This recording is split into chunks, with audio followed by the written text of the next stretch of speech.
Hello and welcome to the LCK. We are here on a wonderful Sunday. It's my first time casting on a Sunday in quite a while, Wolf, but because of Saturday Showdown, aka Showdown Saturday, we have been swapping a little bit. But yeah, I'm Valdez, with me is Wolf, and we're going to start off with Gen G versus Hanwha. What do you think about this one? I think on paper it should be the higher level of our two matches today. Hanwha Esports have a huge opportunity, let's say, for redemption here in what has been a very rough start to the season with a roster of players that people have called a super team based on salary costs, right? The 3 world champions that have been put on this roster, but it hasn't been living up to the hype. And now I feel like there's a lot of anti-hype. People are so disappointed. They don't want to trust. They don't want to believe. Now, here behind us in this arena, and we saw outside in those shots moments ago, there's tons of support from the Hanwha Esports fans tonight, hoping that tonight could be their night to regain form. Could happen, as we are going to take a look at the standings here. Gen G currently 2-1. Lift Sandbox did eclipse them yesterday, but that's just because Gen G had not played yet. Hanwha Esports looking to try to hit 2-2. Definitely below where people expected them to start here. If they the players that they have on their roster. If they 2-0, they could tie KT Rolster at 5th and move to the west side of the bracket. But with a 2-1 scoreline, they will be tied with Breon and will stay on the east side. So it's that rough of a story for them in terms of game score as well. On a 2-loss streak right now. And it's time to turn it around. As you can see here, this is what we're talking about. Gen G just trying to make sure they could maintain consistency here. They do have a tough matchup against D plus Kia next week, which could push them closer to a potential second place if they can get back-to-back wins here.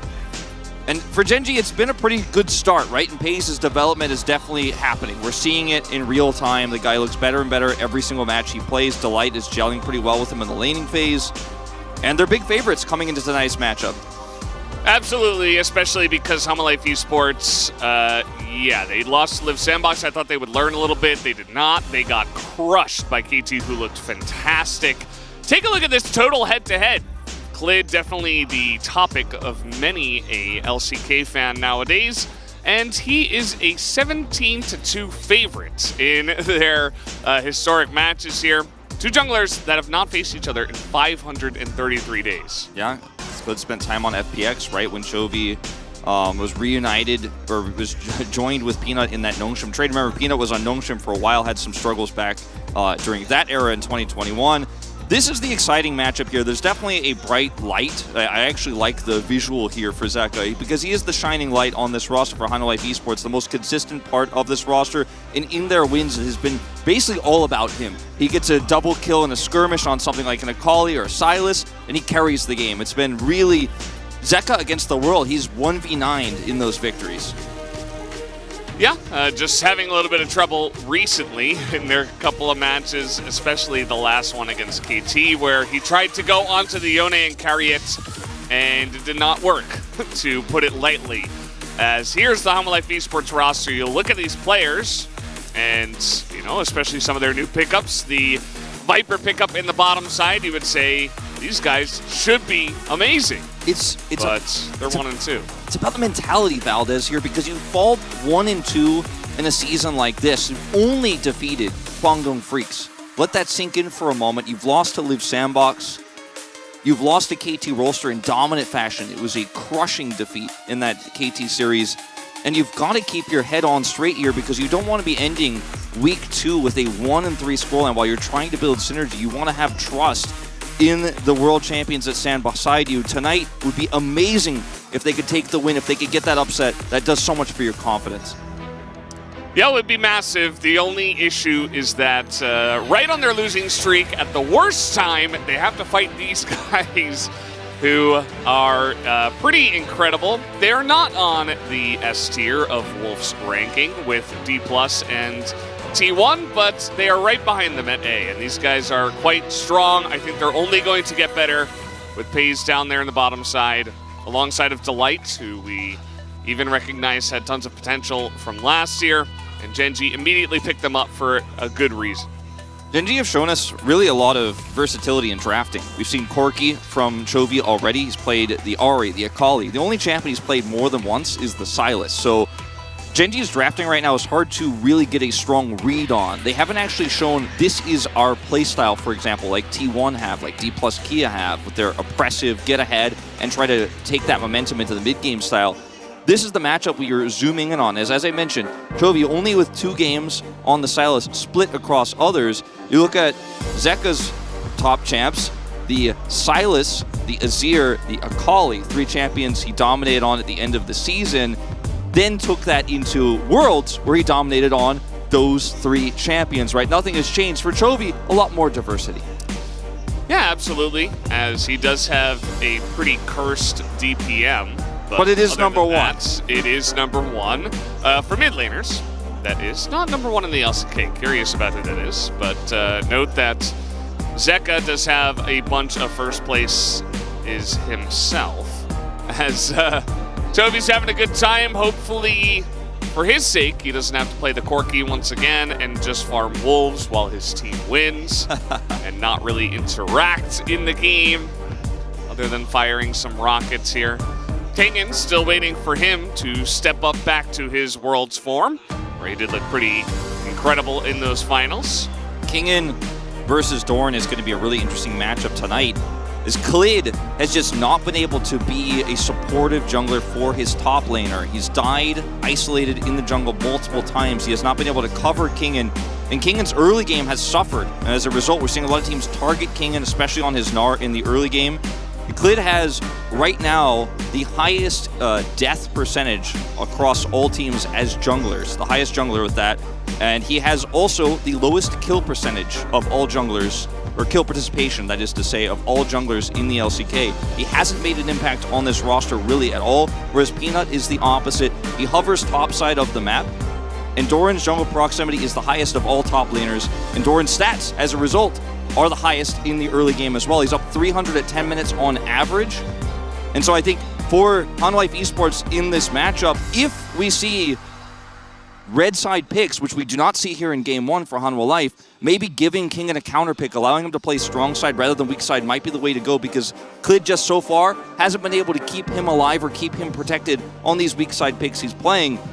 And this means that Doran can get ahead, and the bottom side becomes self-explanatory, where Viper has also been struggling in isolated 2v2s. Feels like a really big mismatch here for how both of these teams play the game right now, and it's not good news for HLE fans. Yeah, definitely not. As you mentioned, HLE Esports are going to choose the blue side, and, you know, outside of their individual play, and even their play as a team, their drafting has been a little bit of a sore sight for my eyes. That is the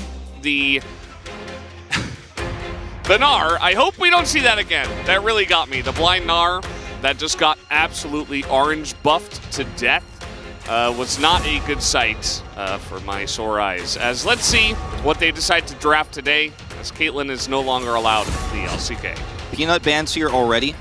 Klid specifically has had trouble in the Sejuani versus Wukong matchup. Will not be playing that one, but the priority on Sejuani for HLE on blue side has been very high, but it has not been successful. Klid is 0-3 on the champion right now, and I hope that's not the angle they're looking for here when we see the Caitlyn and the Lucian bans. Would much rather see a Zeri angle here for HLE with the blue side priority, the bans we see from Gen.G, because Sejuani has not been getting it done. It's not a pick that Klid even played on FBX a single time when it was very popular in the summer season here in the LCK. So perhaps just a bit rusty on the champion right now, but HLE Esports keep pushing him towards it. And I hope they do something different this time. It will be the Varus pickup for Viper, one of his best. And I like this change quite a lot. Yeah, the Viper will come in terms of stuff that is still available. We see the Maokai often picked pretty early on.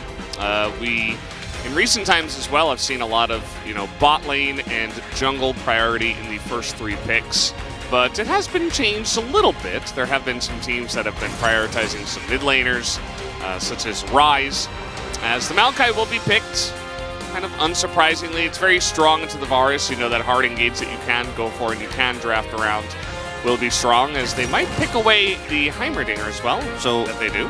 This opens up Varus Ashe, of course, and this was the trade we could have had where, as Gen.G, you take the Ashe away, you force Varus to look for another sort of pushing support like the Heimer, for example. and this may be just the identity split here between these two drafts, as there comes the Ashe now, one of the strongest duos.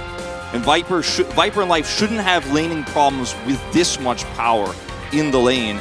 But it's that Sejuani once again here for Klid in terms of jungle priority with the bans they've taken here away. The Wukong, the Maokai pickup here for Peanut. They've kind of pushed into this. We've seen Pays already find a ton of success with this Jhin pick. Should he lock it in here, and it's been one of the more successful responses at stopping the push, saving the pressure early in the 2v2. But I think Gen G now have to find a draft that has a strong front line that could empower this Jhin.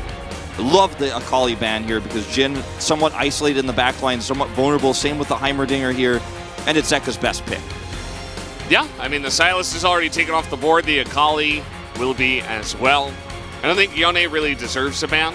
And, you know, already with Sejuani picked into the jungle, it's not a lot of AP damage. So, Zeka definitely a little bit squeezed out of his favorite champions, as Renekton also taken off the board here.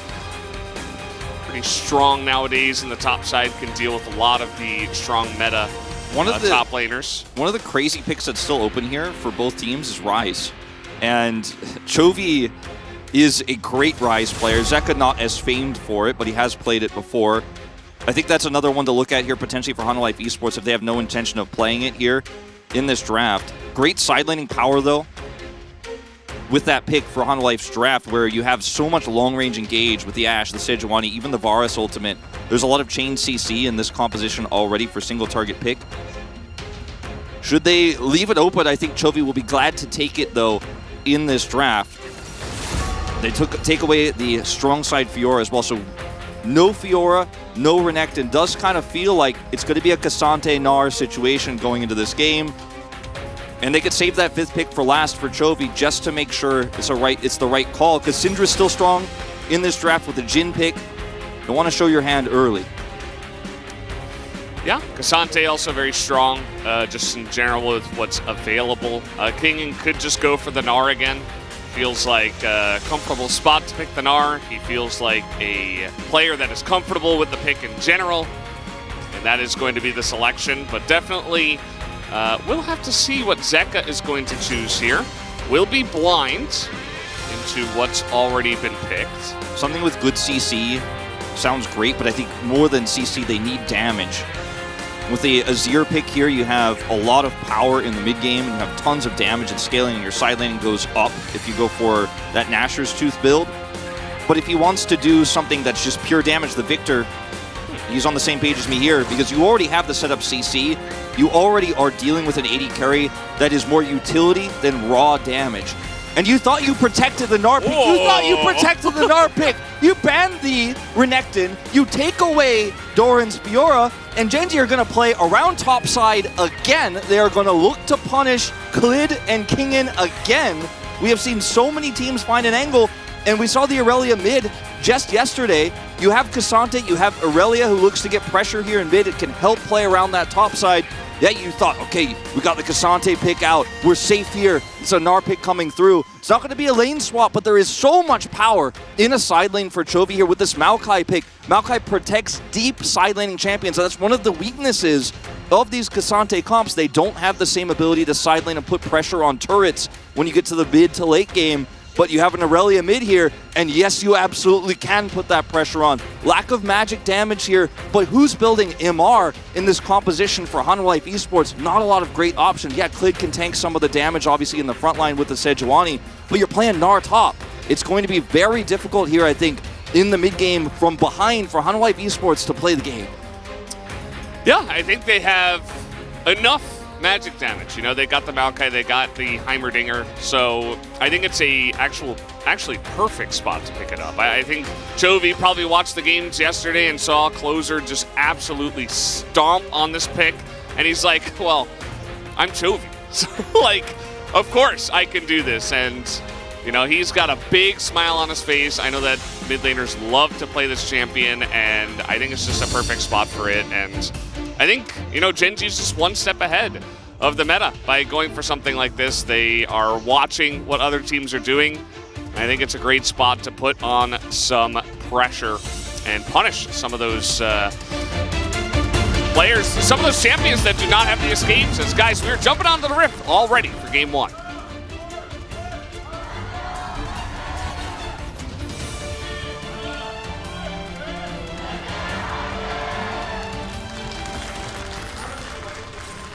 Closer yesterday, Valdez, man, he showed everyone the Aurelia's relevance right now in this meta. Yeah, with one game. One game. And it was bro, but I still think that, you know, Closer was kind of given like way too much space to kind of do whatever he wanted, but, you know, it was against bro. I think that Chovy can absolutely put on a lot of pressure with this pick.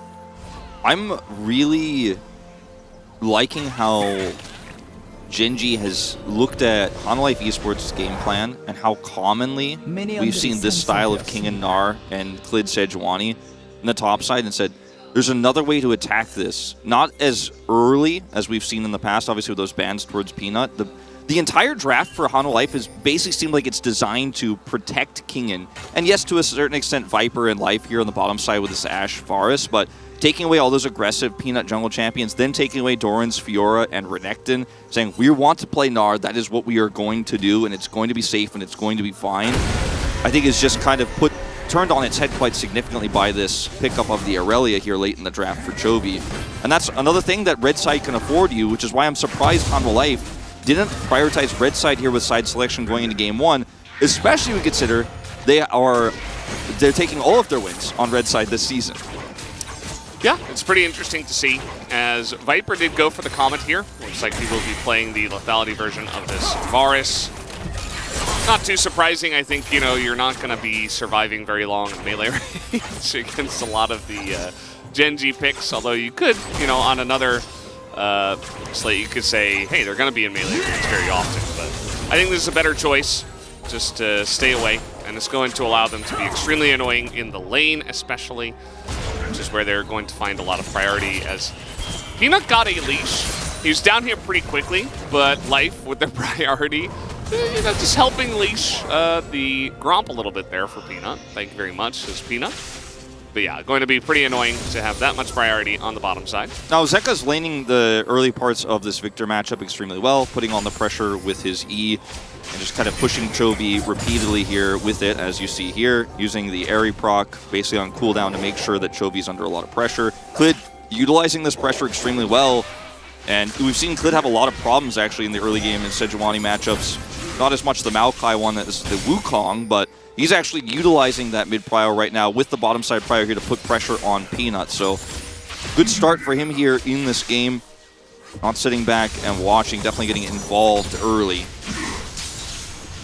Yeah, it's really good to see. I mean, when you have priority in mid and bot this much, it's you can kind of just do whatever you want. And note that Klid is like, hey, I'm here, I'm in mid lane, and now I'm going to go top. Both scuttles will be mine, is what he's trying to declare here. As top lane, it looks like Doran is actually coming down and being kind of annoying. Don't think he's going to be able to stop the scuttle take, but just going to spot the Sejuani. This is a pretty good look for Hanwha Life Esports, at least early on. It's definitely what you want with a comp like this. Yeah, certainly. Zeka actually doesn't complete it, wants to bait Chovy in. Chovy being super greedy here, and will now just back away. But I love how he's been laning this, the way he placed his gravity field just moments ago, so he could actually force Chovy to step in it to get the last hit, or take a bunch of trades moving right around the turret. And I say trades, he's not trading back, he's taking a bunch of hits, a bunch of poke, a bunch of autos. Chovy will teleport back to lane now here. Looks like he picked up a Doran's Blade and a refillable. Definitely a couple of laning items to help him through this rough stage of the matchup. Top side here, we haven't seen Peanut have the same power early here to give Doran some agency in this matchup. It's a matchup that's been tough, obviously, for the K'Sante to get kills in. He's more useful, and we often see K'Sante kills under his own turret because he can charge someone back, then ult them.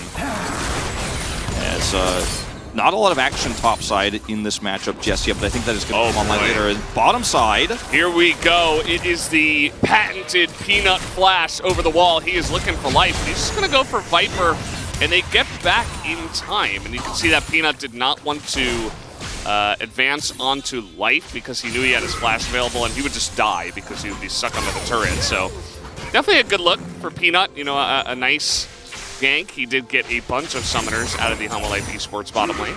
That makes follow-up pushes like the one we were seeing there bottom side a lot tougher. Storm putting the pressure on here, but again, no resources given to him this game around on the Maokai thus far. Now Maokai flashless himself, so there's a little bit of an extra leash in that regard here for the side of Viper and Life, as long as they keep that river warded. And this mid lane here, Chovy, I think, is handling the pressure extremely well. He's actually found himself he's found himself a CS lead here. I don't know how that's possible, to be honest. I mean, still very early, but like, generally melee matchups will not. I mean, Aurelia is relatively easy as a champion to last hit, obviously, with the way her Q works. So that is one reason, but it's not an easy lane to survive in. Might fall a little bit behind, does not have any more refillable stacks, and does not have teleport at this time, but he is dealing with the pressure very well. Yeah, this is without Peanut's help, realistically here too. So it's just farming under turret. Yeah, a lot of champs that get pushed in, they just don't farm under turret very well. But Aurelia is like 10 out of 10 at doing it. He's even going to grab the fruit here too. He's just getting any sort of sustain he can. He's got the Doran's Blade. So free. Yeah, it's just these slight small things going to help him get through the hardest part of his Aurelia game here. Going to come on later. Denying a back. Look at where the lane is too. Zeka's like, well, I'm just going to have to back late. Not much I can do about that. It's a cannon wave, so it should be okay. Tracking Clid with a Hawk Shot. Notice that one coming out from Life. Or rather, tracking Peanut, excuse me, with that Hawk Shot, so they know where the Maokai is at this moment in time. Very important information for this Victor returning to lane. And do see the pathing topside now for Clid. This has been a very slow early game here, despite the Varus pressure in the bottom side. And, you know, with those flashes down, or rather those Ghost and Cleanse down, and Flash for Life, as we mentioned earlier, they aren't going to be putting that much pressure on here until level 6. Playing it slow. Yeah, we're just kind of hanging out.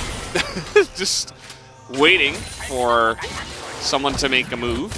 And, you know, in terms of who that is going to help, I think the scaling will be kind of interesting to watch. You know, what you mentioned before about the side lane pressure of Chovy, I think is the biggest thing. You know, like the scaling seems relatively even, especially because the Varus is going for lethality rather than on-hit builds. But will come down to the side laning, I think. It's Viper might be in a little bit of trouble. They're actually going for life here as he does not have flash. He's just going to get sniped and killed. And we do have flash here for Viper, but he's just not even going to use it. He's like, well, I'm dead anyway. Let's just accept it. And that is a free double kill over to the side of FaZe. It's what you talked about before, the follow-up gank. Just very simple and straightforward here for Gen.G. Now they're trying to grab this Herald at least. Clid is alone on the top side of the map. Gen.G definitely aware of it. And, you know, it's going to be a trade of 2 kills to a Jhin here in the early game into a Varus Ashe lane versus a plate setup for Hanwha Life that's kind of realistically only going to be droppable in mid for free. You're going to need a lot more resources to put it elsewhere, as this was kind of greedy for Peanut here, and he will be denied. Thanks for the leash. For now, Chovy trying to get in there. Yeah, I mean, they can't really deny him from getting in range to smite. He does not have a smite, though. Peanut does not have smite, so he's just going to walk away awkwardly. He's like, okay, all right, you can get the double objective. It's pretty shocking that they actually commit Kingen, who's teleportless, to walk this far down the lane, or away from his lane because of this, as we're going to go back to this gang. Angle here really good on Peanut's Nature's Grasp.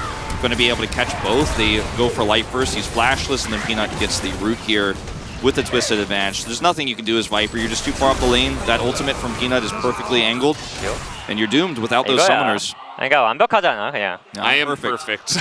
난 욕먹을게. It was perfect. I mean, as we were saying, even in the cast, it's like, well, they couldn't have done it any better.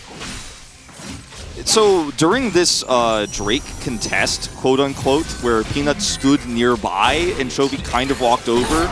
Okay, hold on. We're gonna get onto pace here, but he does have cleanse, and now you're way up in the lane again. Peanut's got ult. Yeah, I've seen this one before. Oh wait, are we just rolling back the same clip? They both have flash though, so this time it will be a bit different. Very nice harass, at least you could say, and a couple of the summoners will be burned, just not the flashes. No flashes, very critical here, and FaZe does lose his cleanse, but much less significant here considering how this lane is being played out. So now Chovy wants to put some pressure on this Victor with Catalyst up. You have to be so careful about how much you do that. Yeah. But King and rotate away. I keep trying to go back to this point because he lost a significant amount of farm, but what he really lost is 3 turret plates. Cassante is super accelerated because of a fake contest, I want to call it almost here for Genji on Drake, that King felt pressured to come down for, and he's finding himself significantly behind as a result. This Chovy is just going to push it. Yeah, because they didn't actually want to contest Drake, and they couldn't contest Drake, and their bot duo wasn't even there, and King just walked down the lane, and that's a lot of money over to a Cassante here for realistically no reason. Yeah, I mean, we've seen Cassantes actually just pick up pretty straightforward solo kills here in the LCK recently, especially in the last couple of days. It just feels like the Cassante, even if it doesn't get accelerated, has a lot of opportunities to go for this. It's going to be more difficult against the Gnar just because of spacing, but especially the Jax picks. Jax especially. I have not been a fan of. I mean, the laning phase for Jax is it's not going to be strong, but still has not been feeling good against the Cassante. Again, the Gnar should be feeling pretty good. And as Chovy, he's got a Vampiric Scepter. He is actually just chilling. It's just hardcore chilling here in the mid lane. Does not care at all. There's an angle. There's the angle. Peanut's like, wait, are we doing this? He was like just backing. It's like he wasn't even ready for it as Peanut just stands in front of Doran. He's like, you're not going to ult him. But Clid still goes for it anyway. We are going to have the Rift Herald dropped in the top lane. Yeah. If there was a ad for like therapy for top jungler misalignment, you know, like if there was an ad for a therapy session, like are your top in jungle on your team just not on the same page? There would be a screenshot of that right there. Both the top and jungle's just not quite on the same page, but they will go ahead and grab plate gold here for Kingen. Not going to be dropped in the mid lane where there was a lot of pressure there on Chovy earlier. Just hasn't had the same control. So we're going to get some value out of this top side here with this weird exchange that did happen where Doran and Peanut couldn't collapse as easily. And it's really only Clid in the jungle, actually, that has a lead. Chovy just trying to get some harass off here with full Surge. Yeah, the thing about the counterpick Aurelia is that, you know, you saw even though, quote-unquote, the range matchup is going to be really nice for Zeka and he's going to be able to harass, it's so hard to push an Aurelia out of lane. And Chovy really did show that off with flying colors. Now he does have a Bork, and now he's going to be actually getting in the face of Zeka. It's going to be more difficult for Zeka now to farm at this stage of the mid lane. And now the priority can go to the side of Chovy, especially if he gets a little bit of help, because the kill pressure is so high, which is not necessarily what you see all the time in the mid lane. But it's really cool to see Aurelia back in the meta and to see this kill pressure. Zeka really trading it back, dodging this stun. Chovy has to be really careful with these flashy plays because one misstep and, you know, take 2 Qs and an extra E, and suddenly Zeka can actually ult you and kill you too. Have to be respectful. You don't have any minions to dash back to sometimes, and was a great start to that trade, but he actually does lose out in the end. We'll have to catch this wave. I think it definitely depends on who's there. As speaking of which, a lot of players here for HLE Esports, and this time Chovy does have to be respectful, as he did not have any ward coverage, and the ult from Life is what is going to put the nail in the coffin. Really great play from HLE Esports. Zeka communicating as well where Chovy is on the lane. I've pushed him out. We want to do this Drake. It's spawning. Let's go ahead and look for a pick here mid. If the arrow hits, we go. The arrow hits, they go. They grab a kill, and they're going to take this Drake down. And good start here for HLE Esports in terms of objectives. Will be 2 Drakes in the lead. What soul we get will actually determine... No, don't say about this. It's going to be Chemtech. What soul we get determines how valuable this is what I was going to say. There it is. And now it is. I didn't have a doubt in my mind. After seeing yesterday, I'm like, yeah, the code's been it's been rigged. We're getting more Chemtech here in the LCK. Man, this week. the Riot coders are doing the big numbers for Chemtech Soul just because they reworked it. I'm like, no, it's not strong. Don't do it. Okay. It was a pretty late flash from Delight. It felt like frame perfect, but he is going to get away from that one. Did have to blow both summoners, as that is the pick power of the Varus. Yeah, the Heimerdinger is very vulnerable in this comp. We talked about it a lot when it was picked up in the draft, especially in the first 3 picks when we had the Sejuani, right? The Ashe Varus. But you can be quick on your fingers and get out of those situations, you know. You're still punished, but have to be very careful with trying to set up around these objectives, especially once they're already gone. Where you are and clearing vision can be quite complicated. As this is the arrow play. Clid was already rotated up. The wave being in a good place means Chovy can't see Clid there until it's too late, even though Peanut's nearby. He felt pretty safe, but it's really nice response there from Hanwha Life. I think you're right. Like, I think they knew that Ashe was mid as well, because the Hawk shot was thrown directly at Delight. So that could be like a slight miscommunication error, or maybe a mistake from Chovy to not react to the information. It's like, okay, Ashe is mid. She's probably going to throw an arrow at you. He had flash. He could have just flashed away. But instead, Chovy's like, no, I'm fine, I'm good, you know, maybe I'll survive, right? Just throws up his W, and then he dies.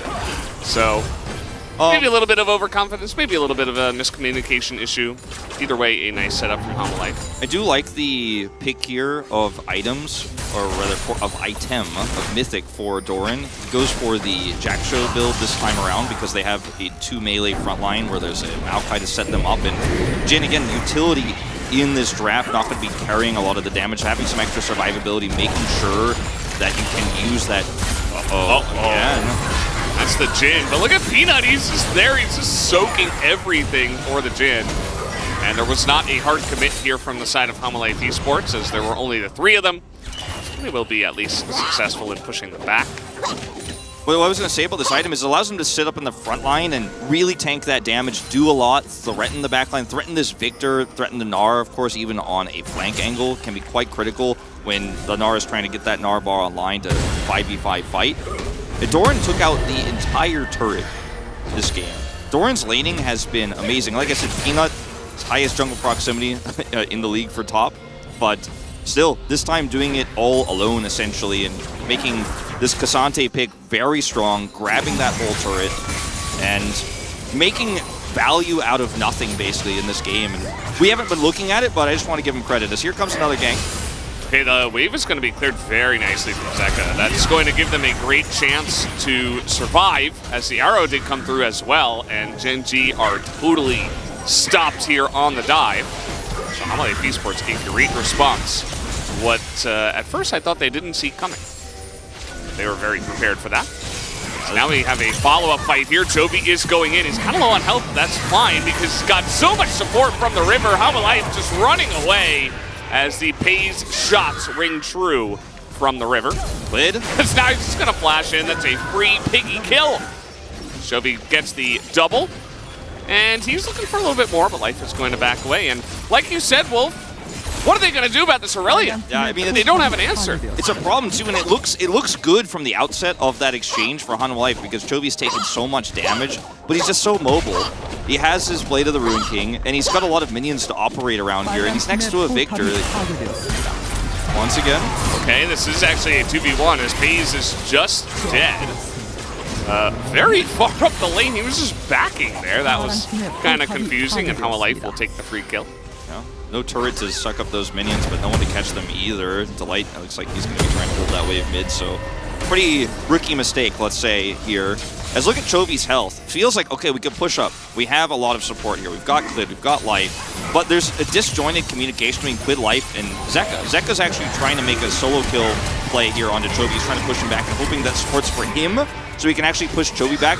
The rest of his support is so far away. And Chovy's like, I've got minions here, I'm going to dash them, I'm going to get on top of you, I'm going to make a double kill happen here.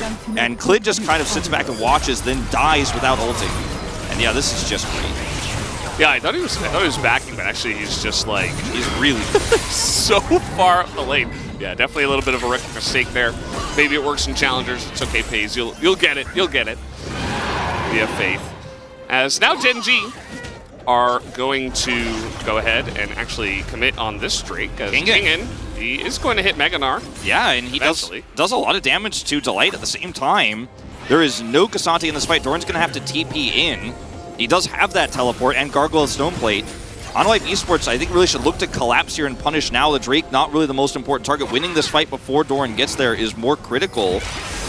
Well, they're not going to be able to force it, as Kingen as well has been pushed away. The flank angles from Gnar have been kind of middling. It feels like sometimes they work, sometimes you're just kind of left alone, but Gen.G, either way, not going to deal with that. Just going to push that away. So the ult will come out here. A couple ults thrown in from Clit as well. Kingen's got a really nice angle from the top side, but they're just going to collapse onto him as the spread is fantastic from Gen.G. Clit's just left with nothing to ult, as the smite will ring true here from Peanut, as will the shots from Pays on the backside. Doran is very tanky already, as lethality is not doing much to the amount of armor that he has stacked already. Yeah, that was a really clean Drake take from Gen.G, and there was a window where they could have forced Doran's teleport earlier by trying to force a fight, because they have Crystal Arrow, they have Chains of Corruption, there's so many tools in this comp with the Sejuani ult as well, to try to force a fight. Look for a pick on Delight, look for the front line, and force that TP faster, or look to push Chovy back, force him to engage earlier. But they waited so long that Gen.G got to just say, we're taking the Drake, push it down early, use Peanut's ultimate to secure it, and then Hanolife can't collapse in after that. They take a turret right afterwards as well. Peanut coming in here for the steal. It's coming up all Gen.G right now. Yeah, and they don't have a massively, but a lot of the problems we address in the draft are certainly going to start becoming a big problem for Hanolife Esports, as this fight is, you know, Peanut eats a lot of the ults in the front. The positioning from Gen.G was really the biggest thing that stood out to me. 3 control wards, one at the entrance, one at the center, one in the pit. There's no vision for Hanolife Esports to actually set up the arrow the way they want to, set up the Glid ult. He has to step so far forward here. Kingen's like, we have a timer, I have this Narbar only so long. And once they have these 3 control wards here with the Heimerdinger turrets, breaking the line becomes nigh impossible for Hanwha. They needed to act faster, they did not. And once that line is set, Gen.G start Drake, gets into smite range, Peanut ults. Just elementary, really, the way that they played it out.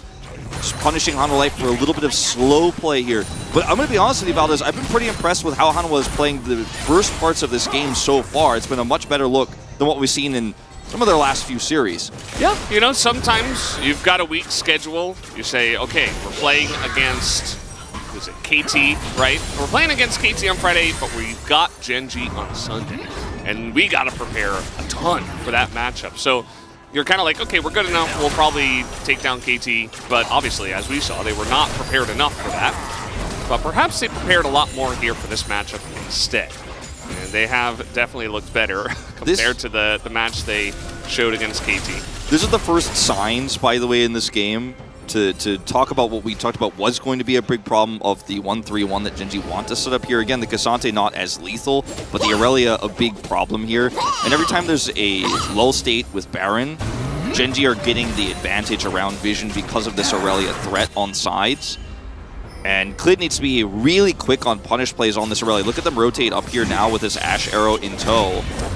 Yeah, look at this, a gank from the jungler in the bottom lane at this point in the game as they're trying to get on top of Chovy. Chovy's like, what the hell are you doing? I am so lethal. You put it best, Wolf, as Kingen is just dying, and now they're going to use everything onto Chovy. They should eventually take him down now, as they have many members. Kingen actually got away from this, as it's a nice read from Gen.G. There's not a lot of Baron pressure right now from Hanwha Esports, so they try to go for a kill onto Kingen. Didn't quite pan out, but they do push him out. They push him out here, and we do see Pays comes over. Could try to look for the snipe. He's going for it. Okay. Little hopperoonie as some vision comes in with the blue trinket. And he snipes him! Oh, man! That's my Pays. There we go. That one really paid off, Wolf. Yeah, there's the star power shining through.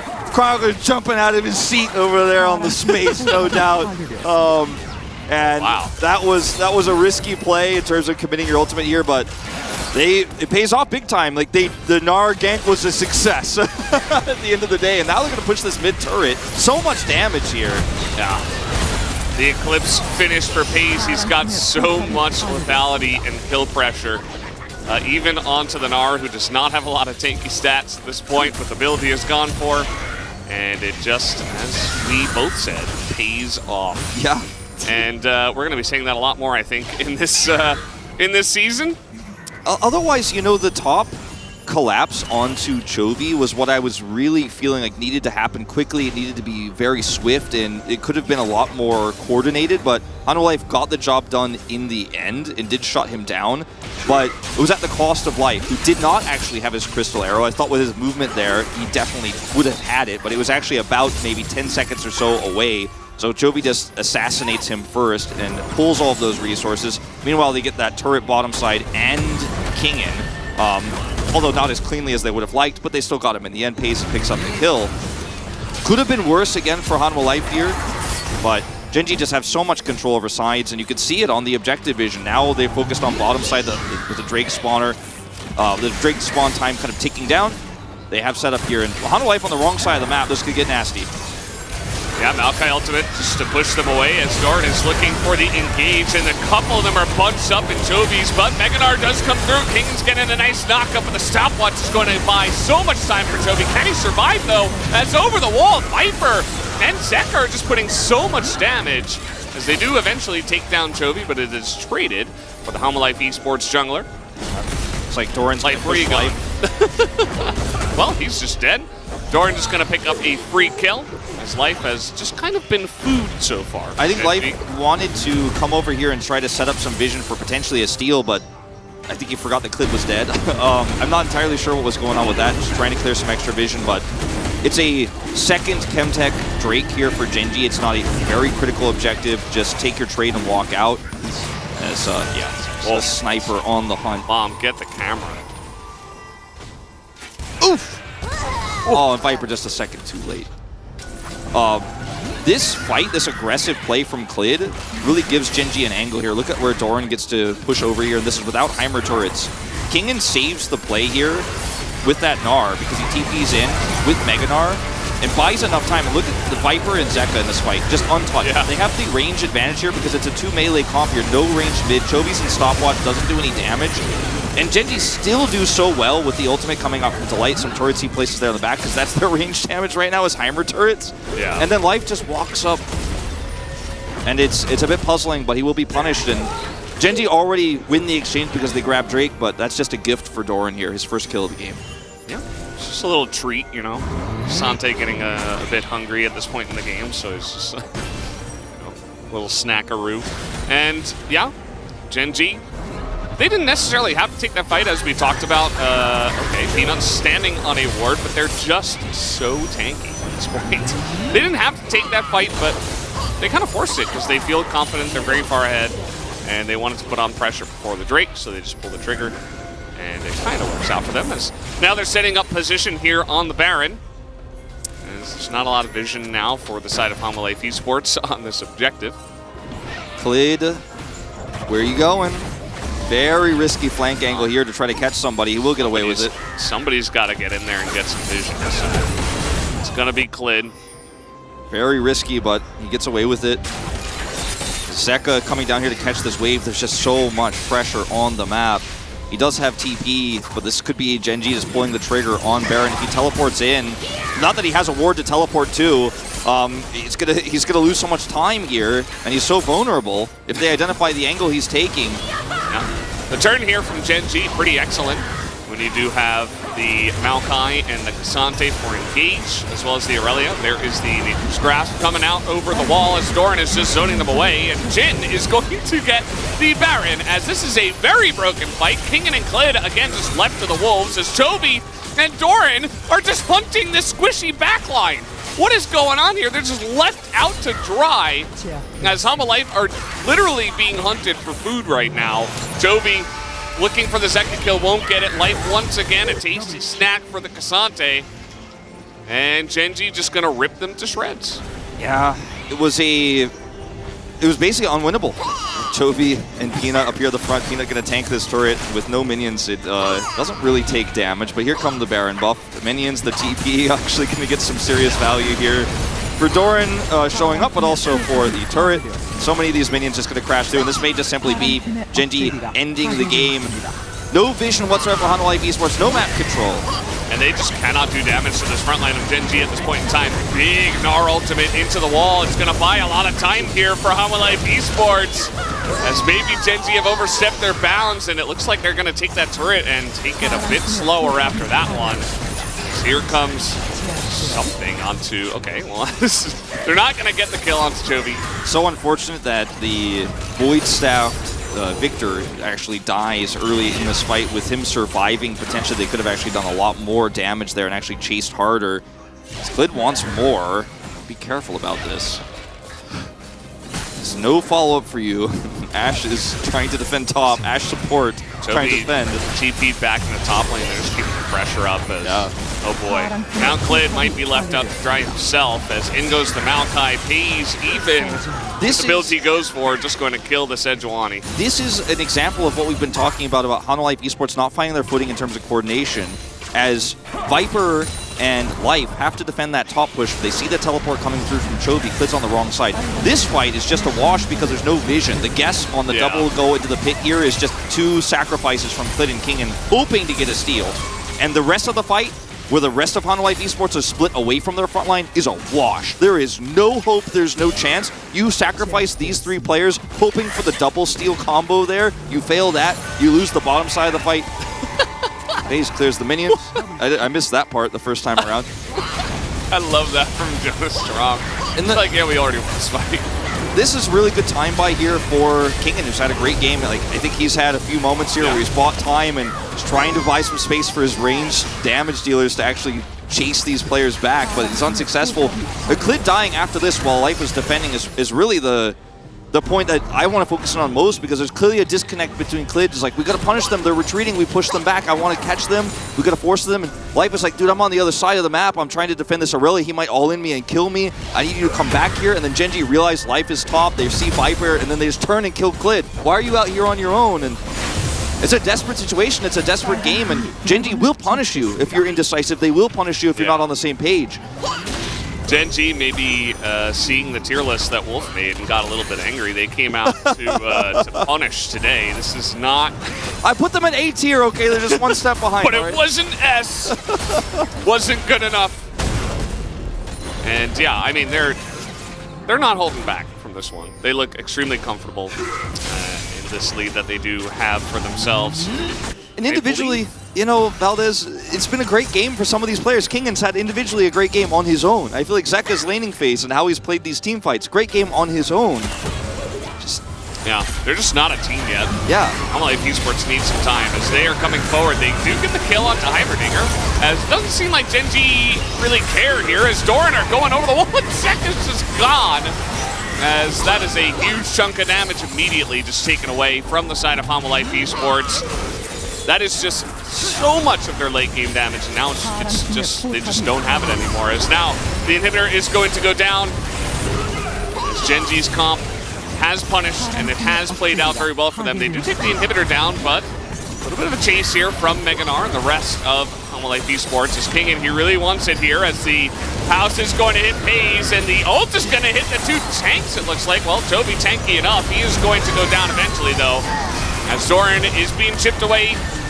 Eventually will go down as well, and the kite here from the Ashe is enough, actually, for Hanwha Life Esports to push Gen G off of them. Didn't necessarily need to stay that long. Yeah, a little bit of green. Now run home and defend the Nexus turret, because there's some serious pressure there, as Pays was like juking and jiving with his Ghost Blade in that fight, trying to get back, but the rest of the front line did not appreciate how little resources they had to escape, as it's a lot of money given over to Hanwha Life Esports here in a very desperate situation. This was a really nice setup here. Good has the follow-up ult from the Ashe Arrow. This is the coordination we've been looking for, right? And Gen G, instead of just saying, all right, let's back up and regroup, Doran goes over the wall here. He and Chovy are on a mission, 2v4, and it doesn't work out. Then they overstay here, and all the health bars are low from that early exchange, and Doran still wants to go out. Who needs a health bar? I got a Gargoyle Stone Plate, I got a shield from my dash. He wants to come back in. Kingen grabs 2, and they do try to force here. Pays hoping he has enough damage, but this was a bit too far forward for the solo laners. And Peanut just gets left out here by Pays. There's nothing he can do. Yeah, just gets kited out Now the situation is still doomed. Yeah. But hey, now there's at least one more chance. There's one more fight. Okay. Doran said no, there's not.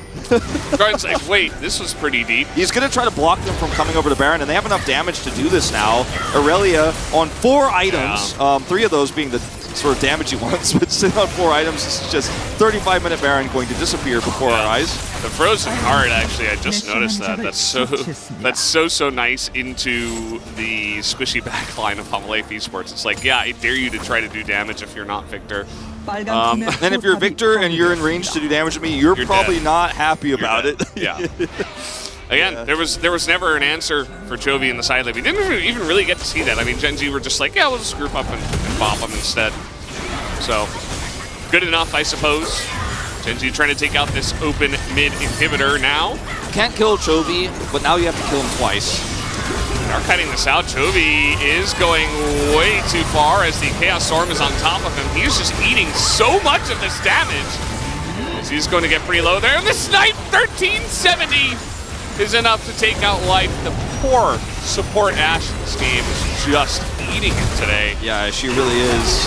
As, yeah, Doran still going to be on the front line. He is incredibly tanky, especially with that shield coming through, as eventually King will go down, and now the squishy underbelly of this comp from Homolife Esports, as he is going to get the GA away. But that is just about it.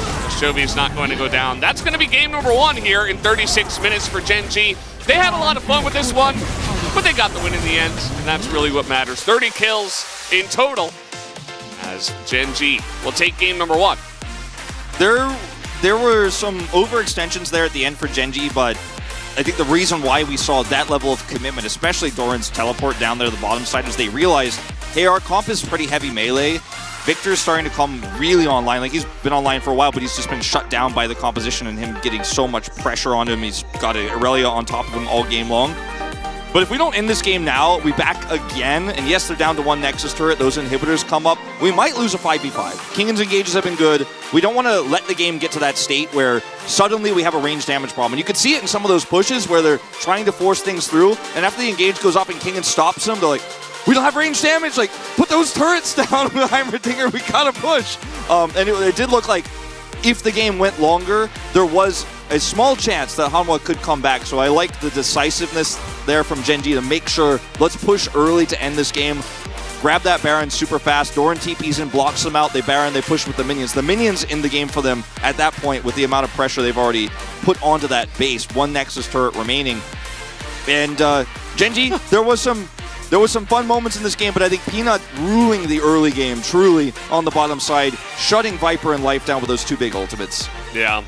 Klid just not able to step up. I think he was building like an Abyssal Mask at the end, maybe trying to get Zeka even farther ahead, but that just made him even squishier into the amount of AD that was on the side of Gen G.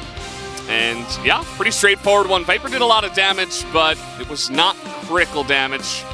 As, guys, we have Gen G in the lead 1-0. We're going to have a little bit of a break and then go over to the space. We'll be right back.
디바 지금 나오면서. 호응 되면 나 일단 계속 걸각 볼게. 아, 너 언제든지 걸어도 돼. 어.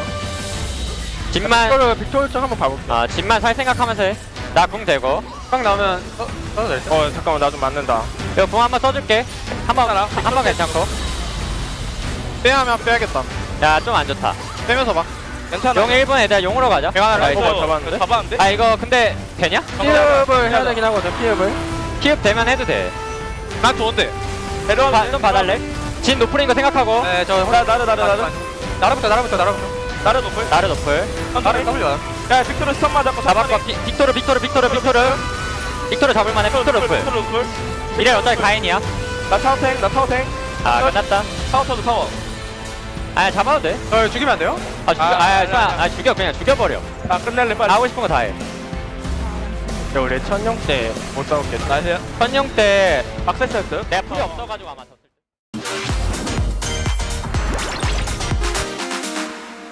너 라인전 뭐가 제일 편해? 루시안이 벤다 하면 애쉬 하는 거고 괜찮으면 그냥 벤다 애쉬다 이러면 뭐 할게요? 좋아? 아 그냥 카사딘 박을까? 카사딘 난 박아도 될 것 같다고 생각하지. 보여줘봐. 카사딘 하자 그럼 일단 먼저. 아 카사딘 캐리 가자. 캐리 가자. 개정 좀 할게. 나 공항만 날릴게. 그한테 안 맞을 때. 오 맞았어? 묶였어. 먹었어. 나이스 할만해. 야 할만해 이거 타워 깨져. 라이즈 노플인데 내가 간다. 레이톤 혼자 용할게. 혼자 용하면 될 듯. 라이즈 공 왔고. 나 누가 물리면 안 돼. 이거 봐주면 안 가? 나도 올라갈게. 빨리다. 이거 카사트 아이어터 천천히 해. 나만 가. 공 깔아줄게. 오케이. 좋아요. 맞아줘. 맞아줄게. 상대 다 묶여요. 천천히. 나만 가. 지렸죠.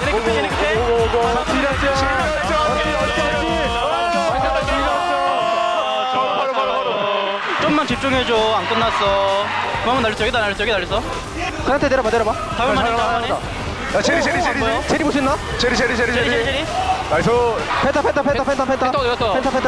이미 내가 먹어버렸어. 어디였어? 야 러시스트 시크릿 러시스트 받아야 된대. 울자 잡아줘. 들어가. 첫 번째 맞았죠. 나이스. 야야야. 나이스 지지.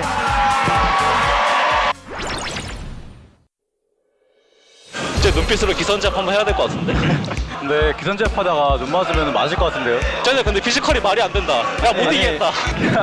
그냥 운동부예요 저거는. 말이 안 돼요. 얘들아 근데 내가 쟤네 지금 표정 봤거든? 쟤네 잠 안 깼다 아직.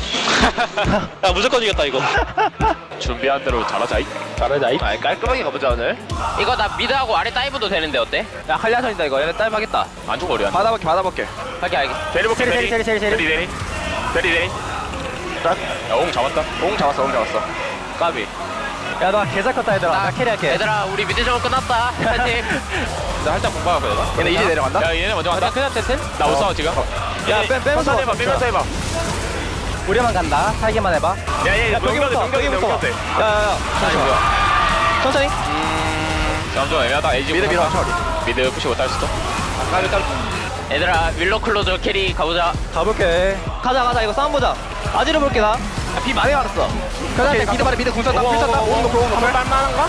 이거 천천히 보자 이거. 야나 최대한 빼볼게. 한 번 빼봐, 일단. 빼봐. 안돼. 쌍거 높으니까 바로 샷 치우면서 가죠. 내 짧게. 내가 바로 다시 가야 돼 얘들아. 집 가면 안 돼. 야 바로 스틸하다 볼게. 이거 천천히 봐주라. 7천, 4천, 3천, 2천, 1천.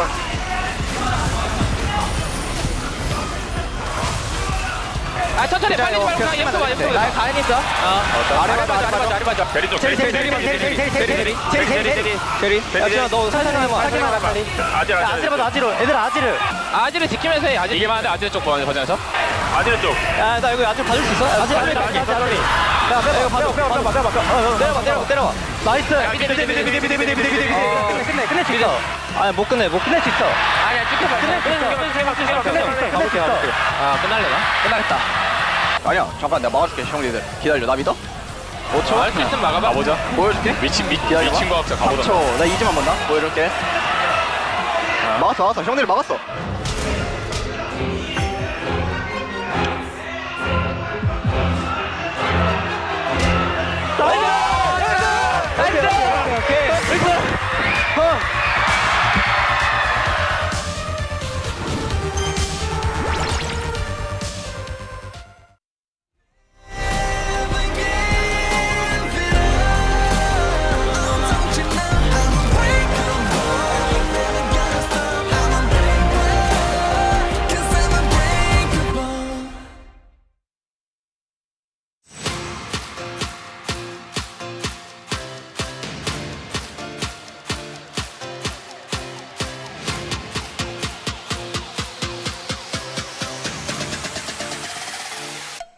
Welcome, ladies and gentlemen, to The Space. I'm Atlas, joined by Huni and Chronicler to break down what was actually a pretty decent game of League of Legends to start us off for our final day of Week 2 of LCK Spring 2023. Chronicler, you want to start us off with the draft?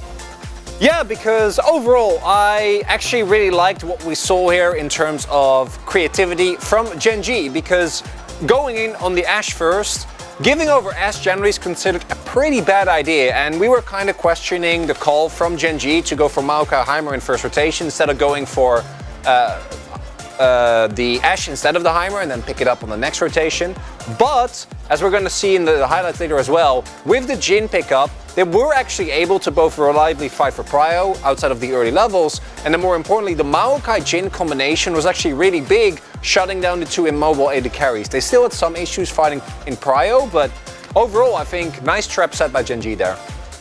I mean, for the second phase, is the Gen G, they pick it up the Irelia, especially after they picked up Victor, and I think the Victor we highlight as a red because I think that was a basically no good pick. Yeah. It's like, especially there was a good example from yesterday as well. It was a Leaf Sandbox versus Brion. The Brion picked up the Victor as soon as the closures lock it in Irelia instantly, which is like, it was really tough game, especially after Victor just make one mistake and he just lose complete whole silent pressure. It's like you can't even contest any object control in early game. Like that's what happened. Gen G just won one skirmish. They just rolled it over after. Yep, and took a long time for Chovy to get online as well. Got those 2 kills, and it felt like that exactly happened kind of off a checklist. Let's jump into our first highlight though, the Peanut highlight reel. Because this is why we saw the Ashe actually being given over, right? Because Gen G very clearly had a plan. Pace is Jhin, clearly very good, although if I see one more Maokai smash people out of a Jhin W, I swear it's happened too many times. And even in a situation like this where it doesn't end up working out, I really appreciate that Gen G very clearly is very aware that while the Ashe Varus has insane lane pressure and is still a threat with all the Ashe arrows that even in this game we saw, keeping them on the back foot and going for these long-range Jhin Maokai ult combos makes it very hard to play. Yeah, I mean, basically, they weren't like stopping any, like, keep attacking like one thing. It's like they were just keep burning flash, even though it was not like, you know, meaningful, but still, like, they were keep using it, and then they have a better, like, wire control around it, and then they will be able to, like, in the later games, just help each other from the jungle and support and around the mid as well. Yeah, and I actually kind of thought that Humble Life Esports were going to play a little bit more proactively in the early game around the pushing mid lane, right? Irelia not going to beat Victor in the early stages, and we saw hints of that until Peanut comes down there for that first gank. Let's jump into our second highlight though. This is going forward in time just a little bit when this looks like a 50-50, but it wasn't. I mean, basically, Gen G had a like perfect idea, like when they want to burst, especially when they have like, I think more so Hana life-sided, they had like for sure has a worse vision, which is, you know, it's obvious. They were just like behind, and Gen G knew that, like they knew what to do, and especially they timed it, especially with the Maokai jungle, with the Smite, and especially with the Jhin 4-shot, and they burn it like around like 1800, and that's like 1700. Like basically no chance. We can play it now, yeah. Yeah, and it's a bit of a risk, you know, there are still worlds where the timing is perfect and you do get taken out, but overall I think Gen G also showing that by breaking up the fight and having a fed Irelia and a fed Cassante dealing with 3 people, there isn't that much that Humble Life can do. If Humble Life actually is able to get a straight up 5v5, they might have a chance, but didn't find that. I mean, basically there's no risk. Even though they get stilled, it doesn't matter. They still win the fight. They can just kill the people. Yeah, and it didn't quite work out. It felt to me like it was largely a macro victory from Gen G during that game, especially being able to lock down the Baron. I think there were some moments where Humble Life showed a bit more than they have in their previous series, but still I think we're expecting a lot more from this team. And even some of the risks, like Chovy not getting as much attention because Peanut's really focusing on bot side, were then kind of corrected by some mid-game mistakes from Homa. So if they can clean those up and Chovy doesn't get those couple of kills, then maybe they have an opportunity to fight more on even footing later in the game. Yeah, I mean, I agree. I mean, especially I think from the just pick and ban, I think it just takes way too long time to make the Victor online as well. Like compared to Cassidy or compared to like Rise, like it's just like it takes way more long time, especially if he builds like Rotabages and tier build, and which is like that's what he did. He did. It didn't quite work out. I do have one final question for you, Huni. Closes Irelia or Chovy's Irelia? That's a tough question, but I'll just choose like Huni really. How about that? He's dodging it. He's dodging the question. I won't Dutch. It's closer. I mean, honestly, It's closer. Have you seen the kid? He's crazy. I mean, honestly, I think that yesterday, whatever he shown the performance, I think it was like phenomenal. Like it was like I was casting the game and he was great. No, he was super duper good. I think Chovy certainly has a lot more to offer as well. I think we're getting towards POG. Very, very close. I think I would have been a Pays voter. I don't know whether that's a boom boom damage. We'll have to see. Who's going to pick it up? And it's going to be Pays. Grabs it. We get Pays for another interview. Chronicler, how do you feel? I love it. If you haven't seen the Pays interview yet, please stick around. They are a treat. If you are a fan of shows like The Office, because for new players, the LCK stage can feel a little daunting, and it was a toss-up for us because, of course, we decided collectively between Peanut and Pays, but Pays' impact, particularly in the later fights, I think was really pivotal.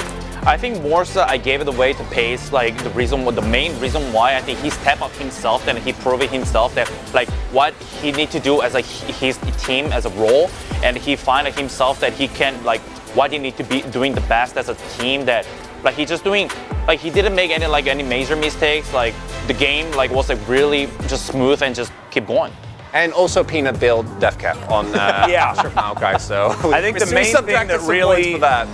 thing that really threw it over the edge for these guys was the fact that there was an almost Death Cap, 0 resistances on an Aftershock Maokai, and you guys had the deciding vote in the end. And so, next time, Peanut, if you want POG, maybe just build the correct items. Let's throw it over to the casters though and get into game number 2. Thank you, Spacers. Especially best Aurelia Huni. Very base, love it. Yeah, that's always what comes to mind when I think closer Aurelia. Do I think Chovy Aurelia? I always think Huni Aurelia. It's the rule. That's what always pops into my mind, I think. And you're not asking the right question, Atlas. Yeah, and Atlas said, we get another Pays interview. But as you pointed out, Wolf, Genji have not won yet. Yeah. That's exactly what I said. It was like, excited for a Pays interview. I'm like, well, that's just really counting Hanwha Life out early, isn't it? That's why we play best of 3s here. Yes, and look, it does look pretty grim at this moment in time in Atlas's defense, but series isn't over till it's over, and we'll find out what the draft priority is going to look like here in Game 2 for Hanwha Life. Is I've really been feeling red side Hanwha is the way to go leading into this series after watching that previous game and draft. I think you can't get tripped up by, and they did it. There you go. Because you can't get tripped up by these 5th pick Aurelias. There's so many picks right now in mid and in top that can trip you up if you have a pretty face-up draft here with the side lane win conditions, with how difficult it is to pilot certain champions like Victor, like Gnar. Just don't want to be giving that extra agency to Genji. Now, you may have to if you bring this to a 3rd game, but at least you could try to bring it there on your terms here on red side. Play around King and defend him, please. He's having a rough time, and Doran, we didn't take a look at it that much, but he was crushing him in lane and taking those turret plates away into a matchup King opted into with the Gnar. See what happens here as we jump into this draft. Will we see the Lucian ban to go down that Varus, Heimer, Ashe rabbit hole, or are we going to see a Zeri game? Heimer off the cards. And once again, Peanut's just not allowed to play champions that are strong. Yeah, I think that's probably a good idea. Quid's probably just going to play Sejuani again. Not if Peanut picks it first. The jungler builds were a little bit, how do I put this? Atrocious? Suspect? A little suspect? Yeah. So hopefully better in this game. That's not very nice. Yeah. Sometimes you just got to tell it like it is. Rise guys are great players, but, Yeah, Rise not picked up by either squad last game. It does feel fairly safe to just go for Lucian Nami here as Genji, but you could also just go for the jungle prio, take away that Sejuani. Looks like Clid will be playing it again here. He's 0-4 on the champion, and I expect it will be in this rotation here, his 5th game of the season. And now Viper and Life, they can play a Varus into this, but it's less common. I want them to steal away Lucian, so Peas has to play Draven. That sounds like a fun outcome, but it's going to be very unlikely. Zeri, Sejuani. Now Wukong, is actually very good with Zeri and is available here. And I think it's a better pick for Klid. You know who's not great with Zeri is Zeri. She's 8-20 right now. 28 win percentage. It's a lot of games, too. LCK is just not finding luck with her. Vi is going to be the choice, and Peanut will smash that Wukong button. So they take Vi here, and there's a lot of pressure with Vi against the pushing Lucian Nami lane, and there is a lot of threat for a Lucian who's trying to force things in mid when you have that early game advantage. But beyond that, the Vi really does fall off in a composition like the Zeri. It doesn't provide any sort of protection or utility. And this is why this particular combo, the Vi Zeri, has really been one of the sore spots for me in the first 2 weeks of LCK here, because we have seen it a lot. And the idea is punish the pushing Lucian, but it very rarely has actually worked out in reality. And if you took the Wukong, you have Peel for Zeri, you have extra knockups for Lulu, but you've given the Wukong to Gen.G, which gives it a little bit more power that can shut down Vi ults and actually punish Vi with this champion so well. This might have been a missed call here for Hanwha Life Esports, but we'll see how it works in reality. As once again, taking away that Renekton, will not be surprised if we see a ban on Fiora once again here as well. Yeah, Gen.G a very dangerous team with their solo lanes, because not only is Chovy willing to play all sorts of weird, crazy, and dominating stuff, Doran can as well. He's very willing to jump on the aggressive side laning kind of champion. As you pointed out, they're not going to have the counter pick for that, but they'll have counter pick for one lane. Doran has had, and I mentioned it earlier for those who weren't watching, the highest gold difference and XP difference in the LCK of all top laners right now. Again, with a lot of help from Peanut with the jungle proximity there, but you give him an opportunity, he will take it, he will crush you in so many matchups. I think Doran is the least talked about player on Gen.G, because in this meta we don't look at top a lot, but he's doing a lot up there and doesn't really need help. So Gen.G can focus around the bottom side. As we will see Kassadin taken away here instead of a second ban here for Doran. And the Zeka Akali already removed here. It does feel like maybe Hanwha Life Esports will just try to take the Azir if it's left open. Takeaway is Ahri too. Yeah, Ahri Vi, very strong, so they want to deny that, but this does give Zeka the option to play Sylas, and you've already got a decent amount of ultimates on the side of Gen.G that are good to steal, but Kasante, blind is going to be the choice instead. Could be a Fiora pick here for Doran if he wants to play this matchup out, where we've seen a lot of Jax. Yeah, we've seen a lot of success. I will lose my mind if it is Jax. It's just going to be the easy Fiora call, I think, for Doran here. So much side lane power. The Azir actually left to Gen.G here with no Akali. Makes it an easy pickup for Chovy. We've seen so many Lucian Azir games. It's making my head spin. I think you have the Fiora here if you want it. But thinking about it still, I think it's a pretty easy call. Maybe Doran wanted to play Aatrox or something instead, but you know, Fiora, I think the easy call in this meta. And now what do you play in here, Zeka, is the big question. We know Akali response. The Sylas pick, fairly strong here, is this would be a nice amount of utility when you've already got a strong front line in the Kasante, but doesn't work extremely well with Vi. You're so disjointed in how those team fights will work. This, I appreciate a lot more. A little bit more disengaged, very vulnerable though. Should be pretty nice, especially with all the dashes on the side of Gen.G. You just throw some rocks down, and you are going to be so annoying in team fights. Like Lucian can't go for executes, Azir is going to have trouble getting into the fights, Wukong as well, Fiora as well. It's just, I think it's a great pick overall. In terms of what was left, I feel like Sylas could have been right down Zeka's alley, but didn't really mesh too well with what they're trying to go for. The Sylas pick has so many great ults, can steal, and can be synergistic with Vi, and also can help protect the Zeri and help be a front line for the Zeri. The Taliyah will not do really any of those things. Can have some good synergy with Vi, obviously, with the pick potential with the shove, and can cut team fights in half, so really disrupt Gen.G, make the Lucian who's trying to look for that aggressive Gale Force forward, get cut off in the front line, force the Nami ult defensively. There's a lot of power in mid-game fights with the Taliyah. You have a lot of rotational power. You can be more active on the map. You can roam easily. But it all depends on how that early game goes, and will he stave off the pressure because he's so vulnerable. It's an angry rabbit over there on the left. And a very hopeful Hanwha Life fan on the right. The Ebichu sign strikes again. Yeah. Even if you guys can't read Korean, if you see a bunch of the same, character multiple times in a row, it's Chovy. That's what they're spamming on their sign almost all the time when it is a Genji matchup. This is vintage Genji, everything they want in this composition, in this draft. I think the big mistake here for Hanwha Life was taking the Vi over the Wukong. We'll see if it pays off.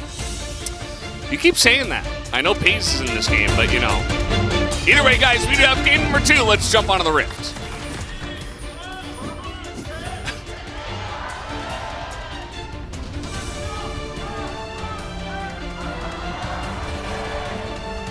That Lulu skin looks terrifying. Her face was like hyper realistic. I don't know. I did not like that experience. It's not your favorite Lulu. Hashtag not my Lulu. Yeah. No more zoom ins on that, please. See how Life lanes this one out? Was very abused, let's say, in game 1 on his Ashe. Was constantly punished for some aggressive positioning. As that's a vital towards the south side of the model, so Doran wants to snipe it here while putting some pressure on for this ward of Peanut, getting some additional information. Looks like they may... For a second there, I was like, he's not dropping it. Maybe they're actually going to try to take the red buff away. That would be a bit aggressive. Will not be the case. And yeah, I mean, sorry I keep saying pays off, but there's a lot of risks. There's a lot of greedy choices made. You're all about the greed. Will their risk be rewarded? Maybe that's the better way to say it when Pace is in the game. I think that's definitely a safer way, for sure. Let's take a look at the runes, see if we see anything insane. We do have first strike here for Chovy. And for Pace, which is much more common, of course, on the Lucian. There's a lot of different ways you can play Azir, but first strike definitely the strongest one right now into Talia, so you can get that harassment value. We've seen like Comet and stuff like that from Azir in the past, but it's really quite fallen off. I don't see it really anymore. Doran was on the wrong side of this, but he's fine. It's the Vital. Yeah, this Vital behind Kingen, actually kind of getting unlucky. Doran not going to be able to punish that one very easily. Here's the level 2 all-in. See this all the time with the Zeri Lulu into this matchup. Viper actually gets a ton of damage done. They don't commit summoners. As Paze doesn't trade back, Viper doesn't need to barrier. That's actually amazing for this lane for Life and Viper. Hitting 2 first gives you a lot of power here. Yeah. As you mentioned, very common. I think that's part of the reason why a lot of pro teams are still like, well, we can get through this lane. And Zeri's good in the late game, so we're still going to play it, right? But the numbers have not lied so far. Our sample size is relatively large. I mean, it's 28 games that Zeri has only won 8 of for an 8-20 score, 28% win rate. Yeah. So far, teams have not really found a lot of luck with this Zeri. Mentioned earlier that Viper and Life having a lot of problems in 2v2s and getting ganked a lot. Like their laning has not been successful. They've not been able to get through a lot of these lanes for free. This is a good start for them in this one. As they're the third duo actually behind DRX and Kwangdong Freaks right now in terms of lane. And so far so good, right? Getting this early back off, pushing the wave in. No level 3 gank with this Wukong because his kit isn't conducive to actually making a dive happen or anything like that. It's no Elise, and the lane wasn't pushed in a way that could happen. As Paze did go for the Ignite in this game. So now that they return here, let's see if he can stave the pressure off further, because this is where it starts to get really ugly. Level 3 Lucian, no gank. He's got Ignite. And this is where the pressure comes on when Paze returns to lane here. Yeah. Viper very comfortably able to go for the barrier in this game. Not a lot of hard CC on the side of Genji. You can get bubbled, but other than that, just dodge it forehead. That's what I like to do. Yeah, not going to be very valuable against Wukong Cyclone either. Yeah. Definitely a good choice. Will help him get through the lane. As Zeka did already back and teleport in, so he's just trying to be annoying. As Chovy's just trying to push in one last wave. Chovy is getting so much out of his Doran's ring. You can see he's got a little bit of mana left because of it, and he's just kind of constantly putting that pressure on here. He's, just like last game, delaying his back. Doesn't want to teleport, wants to get the maximum value. 2 CS. Hey, I'm a caster cursing him, alright? I'm trying to give Hanwha a chance. Nice try, nice try. We'll see. Unfortunately, Chovy is always the POG, regardless of who gets it, so I feel like that kind of like sets off the caster curse. You know, takes the other side. Yeah. And so far, again, Slaying going very well for Viper Life. Take a bit of an aggressive trade there. Not be rewarded this time around, but pushing the lane in one more time. Codex first from Chovy. Yeah. I feel like you don't see that very often. Quite rare. A little bit of extra cooldown reduction and try to get that damage through. The refillable pot comes through too, so can't buy his last chapter as early. Did you notice that both mid laners took the perfect timing rune? Yes. Big Valdez fans here. I thought you were going to mention it Chovy earlier. and Zeka. They understand the value. I think a lot of this game is determined by mid-game fights, and with this Taliyah pick and the Vi, Zeri is a little bit deadlier actually earlier on in the game in those fights, and if she gets fed, it can be huge.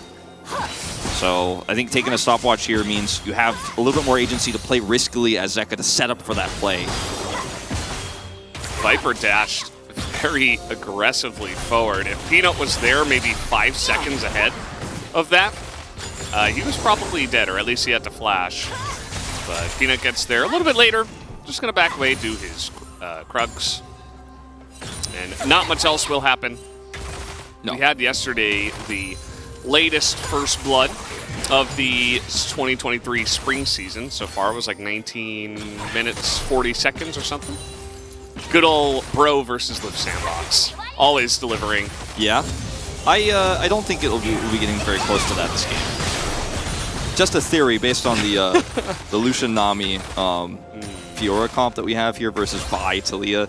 Somebody's dying. Somebody's dying soon. We have a skirmish here over these first few objectives. Sorry, I'm just telling the truth, guys. Yeah. Putting it out there. The Light's been very aggressive on the Nami, trying to make stuff happen, putting his body on the line. We'll see if it pays off for him. Ha! Here You did it comes again. the, yeah. That is a extremely common trade that we see here with Azirs against non-mobile AP carries. Yeah. Mid laners who do not have any sort of dash or escape are going to be vulnerable to the level 6. So you see it every time. Try to force a flash. Chovy gets it. And, you know, we'll be ready for the objective fight, depending on when they take it with that ultimate back up online. Uh-oh. That's a knockback. No riposte available for Doran as he is being hunted down as now the Grand Challenge comes out, but it feels a bit late. We'll see if he can trade this back. He's got that other dash as the chase comes in, and Kingen going to get riposted at the end and actually beats him all the way down the lane as Kingen is not able to get the kill. And now, with no Ghost available, Kingen is just And he gives for the kill to Fiora. Doran as well! Yep. Perfectly handled. Oh man, the flash from Doran, last possible second. So well played from him. The perfect dash is there too, with the Grand Challenge late. Oh, level 6 here. Hit for Peas. This might be a little bit risky, but they are just going to click onto the Lucian, and the fact that Delight is not able to hit level 6 means that they cannot push him back. Viper nearly dies, but he's fine. Chovy not going to shuffle in for anything. Doesn't have his ult just yet. Comes over here for an attempted save, but that's a nice kill. Picked up here early for Viper. Using the level 6 Vi. We talked about how Vi can get the Zeri ahead, especially Resource Stop. What? Scared me so much. Now that was a big greed. Yes. Trying to channel my inner wolf. Yeah, the greed. Doran trades early, gets knocked up here, and then the best gank assist for Cassante, we've talked about this jokingly in our casting team, the gank assist for the Cassante is always the turret. The ward! Yeah. It just died before Peanut ran over it. Nope, he does not know. And so Peanut comes over. Doran slashes in one more time with the lunge. Peanut gets a knock up here. And just flashes for this one. Gives the kill to Doran. That was really unfortunate for Kingen. As, like you mentioned here, there's no level 6 for Delight. And he just slides away. It's like, sorry. Viper taking an extra turret shot here with the Ignite almost kills him. How does Nami swim if there's no water? Like, we don't have, I don't know. How does she wear boots?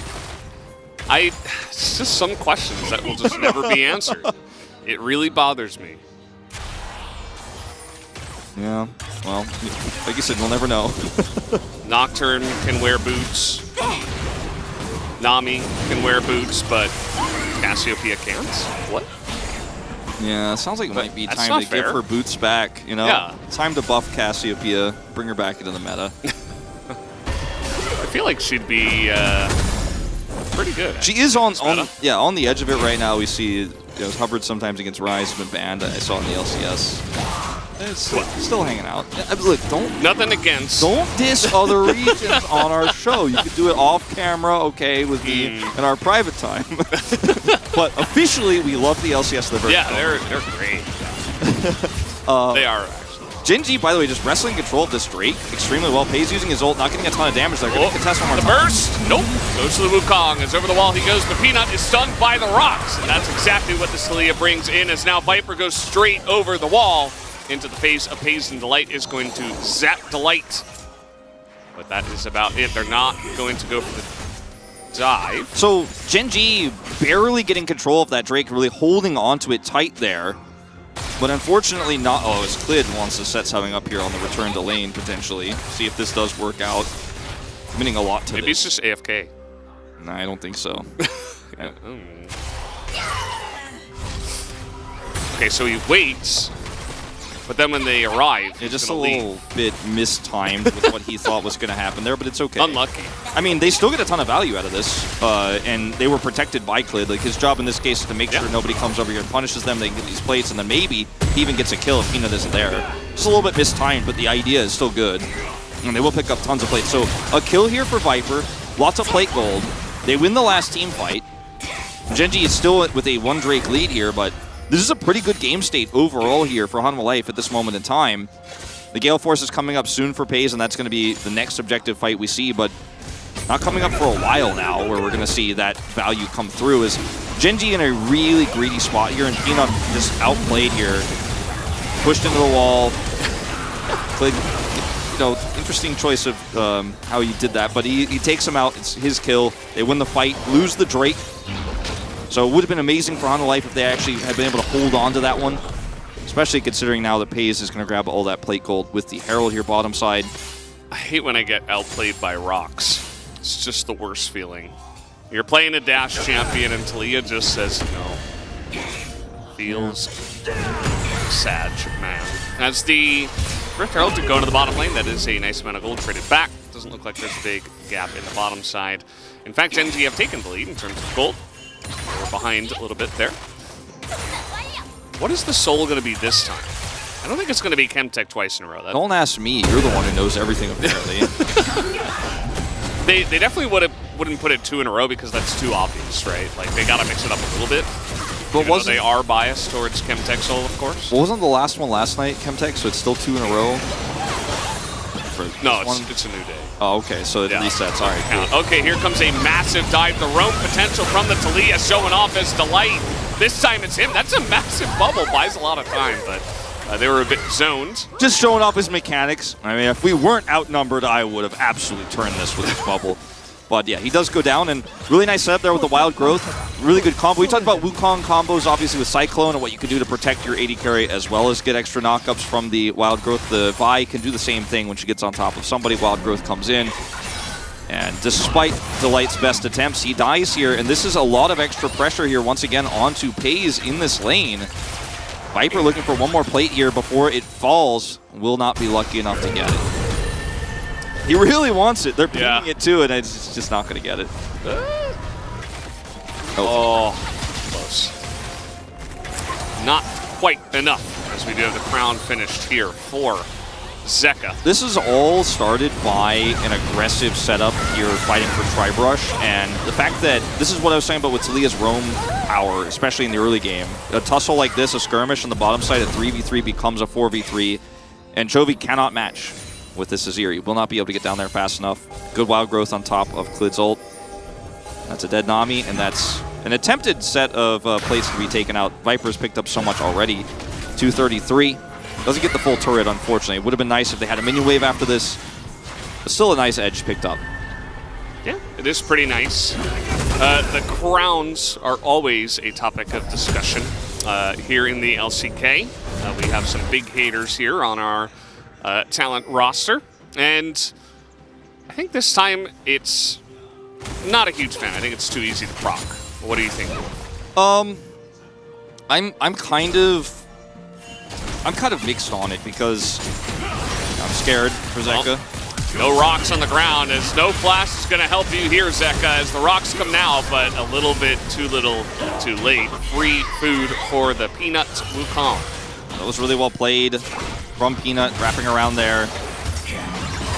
Back to the conversation about the crown, it's easy to proc, but your survivability is your biggest problem here as Zeka in this game. There's so many ways he can get blown up by a Lucian, by a Wukong. And yeah, if you proc it with a Lucian W or something like that, you'll feel amazing, but that's not always going to happen. It's not always realistic. Peanut, hello? He just, he thought those were his allies, I guess. He is going to survive as in goes Viper. He is angry, and he is looking for blood as they will dive here with the Vi. That is a double kill for our Zeri, who is now 3-0. Yeah, it's hard to certify it. Stamp it? No? I'll stamp it, all right. Okay. All right, we'll get it. But Zeri now massively ahead in this game. Lucian's taken off the map here, and this is a huge swing back after losing out on Zeka on the bottom side of the map. He's just going to be free farming down there. And Kingen comes over here with a lot of resources removed, with Fiora having to rotate down. Big win here as Peanut just unseen, Zeka greedy. So Crown isn't even, it's not even up. Yeah. Hi. That's not really the conversation we're having about Crown. That's not a, but there are threats, right? There are ways you can die. And saving a lot of that extra damage against Illusion will be huge, but I guess you feel like as Peanut here, you can turn this with the tidal wave, but there's just too much damage here, and Clids around with ultimate can dive deep between these turrets. I would have loved to see that with Peanut's vision, Maybe we can convince the spacers to just throw that out, because it's a pretty big turning point. It looked like he was just kind of face checking where he did not think they were going to be. He's like, oh, well, I guess I'm dead. And then that's 2 kills to the Zeri. That can totally turn this game on its head. That looked pretty comfortable for Gen G, but I don't know. There's a huge threat now on Hama Life. And Gale Force is ready here for Pays, but the Zeri is so set up in this composition to succeed with the lead that Hana Life have on her right now. Like, he's not behind, he's not under threat of Lucian in the 1v1, is a level up. And in moments like this, you can actually put pressure on the Lucian. It's supposed to be the other way, when you're talking about 17.5 minutes into the game as Kingen. This teleport is very interesting. Just going to give up bottom lane and push Kingen out. So they're essentially trading turrets as they will get the top turret here, as in goes the Vi once again. That massive, by the way, it is Chemtech Soul again, as Delight is going to get away because of Chemtech Soul. Yes, I love it. Just really, really happy about that. The Vi just totally countered by one plant. Either way, Gen G is coming in, and now they're going to have a nice engage. Clit is low, life is low, Viper has no front line, and he will get dunked on by the Cyclone. As Dorn is on the chase, and once again we have a broken fight. The 2 tanky members actually coming in here. Chovy dodges the Q3, and he is going to not get the kill onto Zeka, as we are just going way off the map, really making Jonah Strong do his job. Dorn. Yeah, might as well. Dorn's diving the fountain at 18 minutes.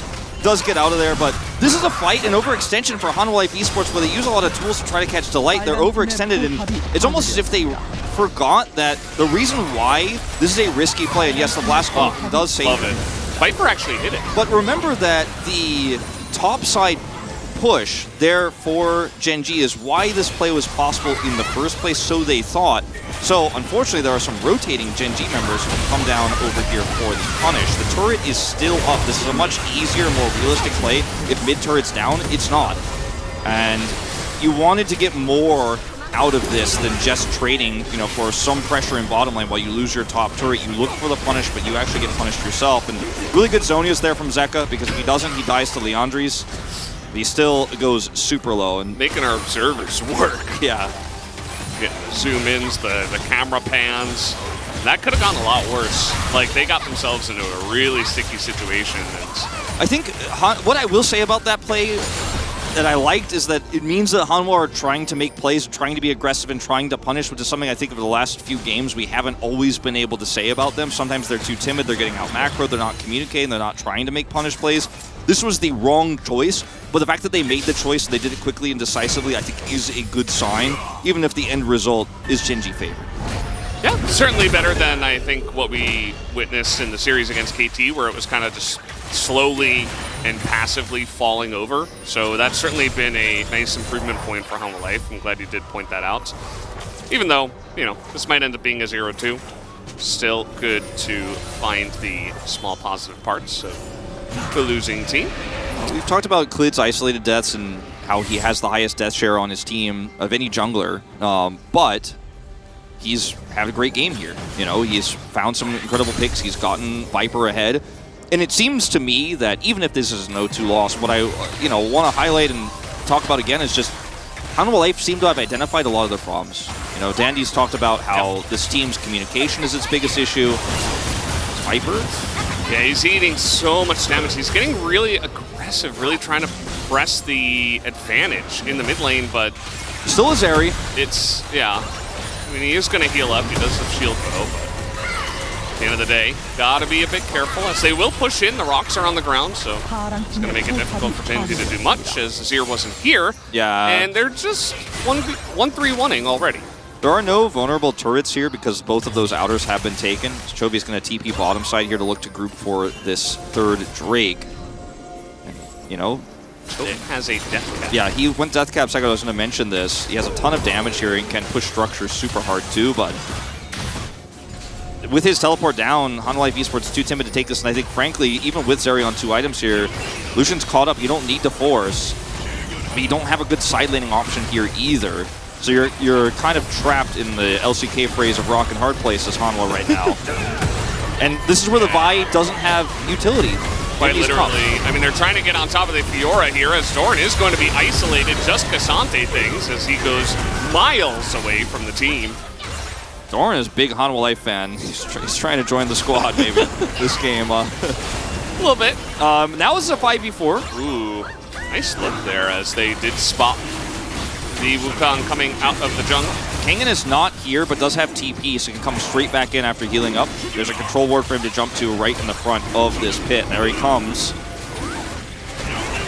Just gonna play it slow here. Well, I say that. Lid's gonna press the advantage as in they go. Chovy has to go to a stopwatch. The 4v5 for Gen.G does not pay off as he engaged very clean from the side of Hanwha Life Esports. Pay off. You did it again. I didn't say pays off. Okay, all right. I said payoff. All right. It's different. Here comes pays, as it's a lot of damage actually into life mostly, but that's totally fine at this point in time. Doran's up here top side, could try to collapse down. His ultimate's coming back online. As this is an interesting call here to try to push inner instead of doing anything to Baron. They do not have Delight's ult either, but it's coming up. I think there was an opportunity here for Gen.G to try to collapse here, but they're not confident in it. We'll actually give a Baron to Hanwha Life Esports right now. There's no vision in here, but definitely an interesting situation as Doran's going to try to go for 2. Oh, man. Will he actually get this? I think he does. Yeah. There's no answer whatsoever. Hanwha will go for the empowered recalls. There's no chase. They don't see this one coming. Gen.G, the masterclass macro play here, will be, of course, a big trade-off in that Hanwha can try to push this Baron buff into an advantage. But easier said than done with a Zeri composition here and a Cassante and a side. The amount of flipping we see in Korean League of Legends, this is an extremely rare choice to make. Yeah, that's the Q3. It kind of makes sense, you know, with the comp they have, the Fiora. Watching this the first time, I thought Doran actually lunged into range to be pulled back, but it was the Q3 there from the Cassante to pull him in. Good play from Kingen. And then they collapse in here to contest for this one. And perhaps this is where the confidence is lost in terms of coming over to Baron. Last time we tried to contest numbers down, didn't go so well. Just let that one go. So it was a really clean team fight and set up there for Hanwha Life, and Gen.G greedy to contest it. With those turrets being taken down, Gen.G actually stay really even in gold here, just 300 down despite the Baron buff here for Hanwha Life. So good play from Doran, taking a lot of those structures out, opening up win conditions for them in the later parts of the game here. They need it so badly. with this Azir and Fiora, because the Zeri is well and truly online. And 5v5 fights get harder and harder, especially with Kingen playing this Cassante so well. Yeah, I mean, at the end of the day, a Baron this early on, it's going to afford Homolife Esports a chance to get to their big spike, which is Zeri, 3-4 items, but they're not quite there yet. So it's like, okay, we got the Baron. It's going to put us in a good position, but immediately it doesn't give us a huge, impact in this game. So Gen.G, as you mentioned, opening up some win conditions with the side lane pushes. And from ahead, this Vi, in awkward team fights where Gen.G have done a lot of damage first to have the better setup, the Vi becomes very difficult to use. But in skirmishes like this one, or when Gen.G is being pushed around the map by this Baron buff, Doran is just getting in there, does not give a damn, as he is going to have that grand challenge onto Zeka. He gets knocked up. This Salia getting into a lot of sticky situations, but will get out alive. Kingen is going to go back to the side here, trying to grab this turret as they group up in mid, last of this Baron buff, 4-1ing it, saying the Azir turret is going to stop us from pushing this one, but you can't stop Kingen on the bottom side. Doesn't have a wave just yet, but one's going to crash through in a moment. So a little bit of extra gold going over, but now we need to see Homolife Esports. They kind of were gifted that overextension by Doran, not in that last fight, but the previous one where we did see Kingen ult him out. A lot of control over both objectives, but we haven't seen a 5v5 fair fight on both teams' terms. And that's where Homolife Esports comp can excel with this Zeri that's about to hit third item, but it doesn't necessarily excel by default. You have to play it well, you have to have that frontline setup, you need to be in position to be decisive and take Chovy out early, because he has also long-term damage in this fight. You do have a Lucian who can threaten the backline, can threaten the Talia if she tries to go in for a shove aggressively, because she's not going to offer a ton of damage in this fight with the build she chose, really just utility and CC. Yeah, a lot of AP in this build with the death cap, but it's not going to be long-term damage. She's just too vulnerable in this comp. It's burst that she provides. So the fighting is very complex here for Homolife Esports. If they get a pick, it's easy. But if it's a straight-up 5v5, a lot can go wrong. The Wukong, the Chovy ult, Chovy's Leandri's damage. So that's where Homolife, if they pass that test with this composition, they could bring us to a game 3. They're in a really good spot to do that. The execution is what we're waiting for.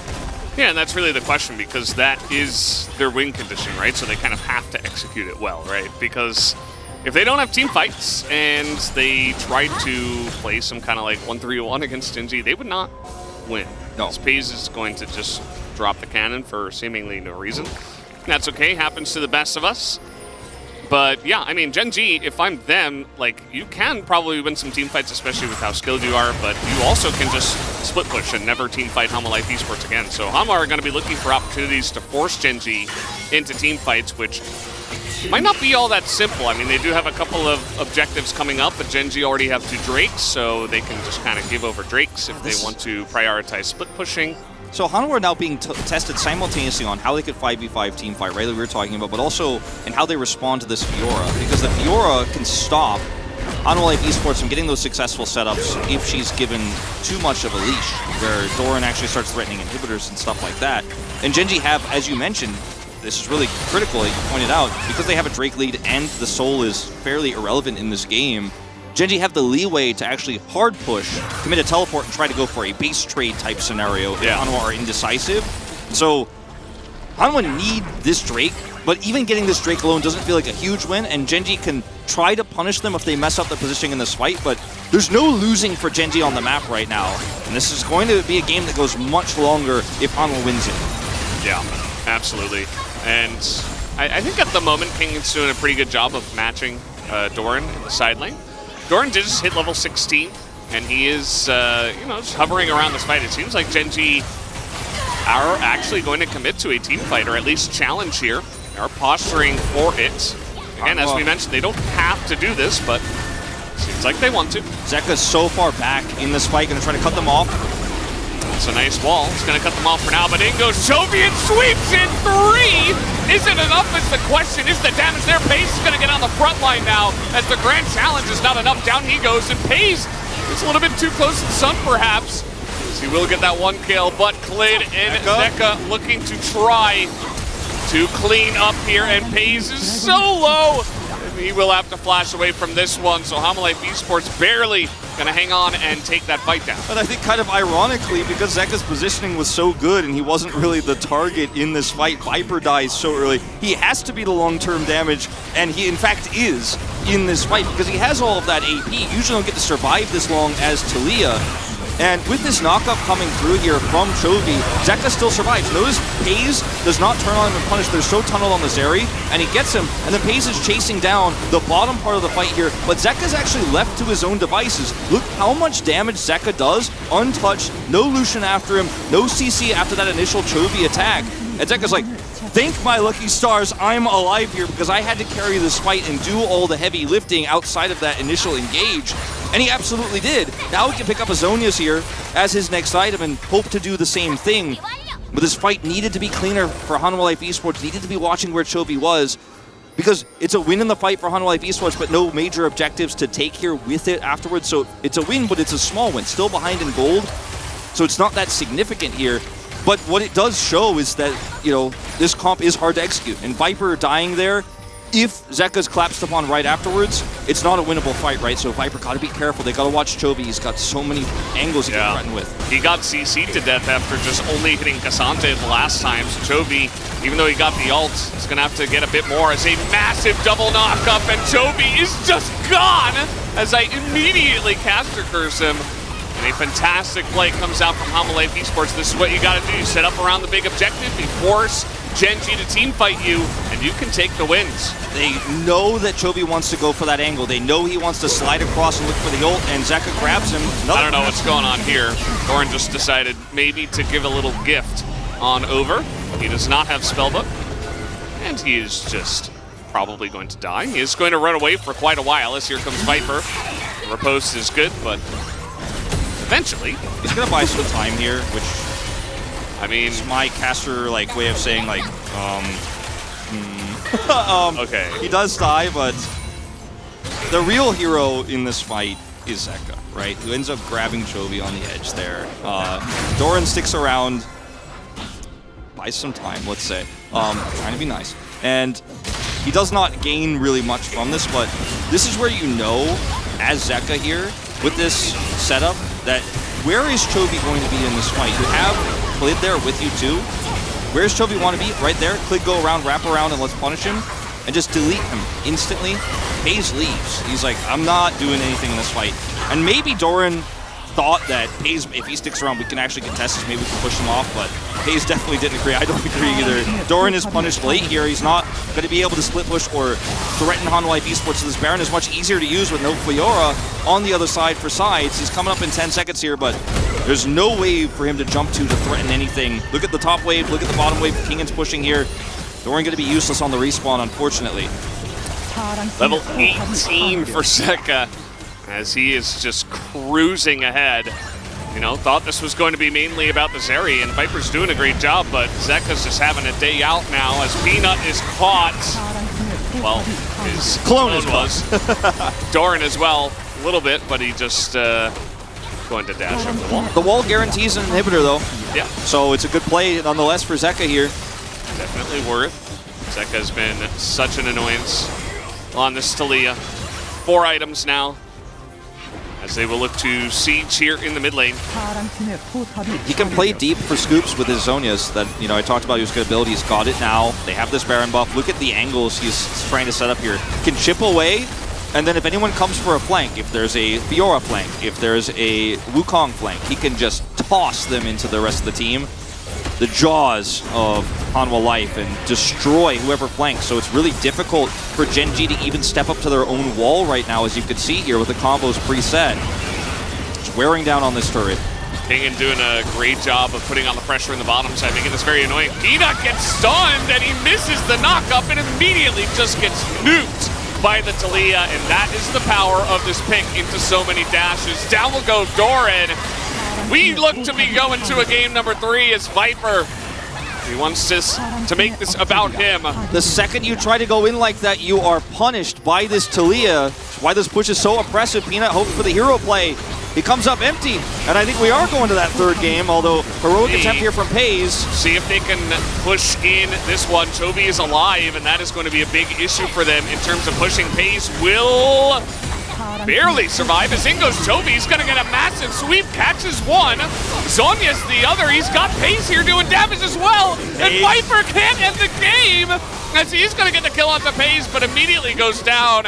And a triple kill to the Azir. And everything about this for Hanwha Life was so clean until they stayed too long against a 3.5 item Chovy here. He's almost got his voice out, but he's got Leandres. He's got that damage. You took a lot of chip in that Peanut engage attempt. You took a lot of chip there from Paze before this happens. We're going back to this moment here for Peanut, who just dashes through, is stunned, and then is blown up from this Taliyah. And they're going to actually go ahead and take this Chemtech Drake in live.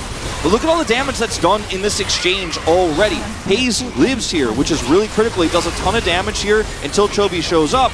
And then Hanwha Life hiding around, not very decisive here. Zeka does use the Zonias, but he's taking so much damage. And Viper wants to end the game. And I think he gets chased down either way here, but commits halfway. They do go down and super indecisive with how they decide whether we're going to end and just focus or try to win a fight and focus. And they do neither. And Genji with a punish play here to bring them back into this game. Hanwha Life still with a massive advantage here, 2 inhibitors up. But we're just one team fight away from Hanwha Life losing that third game opportunity. Yeah, it's kind of crazy how it has come down to this, as I feel like that small amount of tenacity will actually help against this Taliyah that has been such a thorn in their side. How much it will help is up to you, the viewer. But yeah, it's going to be interesting. It's very good that they do get that, get one step closer towards the soul. Might not even get there, but as you mentioned, it just gives another opportunity to Genji where probably there shouldn't have been one. Yeah, especially because now Hanwha Life, I mean, they don't have a lot of vision here. They don't have a great setup around this Baron. They look a little bit frazzled. Because of the Sundis turret, you don't have to worry about these super minions coming through as much. You can kind of burn those down and head over here to this Baron pit. You have a lot of agency now as Genji to try to wrap around and take a straight up 5v5 fight that's longer. If you pick Viper and there's no counter pick from Zeka, I mean, there's so much power in this. Look at Pace's agency here. Even on Illusion, when you know Zeka has to deal with this wave here, you can actually step forward like that. Put out your damage, use your combo, and continue to push Hanwha Life Esports back, and that's exactly what he does. Still a tough fight here, right? If anyone steps into Taliyah's shove range, they will be deleted. But like you said, there shouldn't even be this opportunity. Chovy having to deal with these super minions bottom here means Hanwha Life may actually just push mid, pull the trigger on a collapse. They have a Vi. Gotta be decisive. You're gonna get Baron on spawn here. They have so much damage with the Zeri, but it doesn't look like Genji want to give them an opportunity to take this down. They can't zone away Peanut. Chovy on the edge. Can't break that crown. That's massive. So close to it, but not quite enough. Zeka, TP for the split push. Here we go. Trying to interrupt it. Genji are just sprinting for it as Zeka is just sailing on in. And the double TP should be enough. They stop the backs of Genji. They bait them into the team fight, and that is going to do it. Hanwha Life Esports will take down the Nexus and force a Game 3. And just like every win Hanwha has picked up in our first 2 weeks of the LCK, the whole team is sitting 2 players on Zeka's left shoulder and 2 players on Zeka's right shoulder as he carries them to victory. So many amazing plays from him on this Taliyah all game long, and he's the one seemingly who makes the call to TP bottom to end the game there. This is the most decisive game of Hanwha Life Esports we have seen all season. Cleanest game from Klid on the Vi. This is the first time, I think, the first real glimpse. That Kwangdong series doesn't count. The first glimpse of what this super team could be. Taking out players like Chovy, Doran, Peanut in this second game. This is a game to be proud of. This is a game to celebrate for HLE fans because for once, things went according to plan. The coordination was good. They got the Zeri ahead. They played around the fact that there are 2 big damage threats in this composition. One of them is burst, one of them is long-term. And yeah, look at the damage. Zeka doesn't do as much long-term damage, but his presence in these fights, the threat of that shove, really hurts the Wukong pick here from Peanut. Dorn with some overextension, some over-aggressive moments. And Paze just didn't have a great target here. And they were trying to wombo these fights with Chovy's ults rather than trying to get a single pick. Because if you try to go tunnel into that one pick, Taliyah's waiting arms are there. Yeah. What a great game from HLE.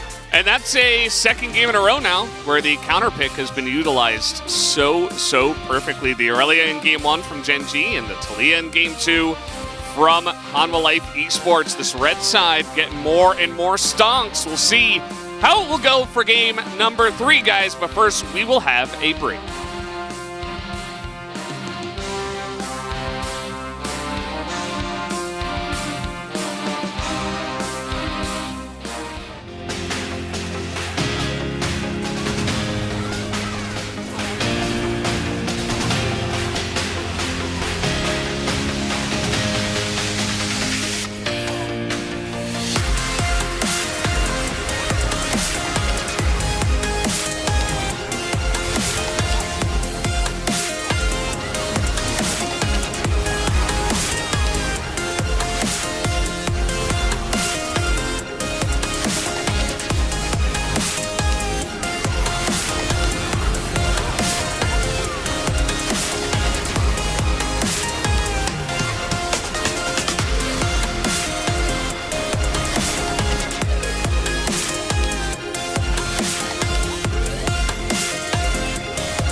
어차피 싸움하면 이겨.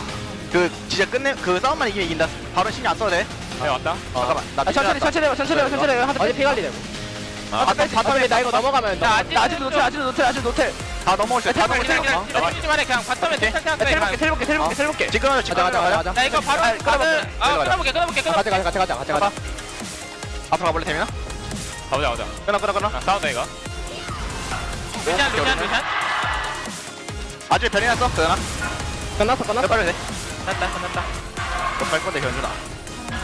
야 이거 끝났는데 다 잡는 다 건데. 잡았는데 이거. 와 근데 다음 게임 잡았다. 아쉽다.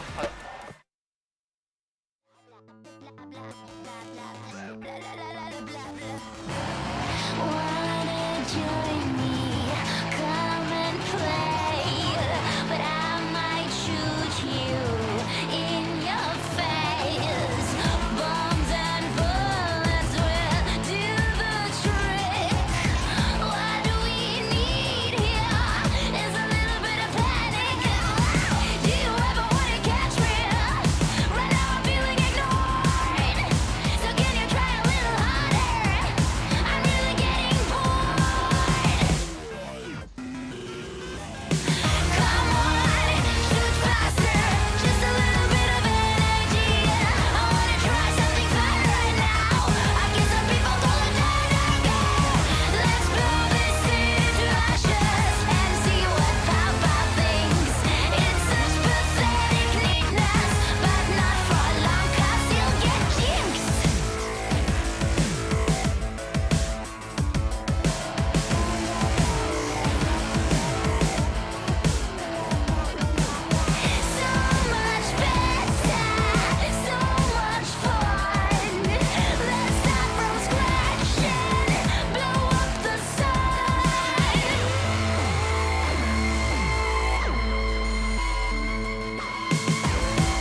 Welcome back, ladies and gentlemen, to the space. Game number 2 was a spicy one with some comps that were utilized very well, others that were utilized rather poorly. Let's get into the draft. And gentlemen, what did we take away from this one in the draft? I mean, first of all, I think we put in the green on the Talia. The reason why I think it's really hard to perform with the Talia, especially like the pick is like not common, and it's like only a specific the moment that you can only pick it. And then I feel like the Zeka, I think he performed like perfectly. Like there was no like any single like major mistake he made it, and that's why it was like really meaningful. And especially there's so many dashes from the Genji, and it was like perfect pick for the against the dash comp. Yeah. And the Genji composition overall could have, I think, still functioned into that Talia pick, even though I really agree was a really great find. We saw Showmaker use it with great efficiency into a comp of a lot of dashes as well.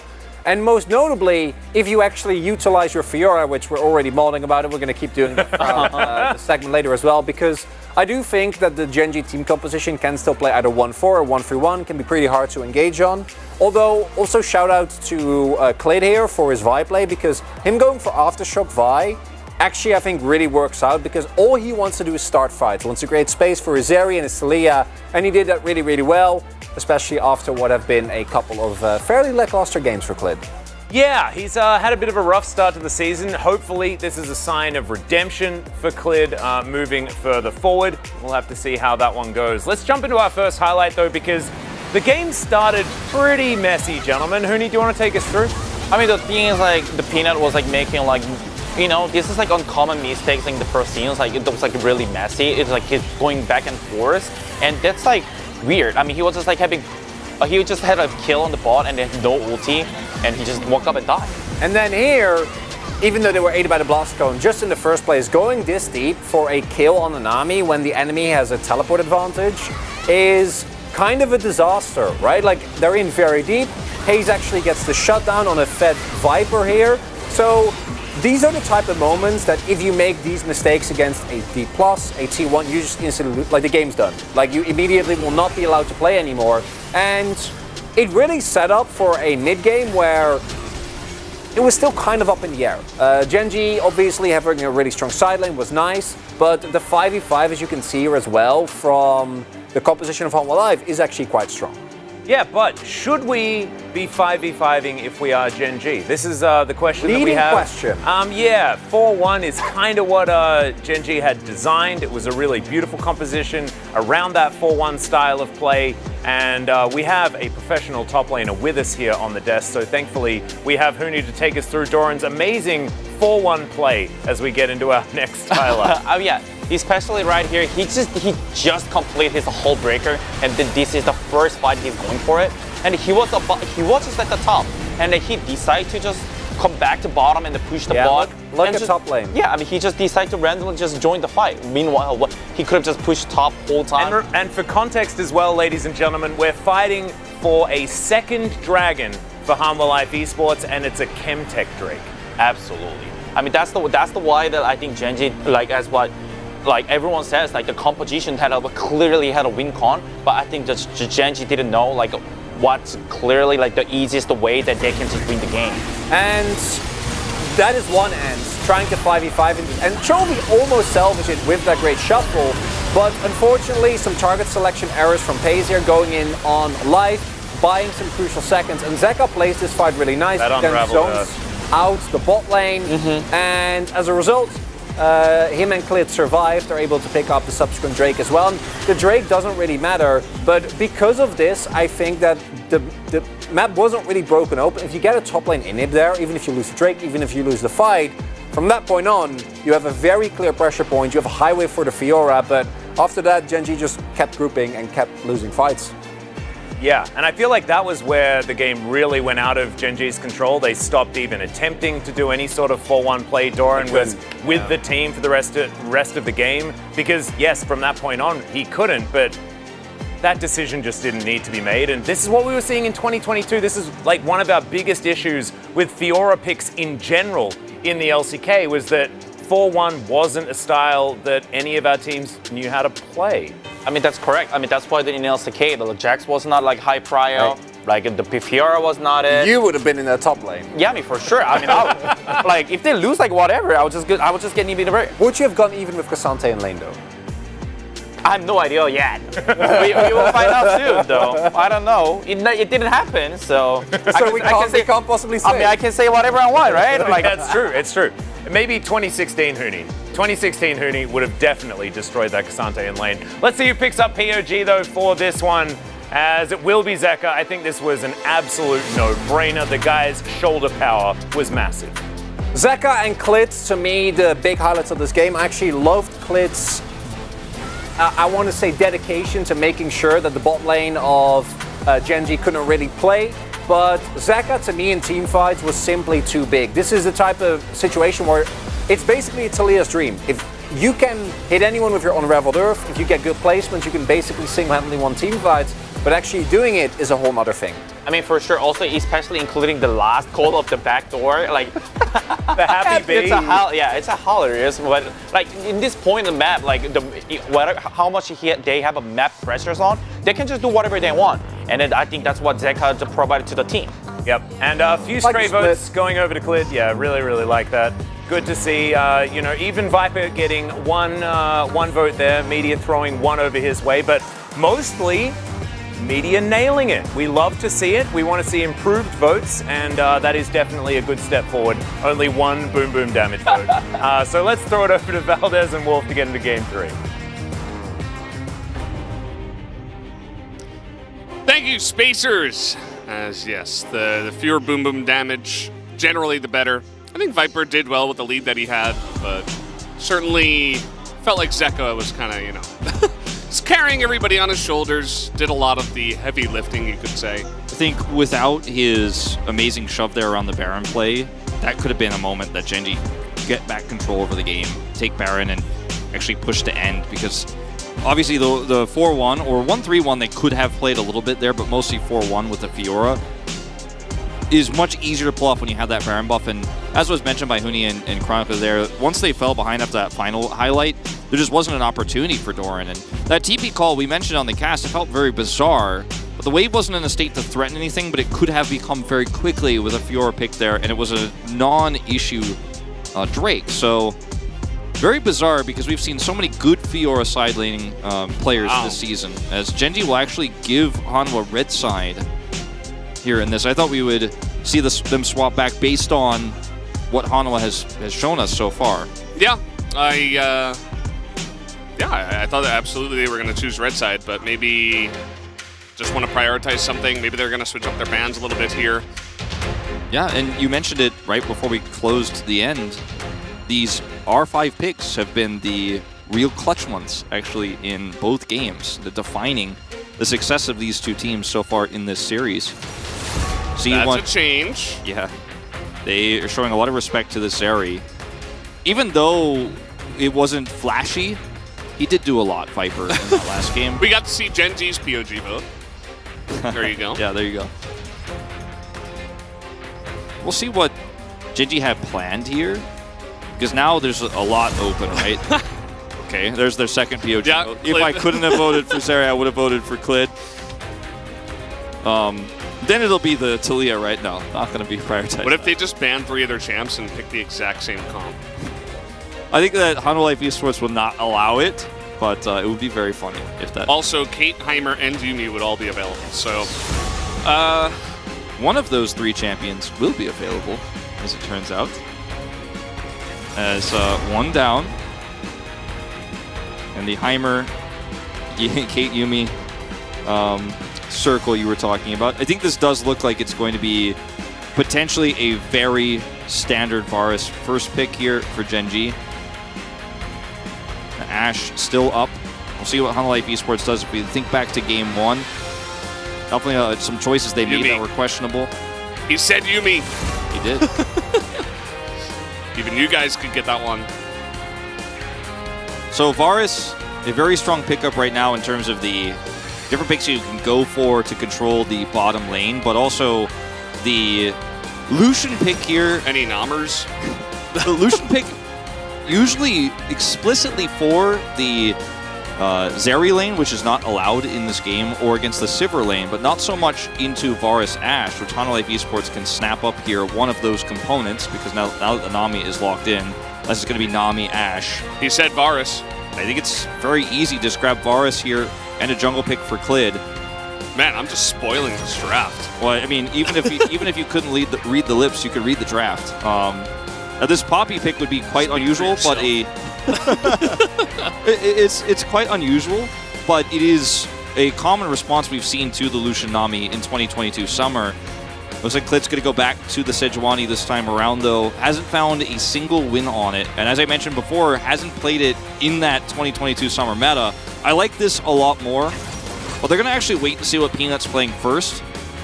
They don't need to lock in the Ashe here, but they want to have a more reactionary jungle pick here. Based on what Peanut brings, they want to know what's he bringing to the table, because Elise already gone. The Maokai we've seen to punish these pushing lanes pretty successfully, also gone. And Wukong has been Clid's bane, with the exception of Game 2, right? Where we did see him actually successfully shut Peanut down many times. Yeah, and Clid did hover the Poppy. Maybe we do see it come out here. It'll be good into what Gen G are already showing. It's not great into Tidal Wave, but other than that, it's really, really good. I actually do like the Viego potentially in this draft, but it can be very difficult in the earlier stages.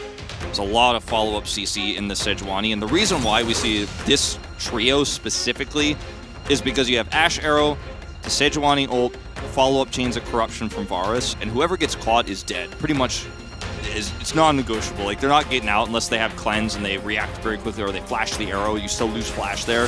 There's so much power in these 3 champions together, even though Clid hasn't proven to be a very successful Sejuani player. The same themes from Game 1 with their draft apply here. Ryze, still very powerful, just in general, and also in a side lane. It feels like Hanwha Life do not want to deal with side lane shenanigans, even though Gen G proved that they do not know how to play it. I mean, that last game was pretty much just like, hey guys, we do not know how to split push. So we know these players do, they just did not. I would say I'm going to disagree with the desk a little bit and say I think Gen G has very good knowledge of how to use macro. And we saw Doran make the call to get those 2 turrets earlier too. I think they definitely know, they just didn't. They choked a little bit there. They lost control of the map. I'm not going to go so far as to say this team can't play 4-1. I think they absolutely can. They did not, but they can. Maybe that's my hot take. I thought it was a lukewarm take, but okay, there's the respect shown to Zeka on this Talia. The Akali ban that is pretty much good to do against Zeka no matter what the comps are. They'll be able to take this Cassante here on red side and save that counter pick. That 5th pick that has been so defining of all 3, or potentially all 3, the first 2 games of this 3-game series. As will Doran be willing to just play Gnar into this, or does he want to play Jax? Run it back. Fiora. We've seen Jax really struggle here. No. Looks like he's going to take the comfortable pick here. Okay. Azir's fine. I mean, Chovy played it well. They don't have to deal with the Talia this time. And the Sylas is banned, too. Yeah. So you have no Akali, no Sylas to deal with. They did kind of ban out the last game comp and pick a very similar one. I'm surprised that they didn't consider the Renekton here too, because Renekton seems like a pretty easy call to make. It's against Azir, the Renekton? Yeah. Like, a bit weird. Kassadin. This is so much greed if you take this Kassadin pick here, because you're playing against an Azir who is the pushing, punishing player in the LCK Anchovy. He's going to take the edges that Azir has in the early game of this matchup and punish you hard, non-stop, constant pressure, and you have a Wukong to follow up. Zeka's going to have a lot of trouble in the early game, and you're going to have control of bottom, so there's a lot of prio there. There's one player I think who can be the glue that holds this comp together until it gets to later parts of the game where the Varus is going to have a lot of damage. You're going to have Ashe engage. That player, just on your screen moments ago, Klid, has a lot of pressure on him this game. He's going to have to make sure that Varus Ashe lane is protected when they want to go for their heavy push with their wave clear. He's going to have to protect Kassadin here. Did anyone watch yesterday? Was Klid taking notes from Owner? You think he's ready to get his Kassadin in the head? I think that's what we're going to find out here, because without his great support, this draft feels like a wash. And if Gen.G are able to use their win conditions there, Prio and Peanut gets to gank bottom side and punish that Varus Ashe, there is no way this Kassadin gets time to get online. And it's if it's not Chovy, you're like, oh, it's okay. It could be all right. But it's Chovy. It says, Zeka, will you marry me? And then the sign on the left says, she's married already. She is a married woman. That's what it says. So, you know. Okay, her husband doesn't watch League. It's a secret for now. Said something like, do you have a lot of money? I think that's a reference, a meme to a recent meme video made here. Either way, guys, this is going to get interesting. Kassadin is back in another Game 3. We'll see if HLE can make it work like T1 was able to make it work yesterday. Either way, let's hop onto the Rift and find out.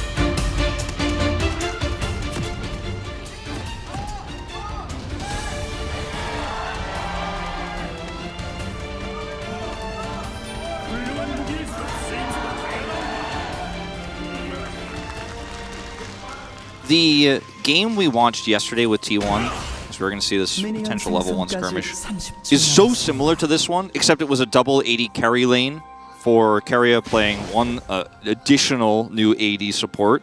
But you had the Kalista, which is a pushing lane like the one that Viper and Life are trying to run. Guys. I mean, there's a lot of damage at this level 1, but not going to be the value they were looking for.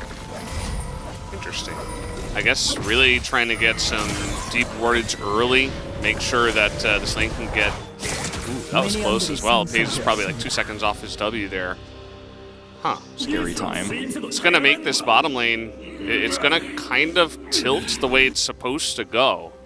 Yeah, certainly. The Varus Ashe pressure. Certainly hurts a lot, because Lucian Nami hitting level 2 means they can do a lot more. When they hit level 3, they can actually try to potentially all-in this lane. They won't be taking as much poke damage in the neutral of the minions crashing, because they have the brush control. So the brush control allows you to actually do stuff here at level 1, as we will see. Kingen helps Klid, who will be pathing bottom side here. Needs to be shadowing mid and bottom, as we mentioned in the early parts of this game. Peanut also heading in that direction. Shocker starting off the blue buff, because you need to be punishing this extremely potent Varus Ashe lane. It's just what they're going to do. Heal used early by Delight. We're seeing this more and more just because level 1s and level 2s are just so important for getting lane priority, lane positioning. And with the Ashe Arrow, the Klid ultimate here with the Sejuani, he has to take cleanse this game, Paze does. And so some of those trades I was talking about, trying to get the earlier level 2 and stuff like that, not realistic here. And even with the heal, Life doesn't use his. Viper has barrier because he doesn't need to take cleanse in this game.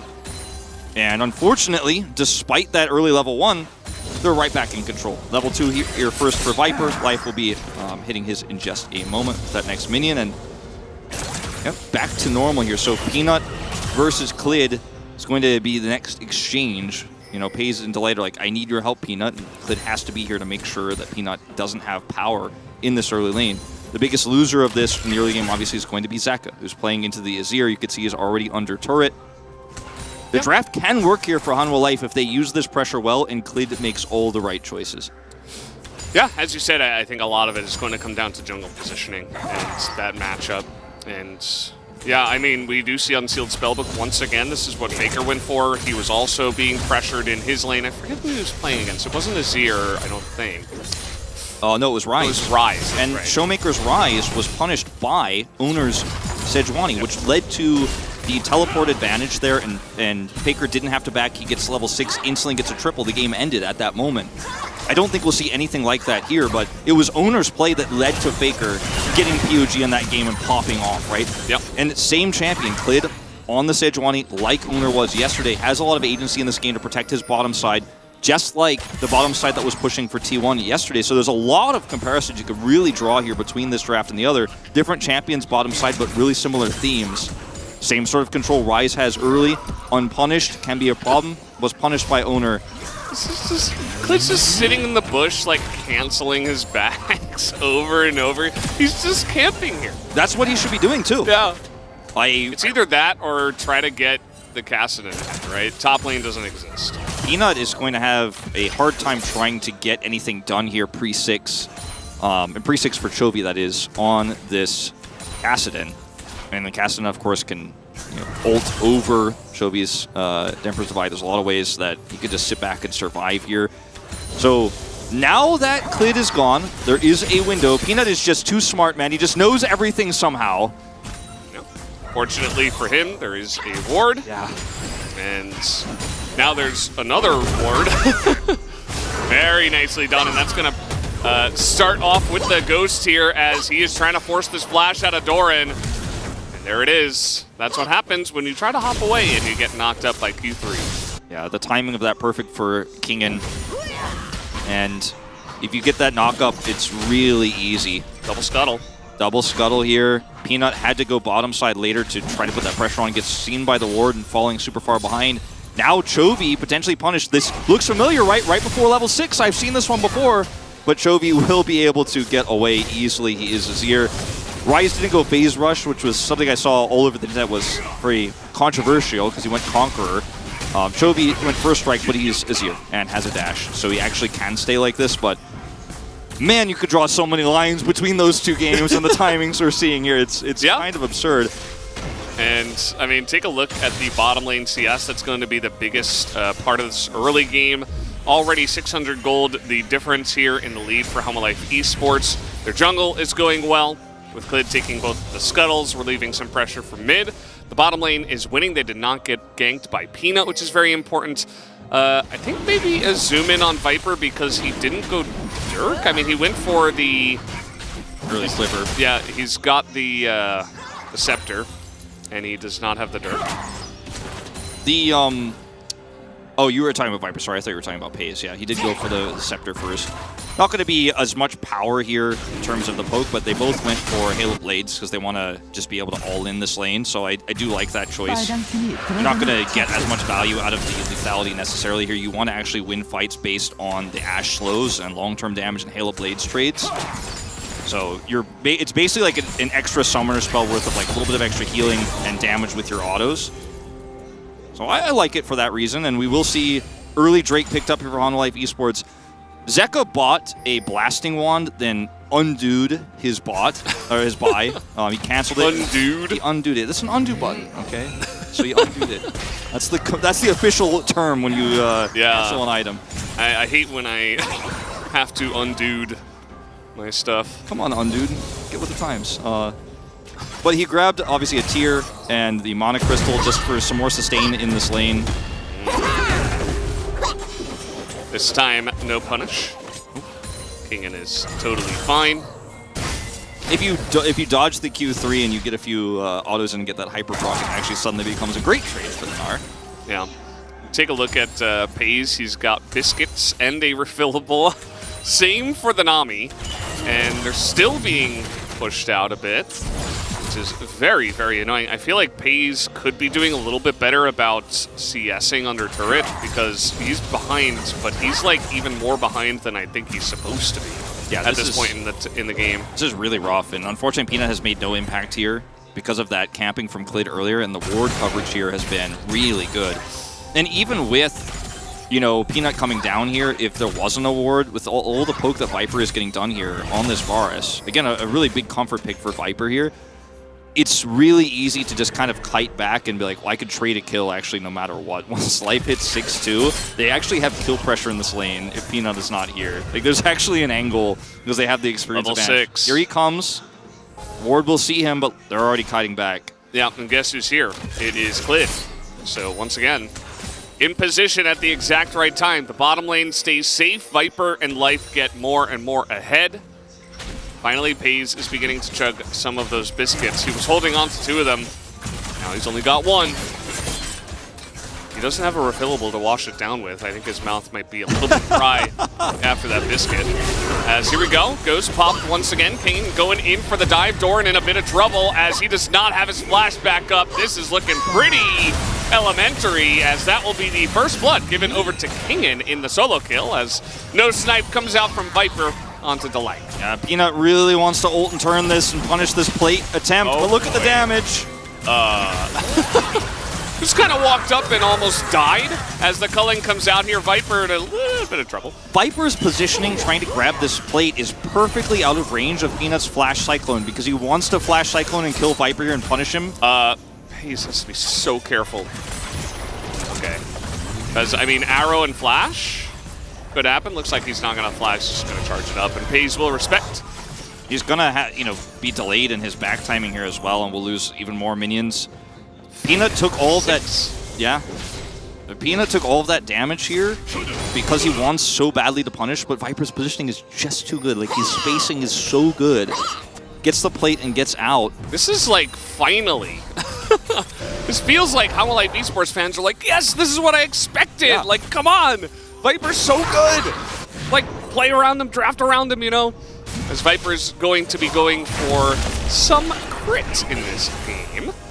If you give Kingen the responsibility of playing into a safe lane for Gnar and just leaving him on an island, you know, we don't always trust it's going to go well, but when it's Doran, who's a very aggressive player, and this is a defensive champion that actually wins all-ins defensively, and actually is normally how K'Sante gets kills. Against Doran, you feel pretty good about Kingen's chances, right? Yeah. He gets a solo kill top, you camp bottom with Clid, and Clid's making all the right choices this game, and Hanwha Life are feeling great right now. Yeah, 530 gold down, but let's take another look at that in 10 minutes time, in 15 minutes time, where Zek is at that point once this casting starts coming online. That's normal. That's how you're supposed to be. Arrow sails wide. That could have been a recipe for disaster, but there is a cleanse onto Pays, which he absolutely needed to take in this game. What with the egregious amounts of CC on the side of Hanwha Life Esports' his composition. And yeah, as you said, I mean, Zeka's he's chilling. He's going to get behind. That's fine. Take a look at the CS. It's exactly even. He's got his Catalyst online, bought that tier early. And a lot of ages, probably in the next 60 seconds or so, he's going to be locking that one in. 12, 30, 13-minute timer on that, and you're going to have level 16 very quickly in this game. And in the absence of a real hard threat in a side lane, Zeka will be able to just freely take minions and get gold by himself without many threats. Even Peanut is easy to dodge here. See if Hanwha Life Esports know how to side lane. Well, we'll find out. I trust Zeka. I think he's got it in his arsenal, or at least the the desire to do so, as we were having a discussion about before.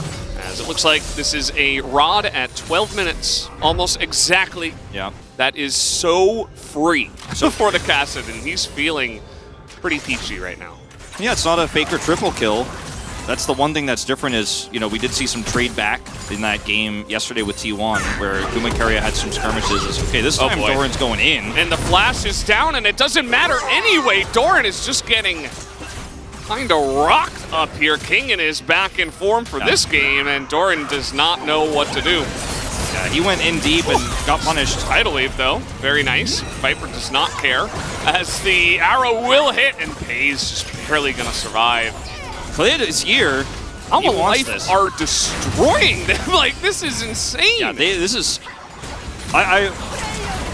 I don't know what to say, guys. FaZe has to cleanse. Yeah, cleanse. I mean, Viper could have even tried to go for a flash. I mean, this is right there. This is a turret, unless they TP Chovy. Okay, Peanut comes down, gets a couple of flashes, but guess who's here? It's Zeka. He's already on the roam. He doesn't have to teleport. He's got Ignite. Yeah. I mean, if they want to fight, they are ready to throw down. Yeah. Basically, Zeka is like, you guys want to lose the game right now? I didn't think so. I can beat you now or later. You choose. So much extra plate gold going into Viper here. They forced a TP out of Chovy here. If Chovy does not come down, they lose the whole turret and Drake. They lose now Drake and TP. So Hanwha playing on this win condition so extremely well. FaZe handling the pressure a little bit poorly here on the Lucian, but I think it's more about Viper playing it well. Still has barrier, by the way. Hasn't really been needing to use that one because he's just been hitting these arrows non-stop. It's not even Comet Virus. It is the Halo Blades like we talked about. Yeah. This is some gold being traded back onto the Cassidy, but he's already got his rod. Yeah, he's fine. I mean, he's like, okay, whatever, you know, if you kill this turret, your bottom lane is going to lose their turret before I lose mine, so I'll just go bot, I guess. Doran is so far up in this lane because the wave state is terrible for him. He can't actually farm the minions, so... How did that happen? I said he was going in, but he was really just trying to get farm. He jumped into this fight a little bit late, but he is just denied any opportunity, and now the wave is just pushed into the turret for Kingen to pick up. 20 CS up on the top lane, 40 CS up bottom. Big plate gold. Oh, FaZe has to... Okay, I mean... Yeah, that's some Lucian gameplay right there. I mean, that's the only way to describe it. He just dashes one way, Gale forces the other way. He's totally fine. Holds his flash. He zigged and he zagged Valdez. Yeah. He didn't zug and zog, though. He's not quite Valdez. Not yet. Oh, not again, please. I mean, actually, if King gets 3 solo kills, that's pretty hype, but I don't know if I would wish that on any player. Trinity Force for Doran, too, because he just needs some extra movement here. It's just like, please give me all the pieces. Oh, Ignite, guess what? Okay. Gonna be forced to use that. Looks like Zeka was on cooldown as Kingen's going in. I don't know about that one, but he's looking for the kill. He nearly gets Doran, who goes into the mini-gnar right at the end, and that was a little bit scary, but they do get the kill in the end. Thing is, that doesn't matter. You know, it's a kill on a Wukong. It's top lane. It's a top lane. It's a Gnar that's behind that gets an assist and isn't even going to get a turret. And Clit is just like, I'm camping bot. I'm still down here. He's got his tent pitched, okay? He's bought one of those generators. He's playing like a PlayStation 5 in there. Yeah. He's got like a recliner He's somehow. got AC and heating in there, man. Because look at where he is while this is happening. Peanut's like, I know they're camping bot, so I'm going to make something happen. And by the way, 우리 탑 잡은 것 같아. and he's like, I think I we got got him. 너만 조심하면. If we're careful. 휴. It's kind of a thank God sound is what that means, Yeah. but it's he knows too that this is his opportunity and it's the right play, but what it means is less significant here than the outcome of the bottom side of the map where FaZe is so significantly behind. I mean, at least Peanut is able to get a win because, okay, Chains of Corruption, pretty funny into Wukong.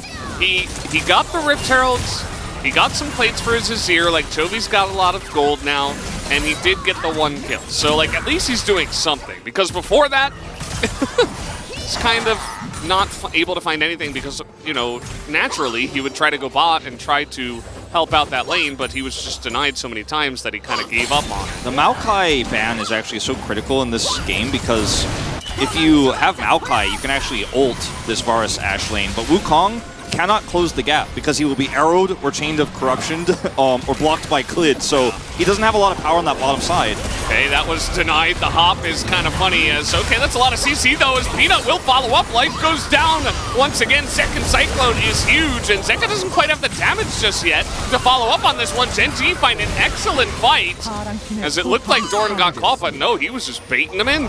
Doran with an R-bar buys so much time. Peanut comes over. It's basically this weird, slow wombo combo of CC, and now valuable gold here on this turret. We're going to see a TP.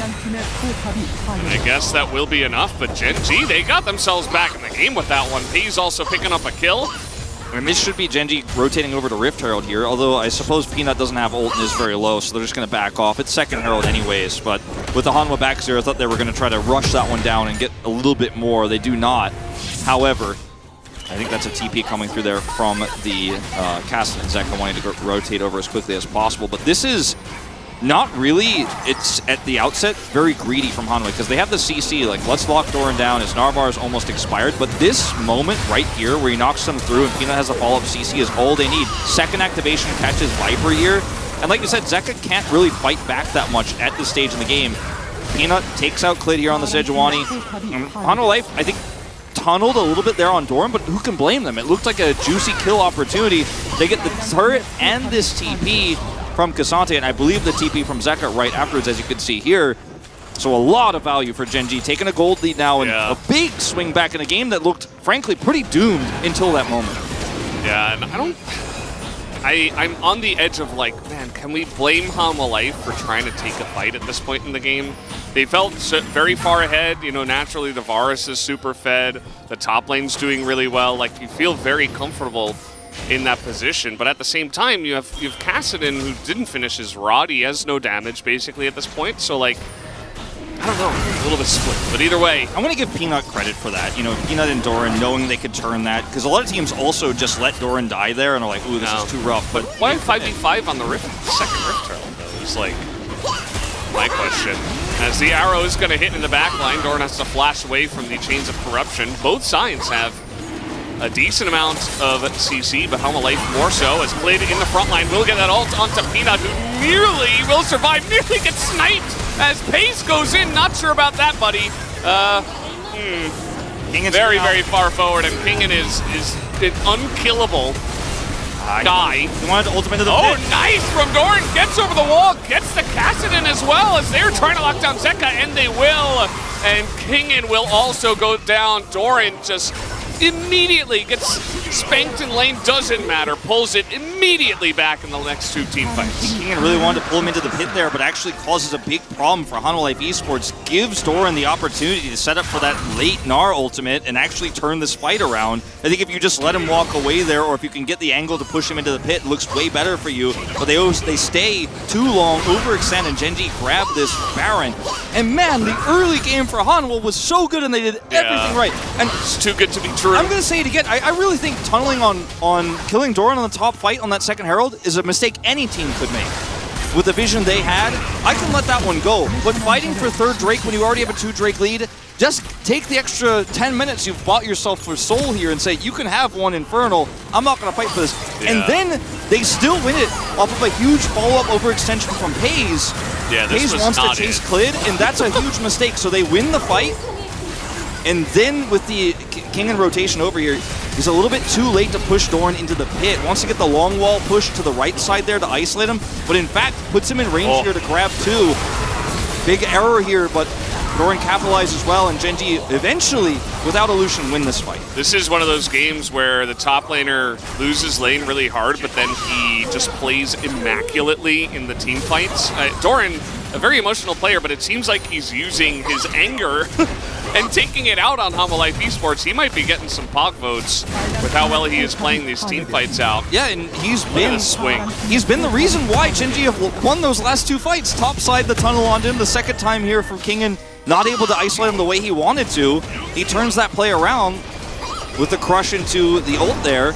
Gets 2. Chovy gets a triple kill. Suddenly the Azir's online. Yeah. And Gen G have full map control and a Baron buff.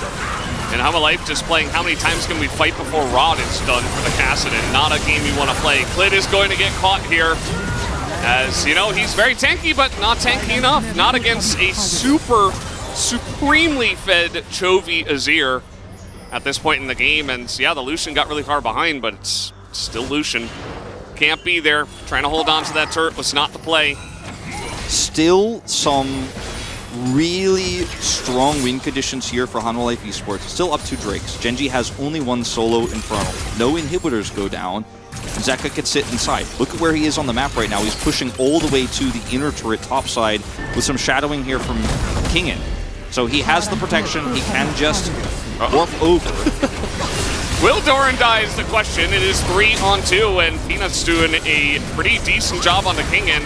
As now Pace will get over here first. Nice knock up to stop the culling. Not going to matter, as Peanut will survive, and they take down Kingen. They commit to stopping Zeka. It was greedy, and I was all about it, though, because he was shadowed by Kingen. Unfortunately, still just not enough to win that fight, and Doran gets his Gnar again. It's like, you just can't kill this guy.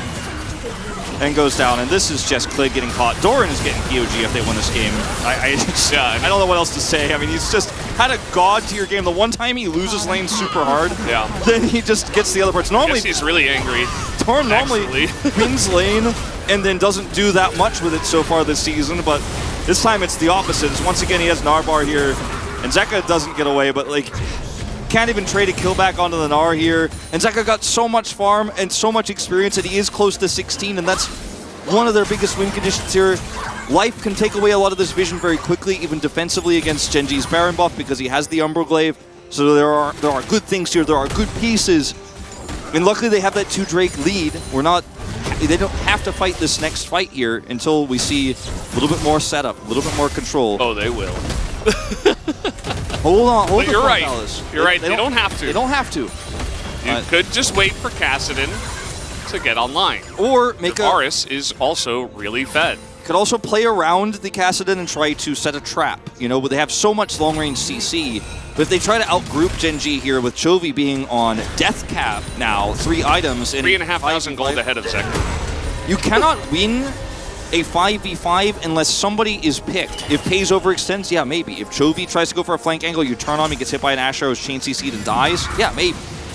But if you want to win that 5v5 that Hanwha Life Esports want to take right now, potentially, as you suggest, they will, but even though they should not, then I think they're going to have a bad time because there are just not great ways to set up for this. Zeka doesn't have TP, so they're definitely giving this up. So Genji say, okay, you thought we were just going to group on Drake, we're going to push mid. And Peanut's not gonna fight it, but yeah, Life is just kind of out of the fight now. Zeka backed, and Clid's backing. They're just gonna give it. Yep. They don't have without enough control over this Drake, they don't feel comfortable to let Zeka try to take out that inner turret top. He was punished for it last time.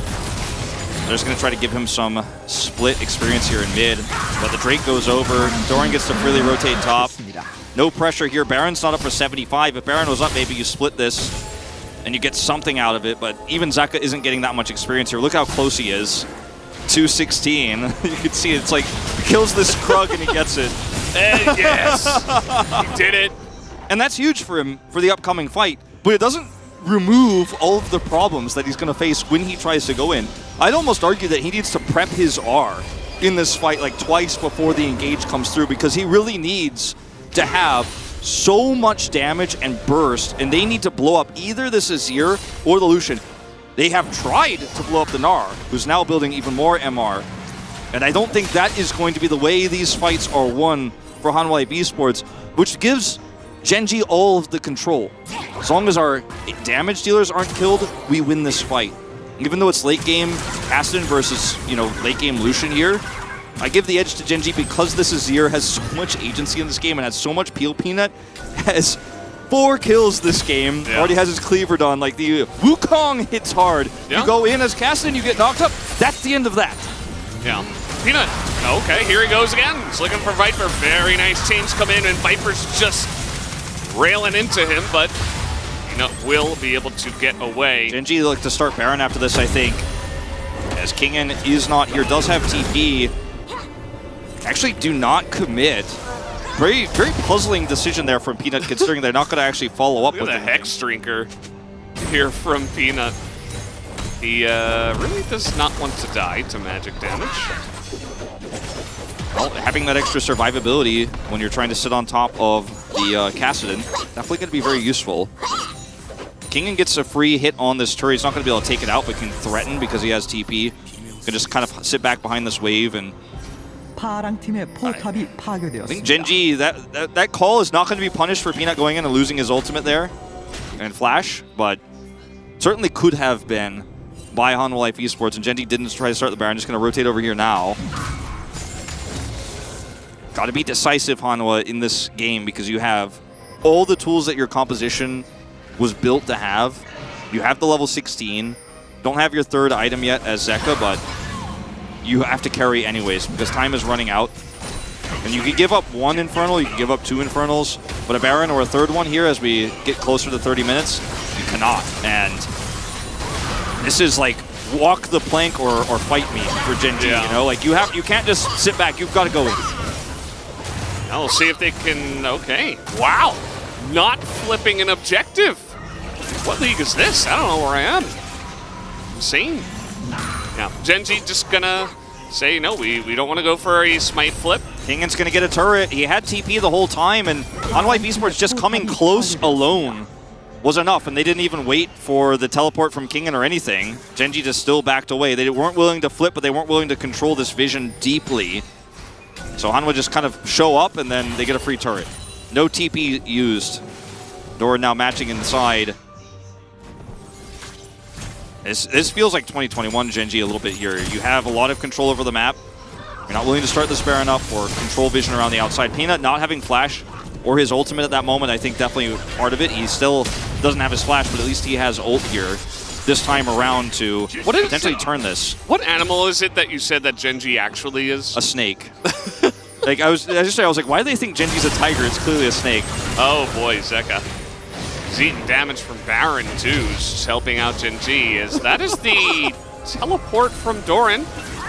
Guess they definitely have to start this Baron up. Where are they going? Okay. Gen G want to force a pick here, or they want to force a mistake out of Hanwha, but they're not confident enough to actually start the Baron themselves. It's pretty difficult. I mean, unless you're going to catch life, or I mean, there's a Kassadin, there's a super tanky Cassante. Okay, arrow into Pays. There's also Glid who's got his ass away. is pretty good. Yeah, Chovy is actually a raid boss right now. So. Kingan is out of the fight now, and that's one way. You just kind of group up in the general direction of Baron and take an inner turret here and hit Kingan a few times with your Sand Soldiers. He has to back. But yeah, this is the snake-like tendency of Gen G when they have these advantages that I was joking about. Is yes, their mascot is a tiger, but if we were like saying what animal Gen G is, they don't just get to be a tiger because that's their mascot. That's not how it works. I think T1's a lion. Yeah, actually, I agree with like that. a lion. Yeah. For them. I think. What is D+?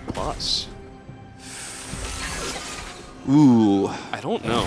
Platypus for sure. What? Yeah. Let's think about it. I did. Come back to that one next week. After you've thought about it a little bit harder. Okay. All right, so Gen G now with this vision setup that they had for a brief period around the Baron, that's now somewhat faded away. They're gonna reset it up again and take Baron, or rather take this Drake, because Hanwha are not doing anything. And yeah, Kassadin has 3 items now, but this doesn't just by default get better. For Hanwha, they need to be decisive and need to set up a pick. You have a pick comp with tons of damage in a long fight. It's not lethality virus. You have arrows, use them. Here's one, doesn't hit, but like, fish, okay? Look at how quickly the cooldown is coming back for life. You'd be basically hitting that on cooldown here, because that's how you're gonna get, you don't have map control right now, you don't have vision. One way to get it back is to use these Ash arrows and Hawk shots. It's gonna be difficult. Life is just melted as he has to flash away from this one. Glid has to play the front line, as this is not really the messy fight you're looking for if you're HLE Esports. A lot of chip damage and poke available in the form of Azir and Lucian. As now, just like that, they're gonna go straight onto this Baron. Zeka has Smite. He's gonna be too late. Yeah, he's not gonna get here on time. And they get nothing with Kingan on the side, unfortunately. It's Krugs for Baron. But they can't commit to this fight without any sort of control, and with life being pushed back there, all he could have offered was a long-range arrow, but no follow-up damage. They didn't have control of the mid-wave either. And you asked the question, can HLE actually play their 4-1 and play the sides and get Zeka ahead? It's been Kingan who's been the one with this Kassadin that is 4,000 gold behind, who has just been grouped for no fights and no commits and no engages, and I think we have our answer. Is the win condition hasn't been properly set up. There were some really poor calls and some tunnel vision for Hanwha in the mid game, which again, I think a lot of teams would have made those same mistakes. And Gen G made fantastic, plays with the opportunities they were given as well. Like, they were always in position. The follow-up was fantastic, so props to them as well.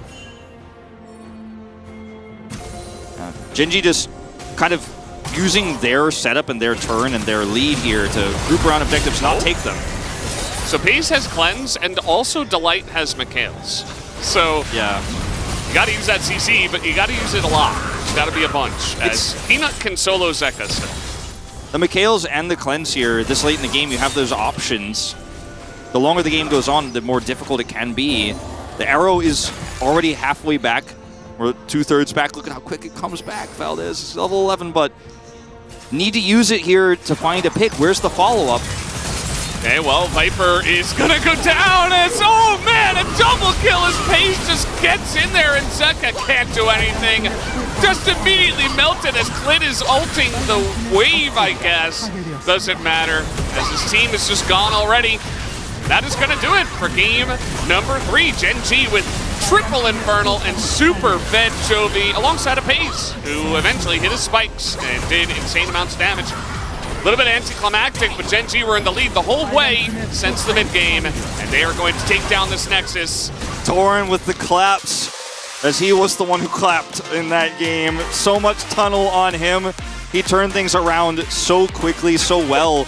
And this is a game in a lot of ways that Hanwha lost more than Gen G won, but you can see they had a plan in the draft. They banned the Maokai, one of the most punishing junglers, Clid Camp's bottom side. We can give like 5 out of 5 stars for how the first 15 minutes of the game went for Hanwha Life. They were oppressive, they were clean, Zeka played the laning phase basically perfectly. It's what happens after the plan that newer rosters always have to struggle with. What happens after the plan for Gen G is you have 3 main roles and a bottom duo that are new, right? You have Gen G who already have a lot of synergy, already know how to communicate, already have those veterans on the team who work together for so long that can figure out those situations way better. And Doran doesn't choke. He handles it well. And if you're a Hanwha Life esports fan tonight, you're going to be holding on to Game 2 real tight when you go to sleep. And you're going to be dreaming about what could have been in Game 3 because it was a brilliant draft. The start was good, but they just tripped over their shoelaces a little bit in the mid to late game. And also, I mean, yeah, it is true. Doran having some Nuggery-esque 0-2 power spike. I mean, he got absolutely dunked on in lane, and he was like, all right, now I'm just Super Saiyan. You've activated my trap card. I am just going to single-handedly start all these fights and just kill your entire team 3 times in a row. Like, it's insane how much work that guy was able to do alongside a Peanut who was able to somehow claw his way out of that really rough early game, which was really nice to see. And Chovy got ahead, and we know what happens when that happens as well. Pays, you know, maybe not this one, but given Pays the big ups. He, you know, what happens is like he makes the mistake and he knows it, but like then he has insane pop-off moments. So if he can just be a little bit more consistent, this guy is going to be insanely good. That's just going to make Gen G insanely powerful. We are in a really snowbally meta, Valdez, where Medi? Vedi? No Vedi. Maybe on LEC just later. Medi. We're in an extremely snowbally meta where you see Lucian comps really roll over so many teams. That's why Zeri's at a top win right now. The comps that fall behind early and need to scale have been struggling. Even Cassidy, outside of that amazing Faker game that we did see yesterday, has been struggling a lot. We saw it with Kwangdong Freaks trying to run the Cassidy too, also get bowled over. This game wasn't that though. And Gen G just punched the snowball wide open. Like, because it was snowballing the other way. Because it was like, okay, oppressive bottom side snowbally. Lucian has no money. He can't do anything. Kingan's getting solo kills in the top lane. When you watch these highlights, you'll forget, like, if you watch only the second half of this game, you're like, whoa, oh my god, how did Gen G win this game? Because everything was so Hanwha Life esports favored. And then you'll see these turns from Doran. This is the first time Peanut ganks topside and gives him a kill. Or, well, Peanut actually takes a kill, but saves him there and gets a kill. Then you'll see this time where I think every team tunnels on this play of we can wrap around and kill Doran. But this time they're punished, right? And they had such a lead, they felt like, oh yeah, we're not fully online yet, but we can kill this Gnar, right? No, you can't. This is the first thing that goes wrong. Just don't group for the Rift Herald in the first place. Pays dies here. This is the second thing that goes wrong, where Doran makes the play. If both of these two things don't happen, I think Hanwha Life Esports probably wins this game. But Doran gets over the wall here. Kingan can't push him into the pit. That's the story of this game. Chovy picks up a triple kill in this fight. Yeah, and then by the end of the game, they had 3 Infernal Drakes stacked as well. So it didn't matter how much scaling was on the side of Hanwha Life Esports. It didn't matter what champion was in the mid lane. It could have been some new insanely OP scaling champion, I don't think it would have mattered at all. And Pays makes these plays at the end. He's, by the end of the game, actually so fed and so lethal. But let's remember that he started this game off with one hand tied behind his back. Gen.G with a huge comeback win here, and I think that it should be celebrated. Yeah, absolutely. It's a really good look for them. They'll have to go back to the drawing board and see what happened in game 2. But other than that, win's a win. As everybody's having a lot of fun too. It seemed like it's one of those wins that you feel really happy about, especially because it was such a nice comeback, and the early game did feel so helpless. Yeah. So it feel real great. It really did seem. I mean, you could see it in the gold graph here, but it really did seem impossible at times. And man, what a turnaround! Doran, the hero, never got tilted. Chovy picks up the kills. This team plays so well together. And on the other side for Hanwha Life, you have a draft, you have a plan, and you execute the plan. But when it comes to a little bit more like, okay, now we have to freestyle a little bit and use our lead and use this composition, that's where it fell apart. And I think that's the biggest difference between these two teams right now. But this was the best showing from Hanwha Life in a best of 3 that we've seen all season. So, like I said, if you're a Hanwha fan, hold on to that Game 2 win like really tightly and know that it is going to get better. It's a tough time. Don't get me wrong, 1-3 start, but hold on to that. It's going to get better. They showcased a lot of what they have and their potential to make this roster work. So we'll see if they can do it. Congrats to Gen.G to winning the series 2-1. Let's go over to the space and see what they had to say about Game 3. Thank you so much, gentlemen. Absolutely fantastic cast on the day. And here we are on the space, talk about the Gen.G redemption story in that game. But let's reel it back, gentlemen. Let's jump into the draft first, because I think we all really liked the Hanwha draft. I did not like the Nami first pick. Me and Uni both went, as that came out, because it really tunnels you into, obviously, the Lucian Nami, and it didn't work very well in terms of laning phase because Ashe Varus was open.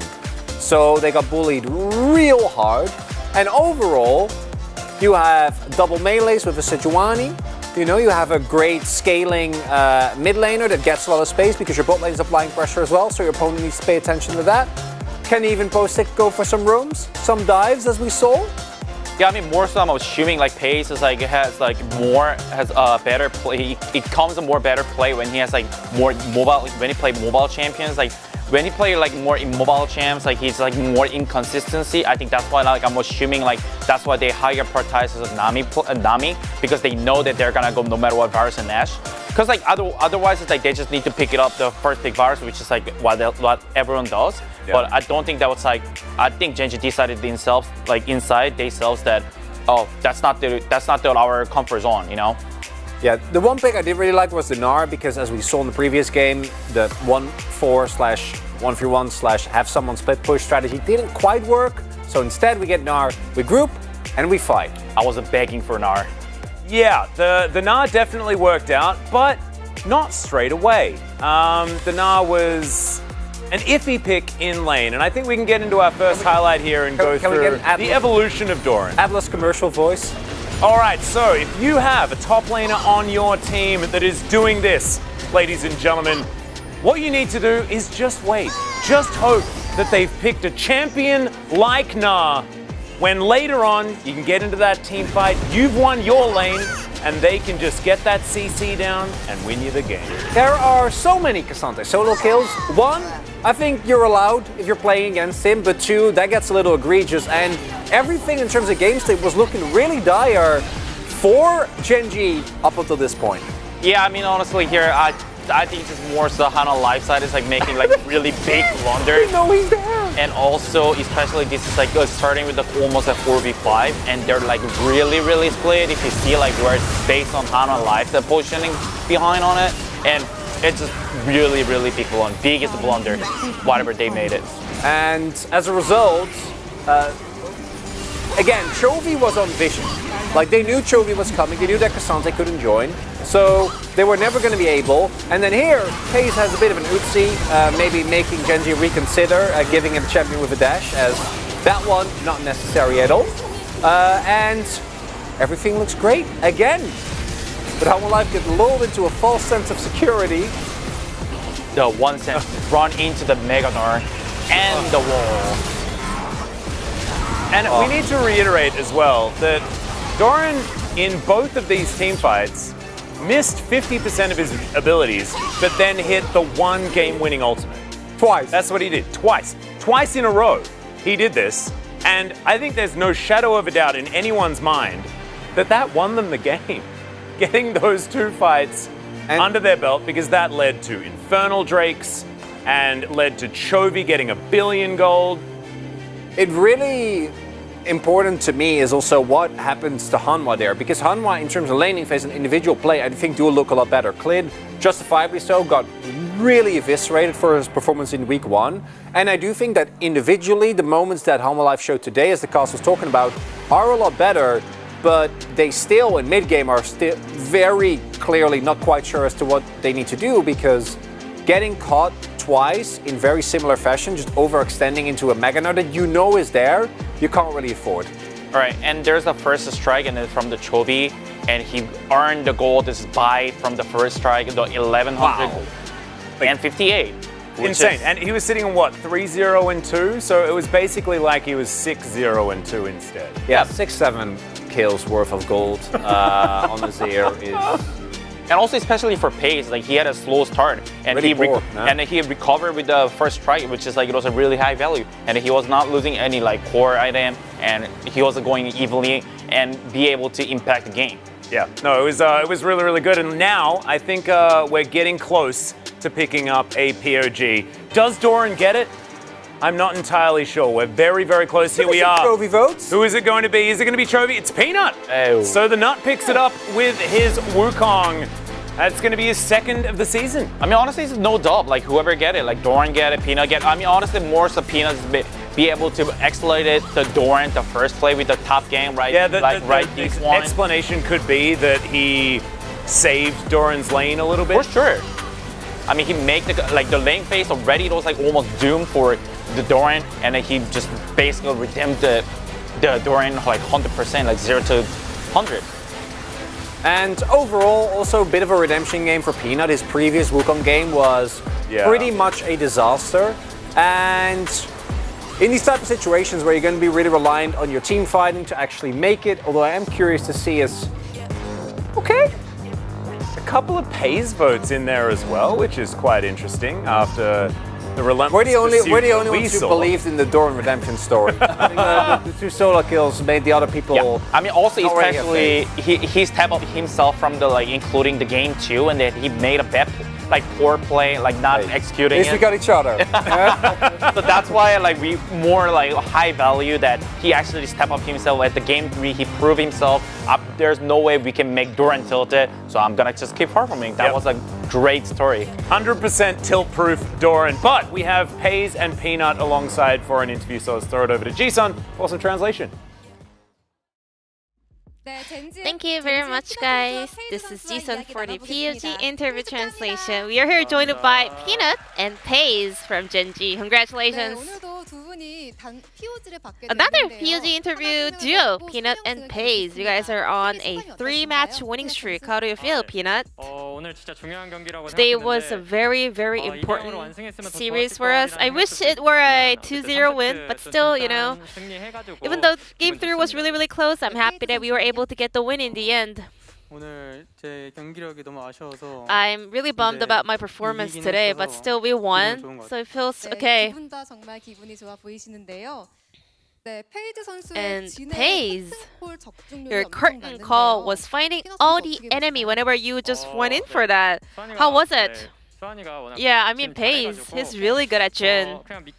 I always trust him, I knew he was gonna make something happen and he was always picking up kills, so I was so relieved to have him on my side. Pays, any tip on using the curtain call? Oh, I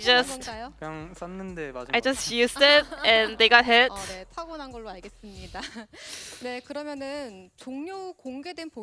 And then in the player comm, in the end, Peanut, you were like, Pays, do whatever you wanna do. Are you a supportive jungler on your team?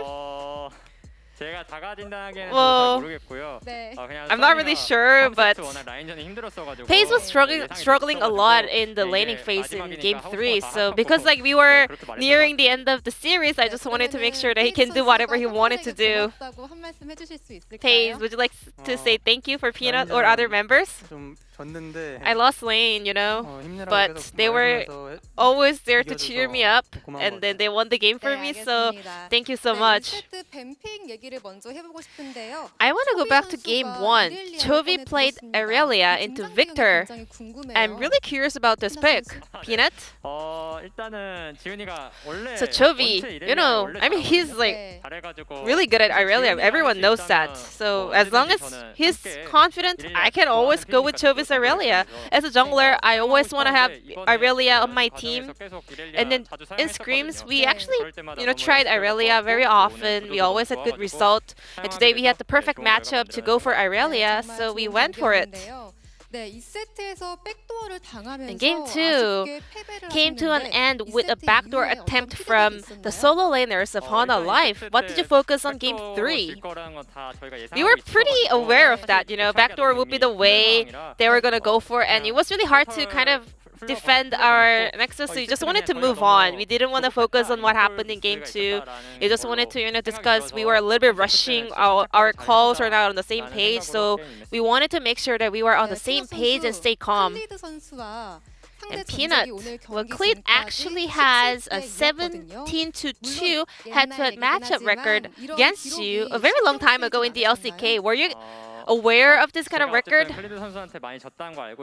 I know that I lost to Cleat a lot, you know, especially in 2019. Cleat was so good. He was like a premier jungler, and I was not having a good time back then.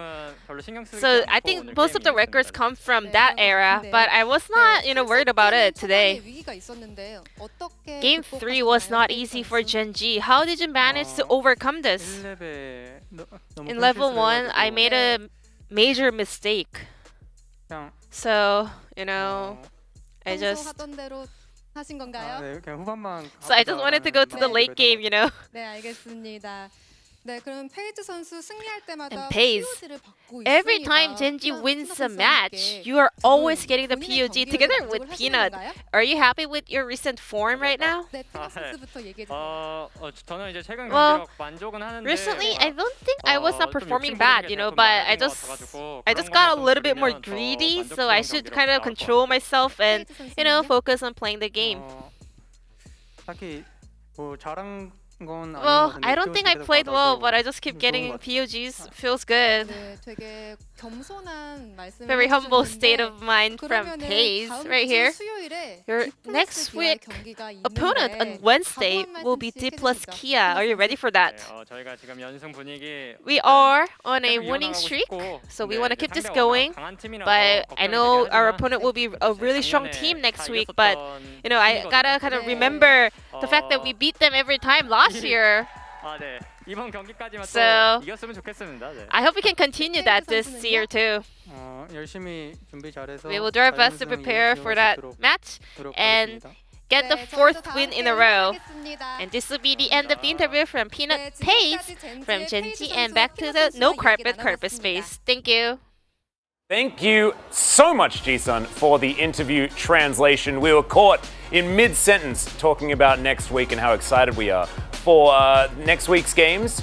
Let's have a look at the standings, though, and have a look at how things changed as Gen.G, they claim sole possession of 3rd place, and HLE, unfortunately, sitting at 7th. Of course, 6th, very familiar territory. Yeah, I mean, clearly Gen.G's got the 3rd spot, and which is like feels pretty good with there is a leaf sandbox and D plus Kia, but like I think for sure Gen.G to be able to climb more to especially against the D plus Kia in upcoming week, and I think they need to for sure step up a lot more. The performances has to be better than today. Yes. And for Hanwha Life, I do agree with the cost. It looks better. It doesn't look good by any means, but they are slowly on upward trajectory. On the right track, absolutely. But ladies and gentlemen, we are going to go to a short break. When we get back, Kwangdong Freaks taking on DRX. One of these teams is finally going to get a victory here in 2023 Spring LCK. We'll see you there and find out who it is.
라인전 뭐가 제일 편해?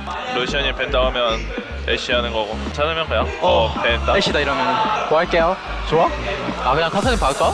카사딘 난 박아도 될 것 같다 한번 보여줘봐. 카사딘 하자 그럼 일단 먼저 라이트 노플인데 내가 한다 내가 간다. 레이톤 혼자 용할게. 혼자 용하면 될듯 라이즈 공 같고. 나 주다 물리면 안 돼. 이거 봐주면 안 가? 나도 올라갈게. 나도 할게. 빨리 이거 카사트 아이어부터 천천히 해. 나만 가. 공 깔아줄게. 공 깔아줄게. 좋아요 맞아줘. 맞아줄게. 상대 다 묶여요. 천천히. 나만 가. 지렸죠. 오고. 지렸죠.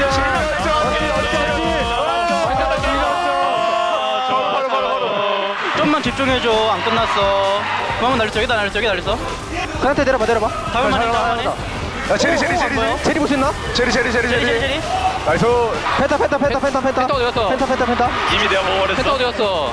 야 러시스 시킬래 멋있어 받아야 되는데. 울자. 잡아줘. 들어가. 첫 번째 안 받았죠. 나이스. 야야야. 나이스 지지.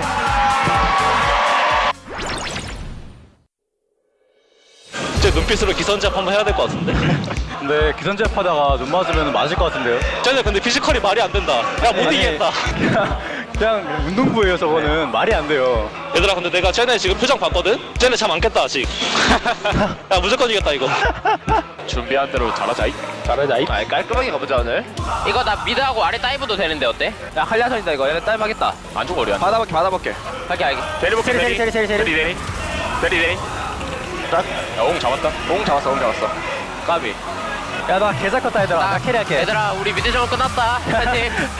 나 살짝 공부하고 되나? 얘네 이제 내려간다. 야 얘네 먼저 간다. 그냥 텐? 나 못 싸워 지금. 야, 빼면서 해봐. 우리만 간다. 살기만 해봐. 야야야 여기부터. 야.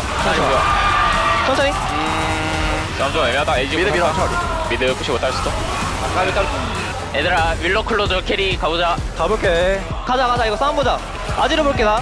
비 많이 받았어. 미드 궁 쳤다. 오너 빨만한가? 이거 천천히 보자 이거. 야, 나 최대한 빼볼게. 한번 빼봐 일단. 빼봐. 안돼. 쟤네 노플링 하네. 바로. 샷 지우면서 가죠. 렌즈 할게. 내가 바로 다시 가야 돼 얘들아. 집 가면 안 돼. 야, 바로 스틸하다 볼게. 이거 천천히 봐주라. 7천, 4천, 3천, 2천, 1천.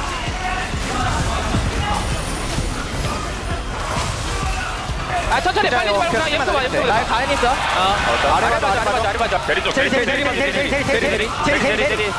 야, 지금 너 살살만 해봐. 빨리. 아지르 봐줘. 얘들아 아지르. 아지를 지키면서 해. 아지. 이게 많은데 아지르 쪽 버전에서? 아지르 쪽. 야, 나 이거 아지르 봐줄 수 있어? 아지르. 야, 빼봐. 내려와. 나이스. 끝낼 수 있어. 아니, 못 끝낼 수 있어. 아니야 지켜봐. 끝낼 수 있어. 아 끝날려나? 끝나겠다. 아니야, 잠깐 내가 막아줄게, 형님들. 기다려, 나 믿어? 5초? 좀 막아봐. 가보자. 보여줄게. 미친 기다려봐. 과학자 가보자. 3초. 나 이지만 본다. 보여줄게. 막았어. 형들 막았어.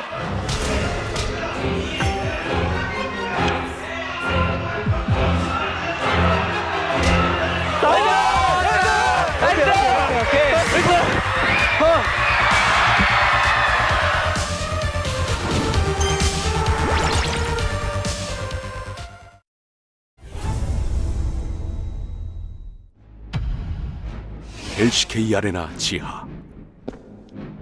은밀한 곳에 자리 잡은 지하 조직 LIA. 이들은 위협이 되는 존재들을 끊임없이 조사하고 분석했다.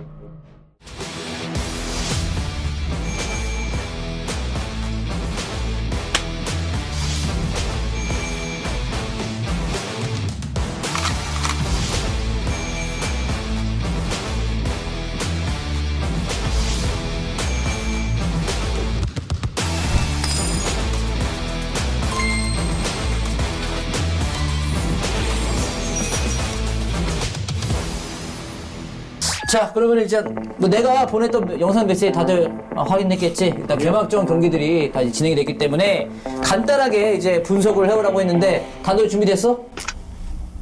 아, 준비됐다고? 알겠고. 자, 그러면은 일단 제일 먼저 개막했던 게 베이징 LPL이 제일 먼저 개막을 했어. 와.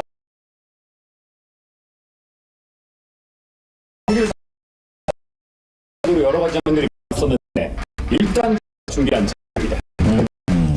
기대가 되구만. 야, 들어.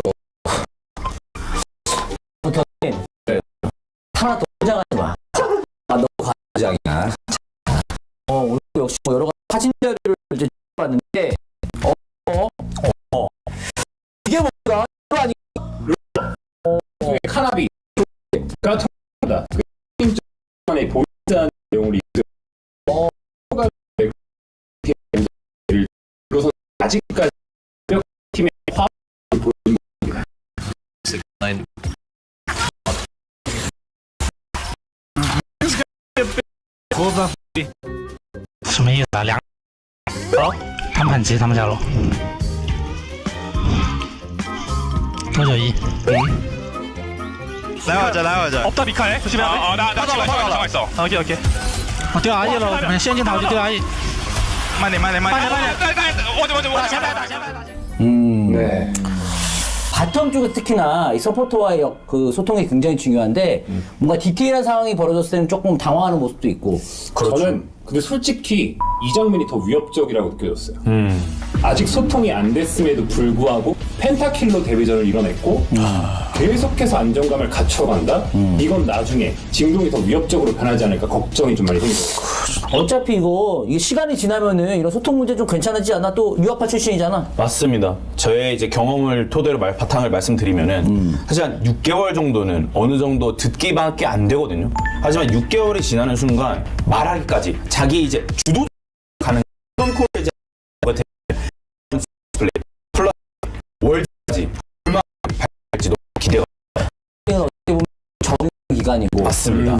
또 서버가 중요하잖아. 그렇죠. 이거 좀 무섭네 지금도. 자료가 많은데 오늘 다음 자료 한번 볼게. 이거 루키 아닌가 루키? 맞습니다. 이게 무슨 사진이지? 루키와 더샤이가 만났습니다. 그럼 뭐 하는 거야 지금? 같은 팀으로 만난 게 아니에요. 루키가 더샤이를 만났을 때 등장하면서 목을 긋는. Hold up, rookie. Do you know who won't beat? No, rookie what? Oh, he's the shot! 확실히 웃으면서 하네. 그래도 친해가지고 서로 이제 좀 재밌게 비해서 쇼맨십이나 이가 많이 되죠. 더샤이도 그냥 받아들이고 재밌게. 네. First top east, and it's looking at rookie and Jackie Love. Obvious big carry potential. Yeah, so this is really up to Weibo. Oh my god. Let's go! Let's go! 와 탕미 달리. 네. 야 더샤이다운 픽이네. 근데 또 여기서 싱팅하는 그 상태를 상대로 솔로킬을 He's gone all out, a lot of damage on the side. It's a 1v1. The execution, is it there for the Shy? He misses the spear, and the Shy, is he gonna go to the solo bolo? He's gotta get out of there. The execution, and the Shy. 더샤이가 사실 뭐 이렇게 다양한 픽을 좀 많이 활용하는 친구잖아. 맞습니다. 이번만 봐도 아크샨, 루시안, 애니비아, 칼리스타, 야스오, 리븐, 아지르까지 그냥 더샤이에게 챔피언을 준다면 탑으로 활용하는 선수. 근데 저런 픽을 해도 팀 내에서는 뭐 크게 뭐 이렇게 저지하지 않나 봐. 되게 밀어주나 봐. 그만큼 이제 팀원 간의 신뢰도가 높다고 볼 수 있죠. 사실 그냥 무시하고 하는 걸 수도 있어요. 그런 썰이 좀 있기도 하고. 네. 자, 그럼 다음 자료 오늘 많이 준비했는데 이거 뭐 네가 썼니? 이거 뭐 읽어봐. 이거 뭐야? You should know me. 저 뭔지 알 것 같아요. 베이징이 사실 악필입니다. 글씨 연습을 하셨구만. 근데 You should know me. 이거 사실 한국 팬분들은 잘 모를 수도 있어요. LPL에 관심이 없다면. YSKM IG의 탑라이너입니다. 아, 이게 그 YSKM 네. 그거의 약자였어? 맞습니다. 굉장히 좀 이 닉네임만 보더라도 패기로운 그런 선수네. Sides into the break with a 2-0. That's oh, what is happening here? What is happening here? 지금 뭐 하는 건가?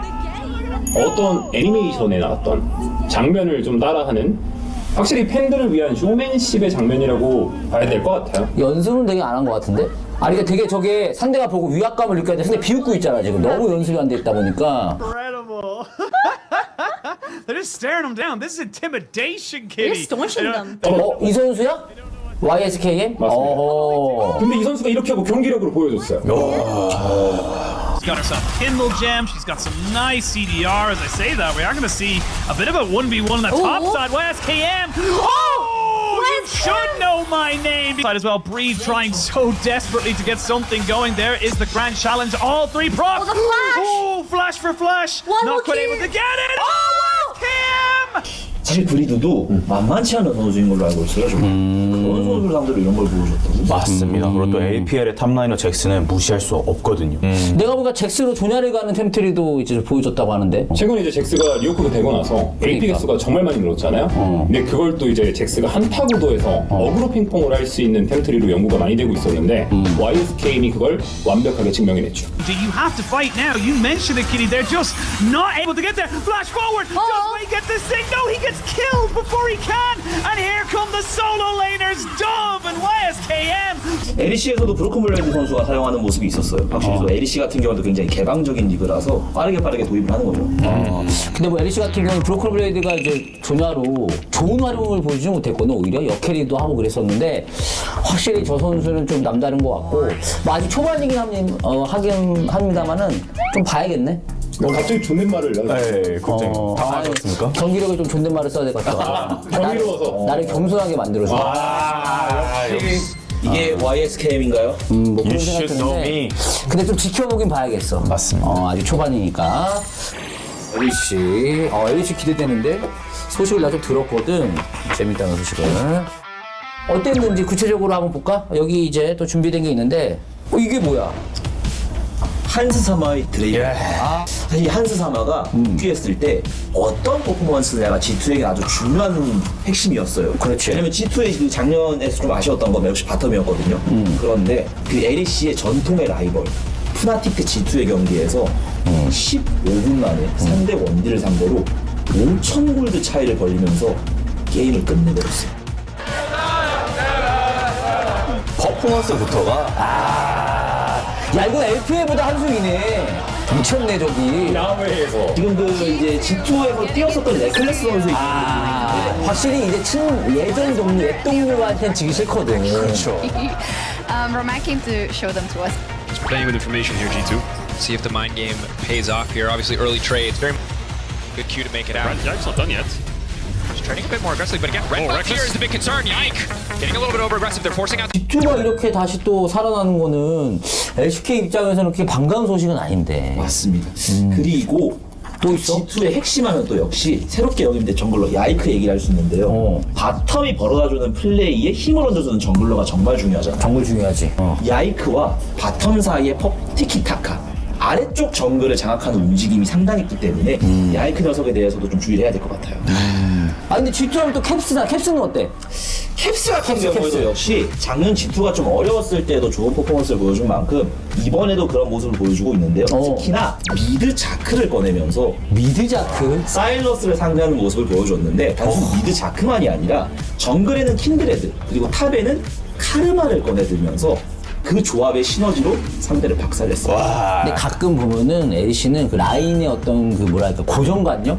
그런 걸로 좀 벗어난 그런 라인을 많이 서더라고. 밸런스를 실험적인 픽과 동시에 잘 잡아주니까 그 실험적인 픽들이 정말 유의미하게 성장세를 보여주고 있는 그런 추세인 것 같습니다. 와, 그럼 이거 캡스까지 잘하고. 야, 이거 결국 LC는 또 G2인가? 초반에 완벽한 경기력으로 3승 고지를 달리고 있고 이 G2를 위협할 만한 팀이라면 역시나 또 G2 출신이었던 이 퍽즈가 이끄는 발음 좀 조심해줘. 네, Fox, AKA Fox. Procs in the back line. Neon and Perks aren't really doing much of anything already. One getting taken down on the top lane. Perks now pushing two back. Versus still in the back line, flashing out safety. Ruby still standing strong. What can he get done?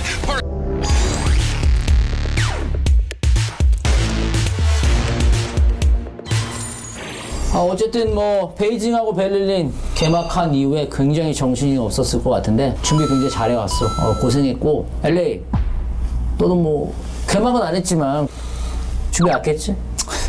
개막하지 않았기 때문에 제가 또 LCS 스토브리그 준비해왔습니다, 국장님. 기대가 되는데 자 그럼 한번 볼까? 어떤 게 있는지. 이게 뭐야? 한글 마스터? 내가 뭐 한국어가 부족하다니까 나한테 선물로 준 건가 아니면은 뭔가 이게 지금? 대한 미국 팀이 완성됐잖아요. 팀 리퀴드. LCS 선수가 역으로 한국어를 배우고 있는 그런 역설적인 현상이 발생되었다고 합니다. 이거 익숙한 얼굴들이 많이 보이는데 트위터 공식으로 올라온 내용인데 밑에 보시면은 그냥 자기들 같이 올린 거거든요, 한국어로. 그만큼 이제 한국어의 진심인 걸 보여주는 장면입니다. 이렇게 되면 어쨌든 한국 팬분들도 이쪽 북미 쪽 많이 좀 관심을 갖고 보겠네. 아니 근데 보니까 이게 감독, 코치, 탑, 정글, 서포 이제 모두 한국인인데 이러면 미드 원딜 간의 어떤 뭐 소통 문제라든지 뭐 그런 거는 전혀 문제가 없을까? 사실 연 선수는 한국계 미국인, 그리고 해리 선수는 한국계 호주인으로 되어 있기 때문에 아무래도 한국어에 계속 노출되어 있는 문화적으로도 언어적으로도 노출되어 있기 때문에 저는 적응력이 남다를 거라고 생각합니다. 진짜 여기서 살던 한국인처럼 소통을 할 수 없겠지만 어느 정도는 알아들을 수 있고 맞습니다. 또 교수까지 칭찬까지 받고 있다고 하니까 충분히 뭐 가능성 있는 것 같고 보니까 또 인연이 있는 것 같은데 연 선수랑 또 연 선수와 제가 은퇴하기 직전에 같이 할 뻔 했거든요. 챌린저스 이제 LCS 챌린저스라고 보시면 될 것 같은데 콜업이 된 거죠. 특히 이 선수가 주가가 이번에 아주 굉장했습니다. 스토브리그에서 북채원이라고 총평이 나 있는 연 선수 내년이 진짜 정말 기대되는 선수입니다. 팀리퀴드 어떤 점이 좀 견제를 해야 돼 우리가? 팀리퀴드에서는 22시즌에 LCS 역사상 사실 돈을 가장 많이 썼다고 그렇게 소문이 나 있습니다. 역대급으로 슈퍼팀을 꾸렸으나 롤드컵 진출까지 실패했기 때문에 이번에 그래서 한국 용병으로 아예 노선을 틀은 감이 없지 않아 있습니다. 그래서 어떻게 보면 또 다른 슈퍼팀이 된 거잖아. 그렇죠. 그치만 저번에는 루키 쪽보다는 좀 더 베테랑 쪽으로 다가갔다면 이번엔 확실히 루키 양성으로 갔기 때문에 그만큼 포텐이 어디까지 갈지 아무도 모릅니다.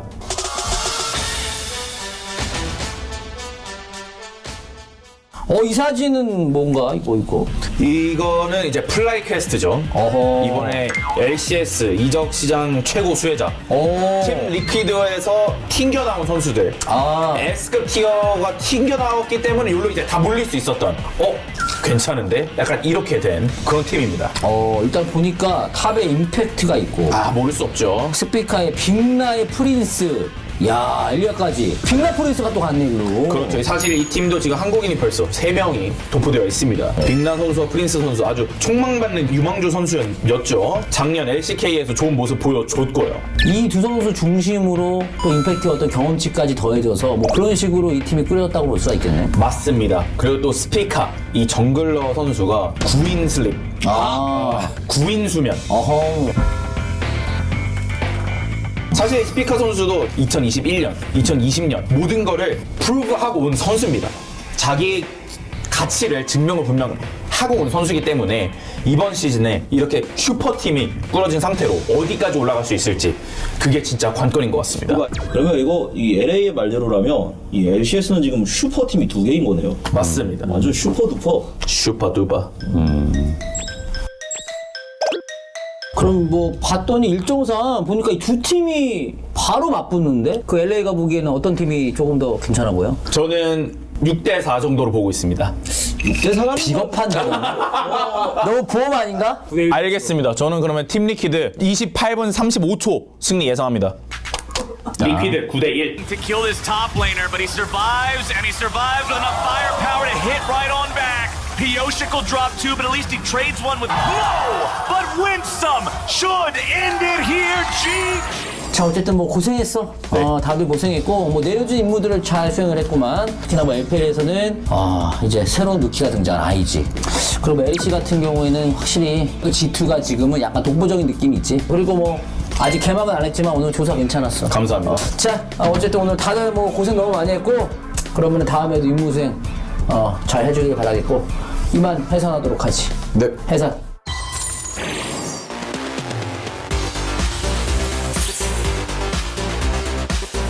여기는 코드네임 서울. 이번 주 여러분들이 입수할 정보는 메타다.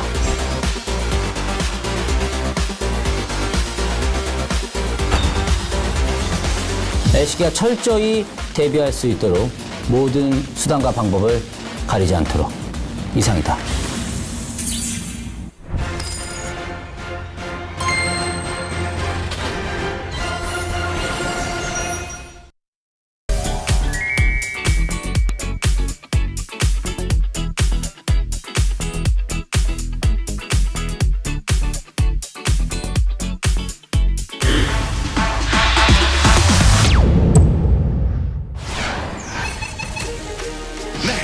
자, 경기에 나서는 두 팀의 선수들입니다. 먼저 2대0 완승을 거두긴 했지만 경기 내용만 살펴봤을 때는 꽤나 불안했던 포인트도 있었어요. 그럼요. 하지만 그럴 때일수록 오히려 이 선수들의 클래스를 볼 수 있는 장면이 같이 나왔다고 생각하거든요. 오늘도 역시나 소위 정배라고 불리고 있죠. 다음 이에 맞서는 지난 경기에서는 바텀 쪽에서 좀 많이 쓴물을 마셨고요. 바텀 쪽 경기력이 기울었을 때 최근 메타상 경기 전반이 좋은 흐름이 나왔어요. 그래서 지난 경기 그 뼈아픈 패배를 어떻게든 갈무리해서 오늘 멋진 경기 보여줘야겠죠? 네, 그렇죠. 결국 저희가 바텀에 대해서 거의 매일매일 강조를 할 수밖에 없는 게 대부분 거기서 뭔가 승부가 나요. 아, 그럼요. 네. 저는 경기에 나선 선수들 입장하고 있습니다. 먼저 선수들 우리 팬분들 같이 하이파이브를 나누셔도 되고요. 아 확실히 또 이렇게 좀 의미가 있네요. 서로 커뮤니케이션 하면서. 그렇죠. 정말 기대가 많이 됩니다. 예. 자, 팬들께 인사드리는 자, 강력한 우승 후보 10개 팀 중에 5개 팀이 우승 후보를 뽑은 직관의 맛은 다르겠죠? 그렇죠. 참 정말 좋은 멘트 같아요. 다시 말. 오늘 올해 몇 번 쓸지 카운터가 봐봐요. 면서 같이 모여서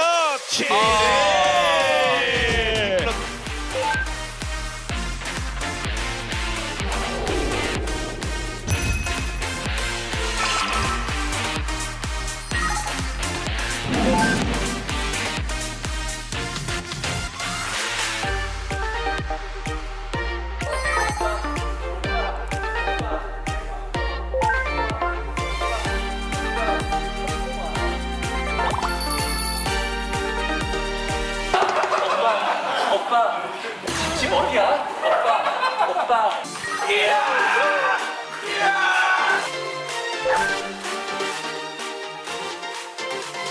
이마트 20을 본 거죠. 이크. 다리가 뭐 허리 이상 안 올라온 거 어떻습니까? 이렇게 잘 차면 그 말이지.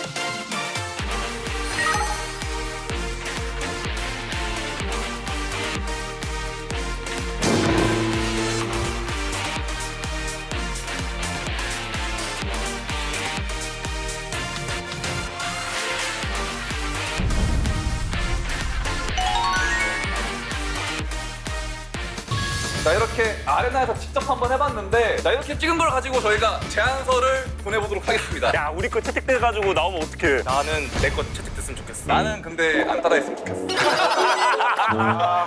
멋있는 거 해야지, 선수들은. 아무튼 선수들이 세레머니 많이 하는 그런 문화가 됐으면 좋겠습니다. 축구를 하는 혓바닥 토스. 시대를 만들어가는 혓바닥 토스. 저희는 이만 가보도록 하겠습니다. 혓바닥 토스. 이쿠. 다음 주에 만나요. 다음 주에 만나요.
Hello and welcome to match number 2 on the night. Guangdong Freaks up against DRX. I'm Valdez, that is Wolf.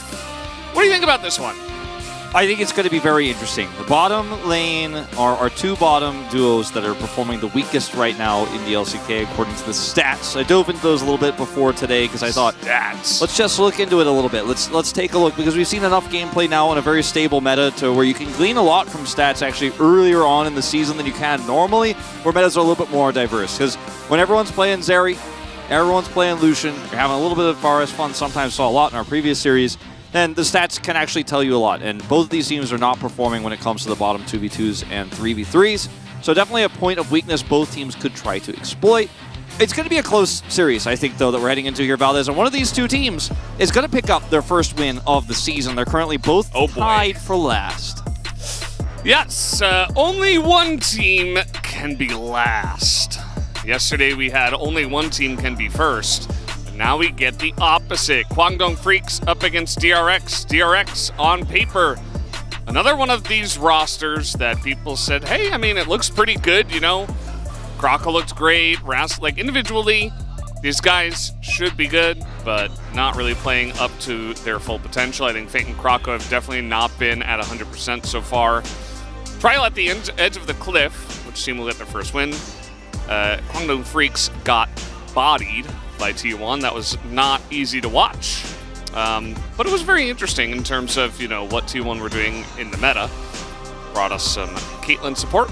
Yeah, it has been really interesting what we're seeing so far here. And Guangdong Freaks losing in 24, 25 minutes, it was very, very one-sided, as you say. And I think there's a lot of potential in this roster, right? Like, I was one of the early believers. And even though they've had some really rough times and they're still winless right now, I still want to trust that this roster actually has potential. And the top lane is the most exciting matchup going to this one with Dudu versus Rascal.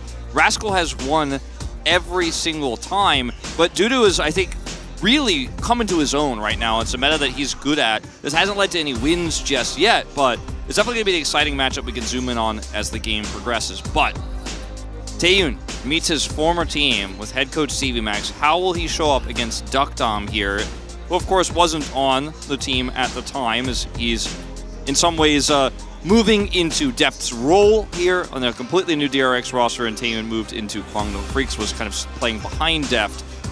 We'll see how they perform because, again, it hasn't looked great so far, and Guangdong Freaks, they said it's a scrim. That's what CVMax said. He wants us to believe that it's going to get better. Said spring was a scrim. Yeah, he said spring was a scrim. And Moham has started ever since that first match where June did struggle, but it's been Moham every time. And every single time Guangdong Freaks are playing, I call production. I'm like, all right, we got the roster yet? Is it June yet? And it hasn't been June yet because he was the most hyped part of this roster on the Korean side. On the Western side, we were all very excited about Bulldog, and he has performed. He has delivered. But June is the Guangdong Freaks player in the opening video. Yeah. He's not here, and he's still not here. And his shot calling is what he is so revered for, and we're just not seeing it. This is a very sad Pepe with some Guangdong products. I told you, Wolf, during the break, CVMax not going to let them have June until they win 3 times without him. It's part of the scrim deal. They have to unlock June. He's like a new character. He's a secret character. Yeah, they gave him, you know, a little taste, a little test in the first match, and that was it. Maybe we'll see him later if they can win. Here's DRX. As, you know, individually, as I said, every player here has had some big moments. And it is kind of a shock, I think, that both of these teams are winless going into this matchup here at the end of week 2 because it's defending world champions. Well, defending world champion, right? But the roster that was built here for DRX is trying to uphold the name DRX, right? And each one of these players was quintessential to their rosters in the past. I mean, when you think when you think about Rascal, solo kill machine in the top lane, you think about Krako, so pivotal in Live Sandbox's aggression. Mid lane, we're zooming in on here now. Fate for Afrika faces off against his former team here. Really important in a lot of those games they played.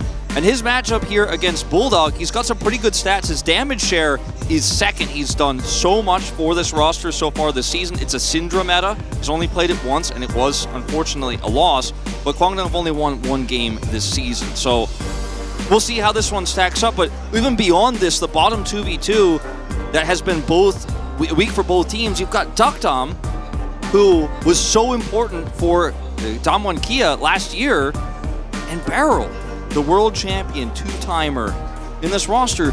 It sounds like this team should be destined for greatness, especially with how hyped Rascal is coming. Sorry to interrupt you. I'm trying to do narrative, Valdez. All right, because I'm trying to comment on the massage. Because this team going 0-3 is a terrible feeling. Barrel, I think, was, I'm going to stay with this roster. I want to see what you build. And he sees what comes in this roster. And if I'm Barrel, I'm feeling like, yeah, I lost Deft in my bottom lane, but I got Duckdom. He's great. I'm going to have a really strong top side with Rascal and Croco, and we can do good things with this roster. But you walk into an 0-3, you're the worst performing support in the league, and you're watching the games unfold, and you're like, have I made a mistake? Should I have moved to a different team? And that's the kind of thing that weighs on you heavily. You could see the massage, going back to it, you know, is a lot of the pressure in this roster, trying to be relieved, because it has not been a good start to the season for either of these teams, but DRX is the one we had higher expectations for. Interesting sign here. I guess I'll go ahead and translate it because it was put on screen. It said, if we lose today, let's die together. Literally. Yep. Here's CV Max, the guy who's apparently still playing scrims, and to be honest, some of his drafts look like it. I have not been a very big fan of his drafting so far, but I could say the same about DRX. I think both of these teams are a little bit lost in terms of the meta, and maybe today one of them will show off that they have learned a little bit from some of their losses. I'm not sure who it's going to be. Could be either. And yeah, I think both teams really need to get some confidence as well. I think they're both lacking that a lot, and it makes sense. I mean, they're 0-3 now, so got to start somewhere. It was a fan sign that said, Youngjae, please smile, earlier, as he was in tears after that loss to T1, where they were absolutely outdrafted. They will have blue side priority this time, and he'll get a jungle pick here prioritized early in the draft. He's played most of the Sejuani. We'll see if that's where they want to go here. But I think prioritizing the bottom side, making sure you don't get absolutely dunked on, as they have in many of these drafts, which is part of why their stats are really low here, like I was mentioning, is I think a good way to go about things, because it is so important on this patch. We're going from patch 13.1 this week to one more week of 13.1, so still relevant to practice, still relevant to work towards before we hit B. And so far the target here is on Croco with these bans, the Vi, the Elise. Yeah, they're probably, some trauma from that Elise, so getting rid of that, probably a good idea. Will they go for another jungle ban is the question. I don't think you can in this meta. There are just too many strong things in the bottom lane, so they're going to take away the Ashe. With the Ashe ban here, you feel pretty good as Kwangdong at even first picking jungle, because there's no Lucian. A Ryze also could be a first pick here for Bulldog if it's left available. How about any Maokai enjoyers? Also an option here. I think that could be the first pick for Kwangdong if it's left open and they ban the Ryze here. But it is banned. So you're thinking about jungle or you're thinking about Varus. So with Ashe gone, you don't have to pick Varus here. You can try to run a Karma lane because she's still available. So there are a lot of options here for Kwangdong. Whether they want to prioritize the Varus poke themselves is the question. And it looks like with this hover, we have the answer. Yeah. Seems pretty likely. I think this is a good start.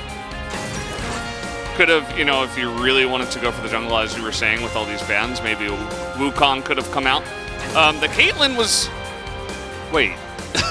Caitlyn did go through the draft, but it's not a shoe-in against these Varus lanes. It's a lot easier when there is no Ashe, but it's also Beryl. Maybe he'll play it. I don't think he will, just because Caitlyn Lux is very strong. Like, you have a lot of supports that are great with it. Like, you don't need to play Caitlyn. You don't have Ashe, you don't have Varus. So yeah. You don't need to play Caitlyn support. I don't think so. I think it's going to be 80 carry, but we'll see what it comes with. Because we're going to get the information now. Is it Heimer or Karma? And I think Karma is way better here. because you're going to get outranged as the Heimer, and your turret's not going to last very long, in regardless what lane it's going to be. And if it's a Lux lane here, then your turrets get picked away from far away. Yeah, Karma's very good into Lux as well, just because of Inspire's speed boost. Like, the second you see Lux firing anything, you can just throw a shield, which can mitigate damage and also allow you to dodge it. Yep. See, I feel like Beryl has something special planned for this. And we're going to find out what it is later. Because they're just going to say, there's a lot of supports that are viable into this Karma, and I mean, we could see something crazy in this game. It could be the Xerath game, you know, it could be just Lux later on in the draft, but there's a lot of ways to try to outrange this. Maybe it'll be Kalista. I mean, it could be, right? It could be Draven support, right? The double 80 lanes are so popular right now. Yeah, I feel like Kalista probably better with something like a Draven. You might just get poked out a little bit too much if you're not constantly all-inning, which will be a little bit more difficult. So they don't want to deal with the Heimer and have, you know, some sort of flex lane where the Karma goes mid, and we do see some better answer here for what could be a double 80 bottom for DRX. It's absolutely a possibility. And this is a safety ban from Beryl, the Heimer main himself, one of the best Heimers in LCK history for support, and he understands the matchups well and does not want to deal with that. We'll be banning this one away. The Kassadin is going to be taken away here from DRX, especially if this Karma is flexed. You know, you don't want to be just giving that free lane there as Rise gets taken off the board. They have not banned Bulldog's Victor. Nope. That is still on the cards. By the way, we had our first game of no Rise in that last series. Until that, it was 100% pick ban until the last series. That's insane. Went through one draft. It's been in every draft before it, and so far every draft after it. Yeah, so now nobody is 100% anymore. Nope, it was the last one. Last one. Azir taken off the board. I think the real question is what the support pick is going to be, and Kwangdong Freaks don't try to ban anything out because there's just so many options right now in this meta. In terms of what's standard, the Lux is the one, but as I said, double 80 lane. It's a double 80 lane. This is not even like cool or funny or special anymore. It's actually I thought it was funny. It's Caitlyn support. I think it's Caitlyn support here, and Sivir is going to be insane wave clear later on in this game. They've thrown Kwangdong for a loop here. Now, will the Karma be flexed mid here?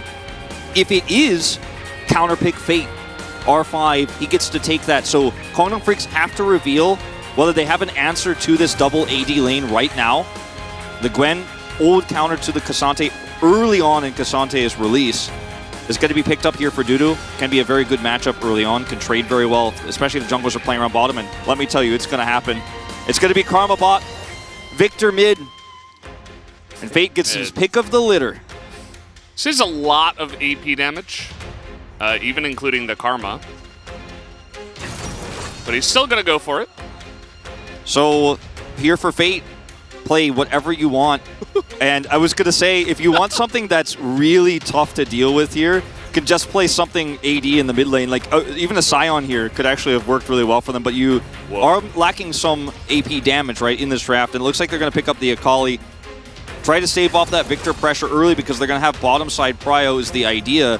This top side matchup, we haven't seen really in the LCK. We've seen it in Challengers. We've seen it in other regions, and it's one that Gwen has done pretty well in. It's considered to be a soft counter in the matchup of the early parts, and you have tons of damage output here with good CC setup with the Wukong, Varus ultimate here for Kwangdong Freaks. And the thing that scares me the most for DRX is even though they have this 80 bot lane with support Caitlyn, the Victor push into this Akali early, Bulldog has been the best laning Victor, and he's going to have some advantages in the range versus melee early on, so put some extra pressure on Kroko here in this game, because that prio can lead to some roams bottom and some extra power for this Varus lane. This is going to be an exciting game, and I'm finally glad that it's not just our top teams messing around with this AD support. Yeah, I think they proved that it's doable and that it's strong in the right hands, and now we need to see if... Yes, bite it. Now we need to see if some of our lower level teams can pull it off, and this could be the moment. See if it does work out. Similar position, as you mentioned, for Kroko as Clid in the last game we just had. Still looking for that first win, that one win for DRX. Did you see Grandpa Beryl there on the right? Man, that was a good one. I don't know what the hell that is. That's a Bulldog. Oh, it's Not the Bulldog. It's the Amumu. Yeah, it's Cloud Templar. Yeah, of course, the classic. All right. I'm like, is that a zombie? Dudu and Bulldog's laning here, super important. They will have to deal with this Caitlyn pressure and the wave clear of Sivir later on. You fall behind, either team falls behind, the snowball is real. Tons of damage over here on the side of DRX. Let's see how it goes as we hop on the rift for game number 1.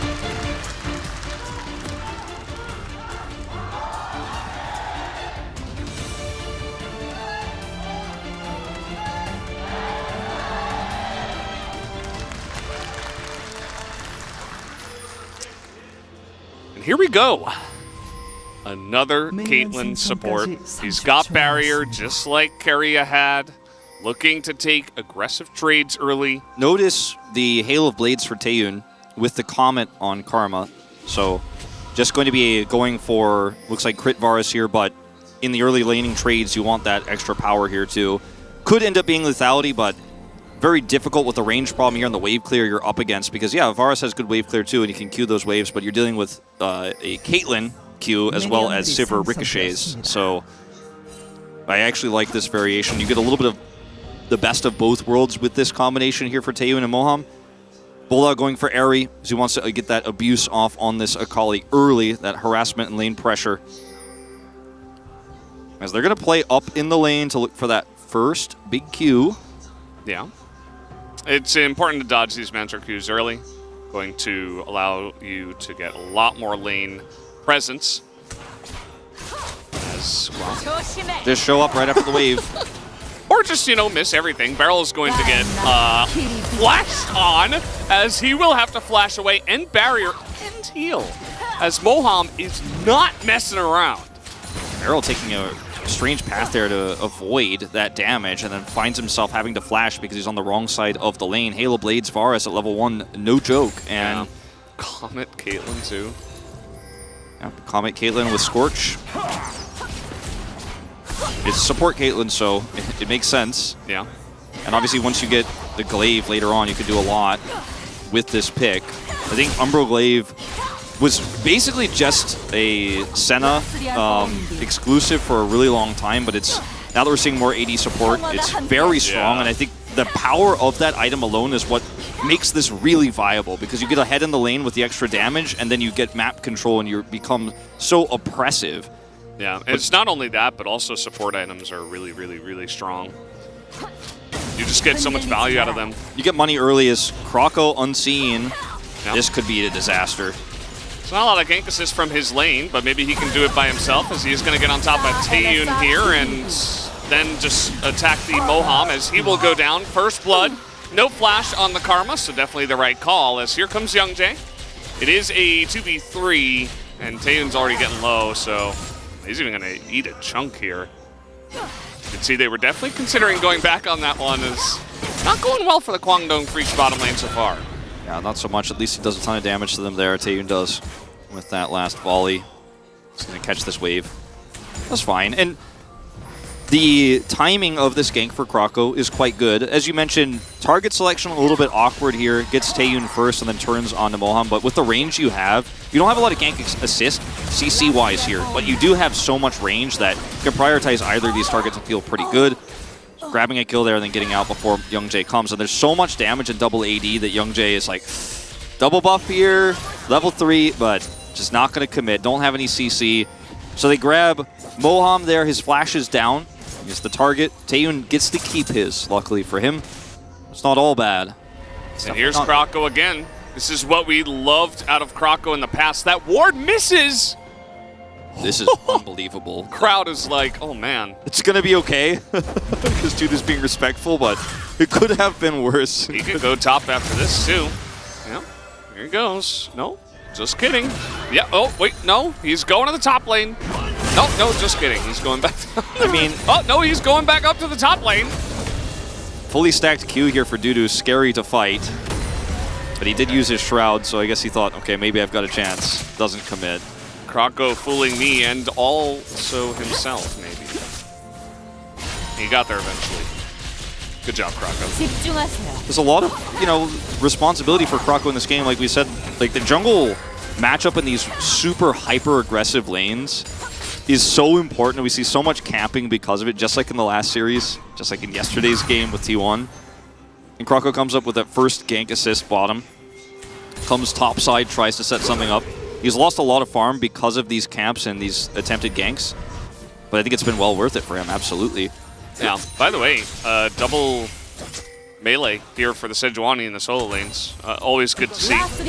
Crocker was mentioning that in the last game, that we did have the Sejuani for the side of...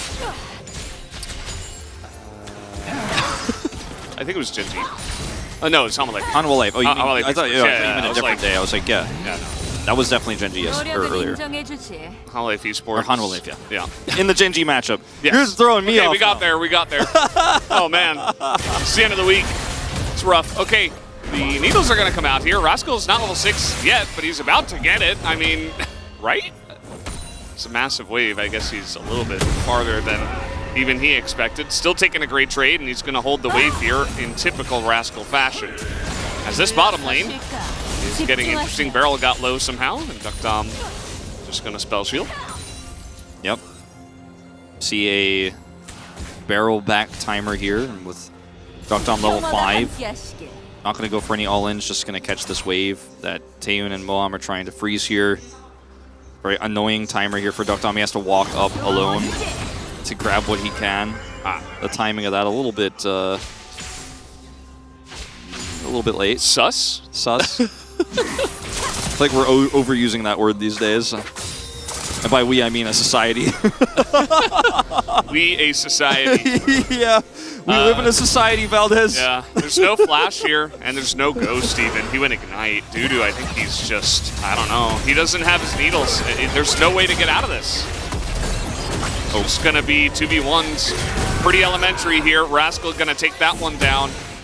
As, yeah, the Gwen kind of getting bullied a bit. I mean, that's the second time Krako's been top. Youngjae hasn't been topside, and he's been, surfing on the bottom side. He set up a lot of control vision, as you can see, around this Drake, because clearly Kwangdong Freaks want to prioritize that.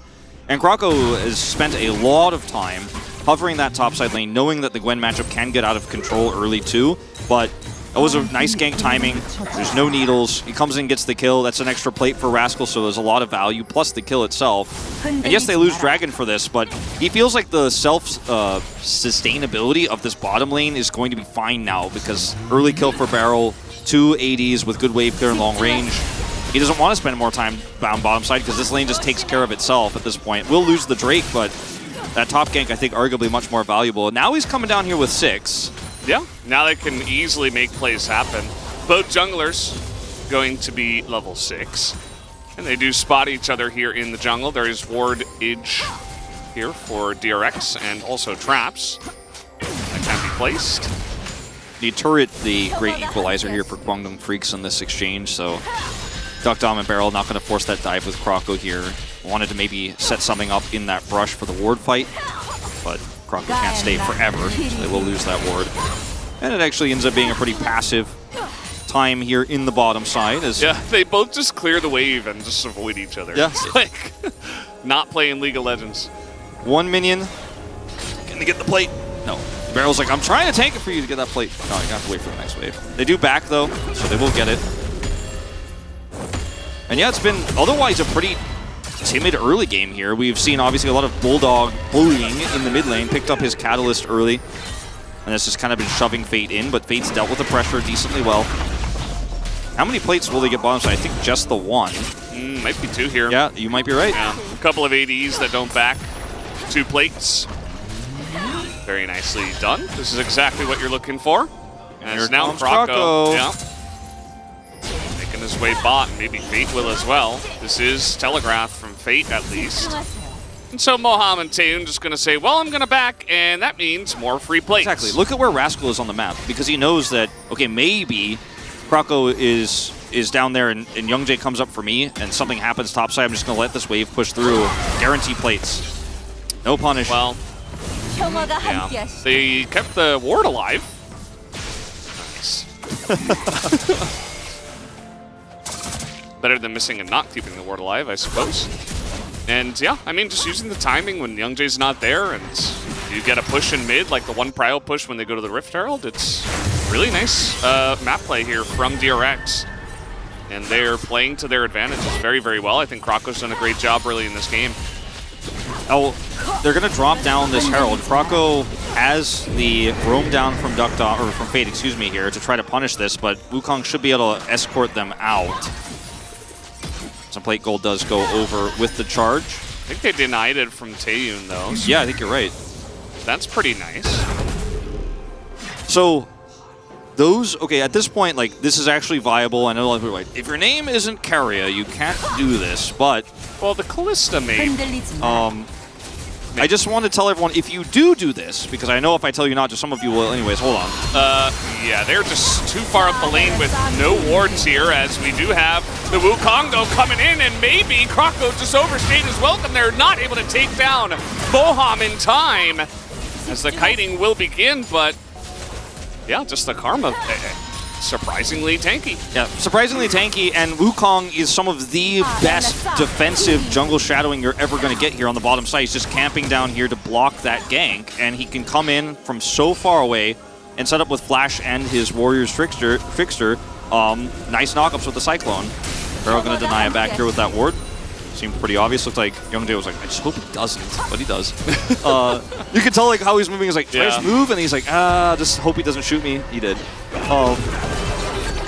But that's an early kill here. Now to the Varus, after what looked like a potential kill coming over to the side of DRX with that faster gank from Krako, but Youngjae babysits, and this does work out. I mean, this is extremely far ahead, but your karma, right? And you shield through all this. Really good flash as well. Mantra W. Mantra W. Change. Speedy. And Youngjae gets the extra knockups here, forces them to kite back. Barrel takes a ton of damage, so can't trade further forward. That's going to be an exchange of plates. But what I was going to say is, if you do try this Caitlyn support at home, don't build Gale Force or whatever the recommended items tells you to build, because it's confused and doesn't know. And also, please buy the support item. This is not just a, oh, cool, I get to play AD carry and get a faster Q. No. Buy the support item, and then buy Umbral. Oh, angle a little bit off there. Nice try from Rascal. Needles were available. I think there was a chance for Dudu to even win that fight, but either way. Yeah. Fortunate, but not too impactful in the grand scheme of things. Feral takes a huge man from Q. Oh, Youngjae's in a lot of trouble. Has the Cyclone here, but we got second part of the ult, and that is enough damage. Fate clean, as Youngjae kind of just ran right into him without vision. They wanted this Drake. There's so much vision set up here for DRX. Can trap him there, and you could see that Moham was hoping, okay, we're going to actually collapse here and force this fight. I got a huge mantra Q, and if Youngjae gets in here, we lock them down and kind of cut them off, cut off the retreat, but they lose out big. And Kraken Slayer's done. Big spike for the Sivir. This is a scary place to be. Feel safe out of this turret, but are you really? Infernal Soul. So we had 2 Chemtechs, and now we have 2 Infernals. 2 Infernal Souls. And that's going to be massive for both teams. Yes. Both teams are desperate for those Drakes. As many of them as possible. Yes, please, they say. As Bulldog might be forced to flash here, there is a lot of damage and a trap. Can he even flash? Okay, he will. And Barrel's just going to die. Eats a turret shot, and Bulldog's like, yep, that's for me. Thank you very much.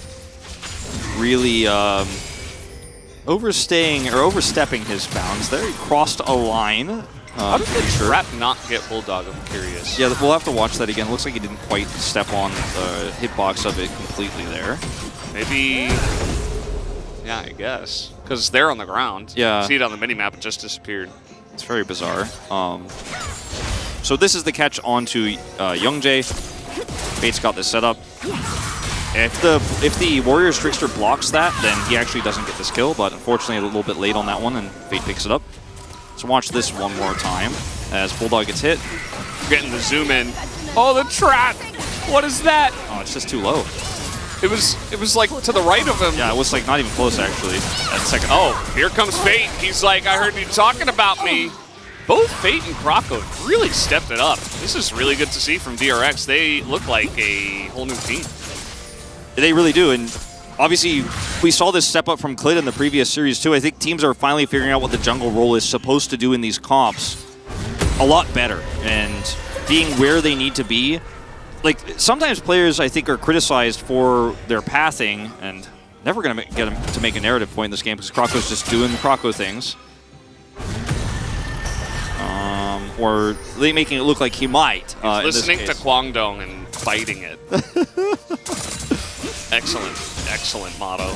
But sometimes when teams don't fully understand the meta, junglers are the first ones to show those signs of the suffering because you can pick the same champions as a team, but if you don't use them... Ollie's coming over. I'm not sure about this one for Kwangdong, but Bulldog in position, and in fact, they will force Krako to flash the wall.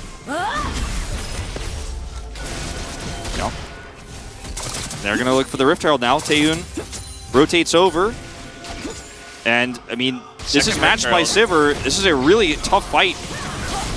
Beryl gonna get stunned up. The Sedge ult does come out as Fade is way in the back line. He's looking for Mohawk, nearly takes him out, but he was kind of alone. And now the Needle's going to be pushed forward in the forest. Taeyun just executes him there. And DRX a little bit lackluster on getting into that fight, and Kwangdong take him down. Yeah, and DRX decide to come to the fight despite that damage that happened in that early exchange with Youngjae. And when Taeyun rotated up first, I think there could have been a call from Duckdom to stay bottom and with being Sivir, push that wave into the turret and try to do some extra damage there. We're past plates for sure. Definitely not the right call here as Fate finds Moham, decides to delete him. Very nicely played. Even with the root coming through, still gets all the damage off first. And then Beryl takes a ton of damage here. Krako's half health and Fate wants to get into the back line, but Sivir isn't here. Taeyun shows up, and you know Taeyun is going to be here faster, and they still hard commit to this without the tools necessary to actually win it. Just a really peculiar macro decision here from DRX. They come up empty, give a lot of gold over. Yeah, and Fate went really deep to try to kill the Karma, which he did not even do. So definitely kind of a lot of damage that could have been used and potentially in a better spot. But either way, didn't amount to too much. Now, it looks like with the Infernal coming up in a minute, I talked about how both teams are going to love this one. You see that DRX are already trying to set up for this. The wave clear battle in mid happening. Umberglaive as well. Yeah, Umberglaive, as we talked about earlier, that's what you buy, that's what you build. Don't buy Gale Force or whatever the item thing tells you to do. Don't do that. Rabadon's Death Cap. Because this item is what allows this to happen. Beryl can have so much vision control with his ward here, control ward in the brush. Can check the brush to the left as he has, so they have two control wards there, a ward in this brush, and can rotate back towards the Drake with full information. No one knows where Fate is because of these control wards. Yeah. I mean, look at the vision for Kwangdong. It's like they have a blindfold on, like they have no idea where they're going. They see Krako in front of them, and immediately it's like, oh, there's Fate in the back line as Youngjae again gonna get super low. This time he will survive though, as the chains come in. Fate not necessarily gonna go down though, and they do push the enemy jungler out of this one. A Bulldog now, unfortunately, all alone. He gets caught by Rascal on the TP. Yeah, he's gonna be pushed farther by Rascal, and now Dudu's here. And the Needles are coming out, so Rascal is just kind of dead meat, although he is still on the run, and he's getting out of here. Everybody just refusing to die in this fight. Scrappy game here, Valdez, to start us off here. Support Caitlyn. We're going into game one. Lots of action. It doesn't stop. Nobody dies in this exchange. I thought after getting Youngjae to use his ultimate, DRX would then back off towards the Drake, because that in itself is a win alone. You can win the fight without that Wukong ultimate. It's hard for him to contest for smites, but they decide to push it further. Nobody dies, but with the wave clear and the setup they have here mid, they take the turret out and rotate back to the Drake anyways, even though it did look like a major overextension. Rascal almost goes down. Yeah. It's a trade of turrets because Dudu does take that bottom one, but he can not alone with without the rest of his team actually come over here and stop this Drake take. So DRX will take their second of the game. Yeah, very nicely done. They push out Youngjae again after he comes back out onto the map, and Infernal is going to be lovely. They're immediately going to feel this, and it's only going to get better as the game does come along. Let's take another look at all of this scrapping. Yeah, Youngjae here drops this Herald. I think it's getting very close to timing out, so wants to try to force this one in right before Drake, and then gets collapsed on. And the moment that he ulted was probably good enough, right? You could back away. They end up getting caught by that second part of his ultimate here. Fate takes a ton of damage, and Moam almost gets the root onto him. And then they commit heavily to Bulldog here. As in live, I got scared something was going to happen all in-wise bottom side. It's just going to be a turret. Just Cassante. It's caught by the TP. Okay, well, it's Beryl. It's support Caitlyn getting bullied by Youngjae, and Rascal nearly died on the bottom side of the map. So we didn't get to see all the scrapping. With all of these long, crazy fights that are happening on side, I'm gonna have to ask a favor, production. We don't watch any more replays because we gotta keep an eye on what's happening in the now. They don't listen to what I say, but it's okay. We got to see it, the last replay in its full glory, and we'll get to see what happened at the beginning of what we missed there in just a moment of the pick there onto the Caitlyn. As obviously Youngjae finds him out and has Cyclone. Caitlyn doesn't have any way to protect herself in that moment. Dies. It's a back and forth little scrappy one. I think the ultimate goal of these teams is going to be like scaling aside, wave clear aside, Akali aside. It's going to be who wins that fight on the Elder Soul, or the rather the not the Elder, sorry, the Infernal Soul. Okay. Yeah. I think that's really what the deciding point is going to be in this game, because this has not been a clean game. We're not talking about macro. All of the time there's a fully empty lane. But when you go into these zoomed-in plays, it's individual players making heroic plays, like Youngjae catching Beryl there, like Fate catching Youngjae previously, catching Moham and trying to take him out. Yeah. This Gwen is going to be interesting. We haven't seen a Gwen in a long time, but you know, you talked about the scaling. That's actually eventually going to be somewhat difficult to handle in the side lane. We'll be curious to see if they pit Fate into the into the Gwen, because that used to be a big counter matchup, right? A lot of Akali top against Gwen when she was popular, and that might be the answer here for DRX. Group around Baron right now for Vision. Fate's going to clear this one out. They have a big rotation up with Beryl. Croco on the edge. Man, Youngjae has taken so much damage in this game. He is just being bullied. He's trying to get it back into Fate, who is nearly burning down, and Youngjae lives again as the chains come out. And once again, Beryl is going to be just burned down. Duckdom has to flash away as Bulldog's presence already being felt, and he just hit his 10th stack of the Rod of Ages. This support Caitlyn has not been able to find anything outside of lane. And even the laning phase wasn't perfect. There were definitely some shaky moments there, but the Karma is always going to be value for her speed ups, for her extra damage. Her utility is immense. And what Caitlyn has been able to do this game outside of lane is trying to clear wards. And every time Beryl is trying to get Umbral Glaive value, he's punished. This is that replay we were talking about we missed at the beginning of. We know the full story now. Trying to clear vision around Baron with that Umbral Glaive is punished. Doesn't have any escape, doesn't have any sustainability.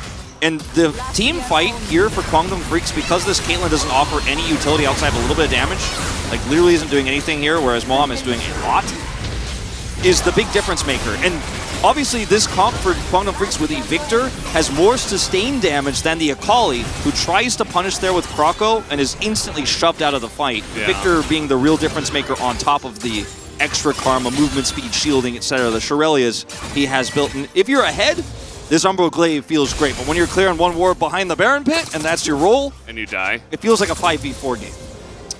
Yeah, a little bit. I mean, it's certainly been rough for Beryl, because if he gets caught, he is just definitely dead. Kind of reminds me of Life playing Ashe in the first series. And yeah, I mean, that's going to be the case, especially before Duckdom gets online, which, by the way, I mean, he's getting closer and closer. He's almost on his IE. But before that really happens, before he spikes, it's rough for DRX to win these fights, especially when they're throwing everything into a Merc Treads Wukong. It's just like, okay, I mean, he also, even if you kill me, I get Cyclone value, and I have a lot of armor in my kit, and okay, sure. Taeyun has gone for lethality, actually. We thought maybe he wouldn't have, because he went for the Hail of Blades lane. And we thought, oh, okay, that's partially due to the fact he's going crit. There's something lurking in the shadows, Wolf, and unfortunately Duckdom is going to be the target, as he does not have any way to get out of this. He does not have flash. A fantastic flank comes out from Youngjae playing around the vision, and Kwangdong are beginning to get this avalanche going. Can't spell Shield of Wukong. It's not going to happen. It's going to get knocked up repeatedly twice there from the R2 as well, who catches him in the end, and I believe it's even Fate commits to killing him. at the end of it. So Duckdom picked here, and that's going to be Kwangdong Freaks taking their first Infernal of the game here with a really nice Wukong flank. And you're trying so desperately to clear vision as DRX use that Umbroglaive in any way possible around these objectives, but you don't have actually safe defensive vision around your jungle. Okay, Taeun a little bit far up the lane as a little stun goes in, but that's 750 gold onto the Akali. Definitely not what you want to see if you are on the side of Kwangdong Freaks. That Sandbox Bro series yesterday is like the anti this series where nothing happens and everyone's timid, whereas in this series everything happens all the time and it doesn't stop happening ever. Everything everywhere all at once? Still haven't seen that yet. I've heard a lot of awards. Duckdom's not winning any awards for this retreat here through the choke point where he's caught by Youngjae and picked off. Youngjae might get one though. He's had a good game. As then Taeun on Varus with no support and no vision here in the river is going to get punished for his transgression. Sad times. Good flash. Good flash attempt, but like he gets caught by the 5-point strike there over the wall. Yeah. He does have teleport, by the way. I think, I'm not sure if you mentioned that, but I think you did when we were talking about the lanes at first. Not sure. I don't think so, but either way, he does have teleport. Yeah. Keep in mind that Bulldog does not. He actually has Ghost. So they still have 2 teleport, but one of them is an AD carry, which is not who you're going to have in a side lane pushing. Just something to mention. It might become relevant as this game reaches this stage. Dudu, slowly but surely, becoming a big menace in the side lane. Level 16. Rascal here, going to try to match him. Has his Sunfire and an Aegis alongside it here, so a lot of resistance is built up, but a longer fight can have a lot of problems here alone in this matchup. Looks like Fate wants to come over here and help set up a big gank assist, or rather just a gank straight up. And I think Dudu's really got a good idea, like, I'm just going to back away, this seems sus. The Akali is not showing on the map anywhere at all. Well, now she is. But Dudu is just like, Dudu read this play so well. The team is calming. Where's Akali? Where's Akali? Where's Akali? Watch out, watch out, watch out. You can beat this Cassante, but not with an Akali also on top of you. And he pushes back to his turret, hides there, and sees him at the last possible second, but he seemed very aware the entire time of where Fate could have potentially been, showing a lot of respect, so no punish play coming through. DRX tried to use that pressure to now group up around Baron. And it's a wave clear battle in mid. Yep, definitely a little bit of that, as Beryl has not been having fun with these gravity wells. It's just been kind of targeted every single time. Rocco, quite tanky himself. He has stacked a lot of health, as you do. Sejuani working towards that Warmogs. Is Duckdom actually going to go for the very quick blades here? Yeah. I mean, obviously a lot more, there's a lot of value out of it with your cooldowns, and I think it's a good choice. It's very meta right now in a lot of scaling AD carries, both the Sivir and the Zeri building this very commonly right now. And there's, I mean, in terms of commentating this game in a way where we talk about winkages and stuff like that, I've been trying to do it a little bit, but I've kind of realized that this game is really just going to be about the clutch factor. It's going to be about who makes the snap call in the right moment, somebody gets picked, and then the decisive follow-up objective. That's what this game is going to be about. It doesn't have to be, but based on what I'm seeing so far, that's my new analysis, that's my new prediction. And clutch factor. The clutch factor, right? And who has vision and who has an advantage going into that? Because you have this deadly Akali, who's now level 16, zooming around the map, can assassinate so many targets in this game, can help Rascal in a side lane, a big threat. And if they don't know where he is, that is a huge problem. And Beryl is trying his best with this Umbroglaive. We criticized some of his plays earlier, but I mean, he's got 123 ward score for a reason. He is really keeping the vision down, which gives this Akali a little bit more power. He's doing a good job as, let's see, this Infernal Drake coming up in 45 seconds, and this time it's Kwangdong on the front foot, trying to clear out vision, trying to steal blue buffs. Bulldog is going to get blue buff. That's actually huge. And yes, Taeun is incredibly fed, and especially if you're hitting 2 AD carries, that's even more squishiness that you get to just essentially lay into with your lethality builds. Definitely Krako's not really the guy. The vision line here is amazing for Kwangdong Freaks. 3 control wards. Fate is seen.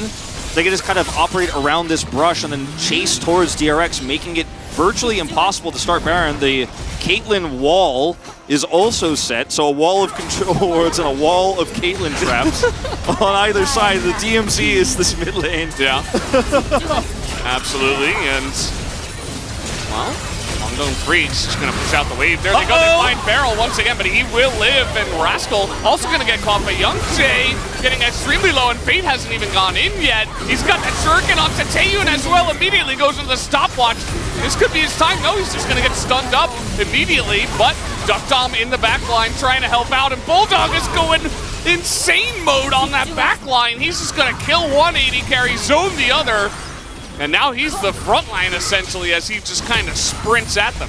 I mean, Bulldog is so late into this game now. He's 17. He's actually fairly difficult to kill even versus an Akali. He has those extra stats from the Rod of Ages. He nearly has a death cap, and we'll be able to buy it probably on this next back. But he's the main source of damage here in these longer fights, and he's well set up by the damage that comes out from Taeyun with that lethality, with that poke into these fights. As long as he's hitting the shots, which he is very consistently doing, it's really difficult for DRX to win these longer fights. Akali needs to assassinate somebody, or Duck Dom needs to have the agency to pop off, but even he is getting blocked out. And yeah, the fight looks like it might be turned here really well by DRX because Barrel lives and Youngjae is out of the fight without Cyclone. But it's a damage problem here. There's just not enough damage. Fate's stuck in Zonius, doesn't get the execution. And then Taeyun, yeah, look at all the damage onto him, but look at Bulldog, 1v4 basically, no frontline for him. He's fighting two people, and they can't kill anybody. They can't kill the bars, they can't commit further because Bulldog's damage is the tank, if you see what I'm saying. Exactly.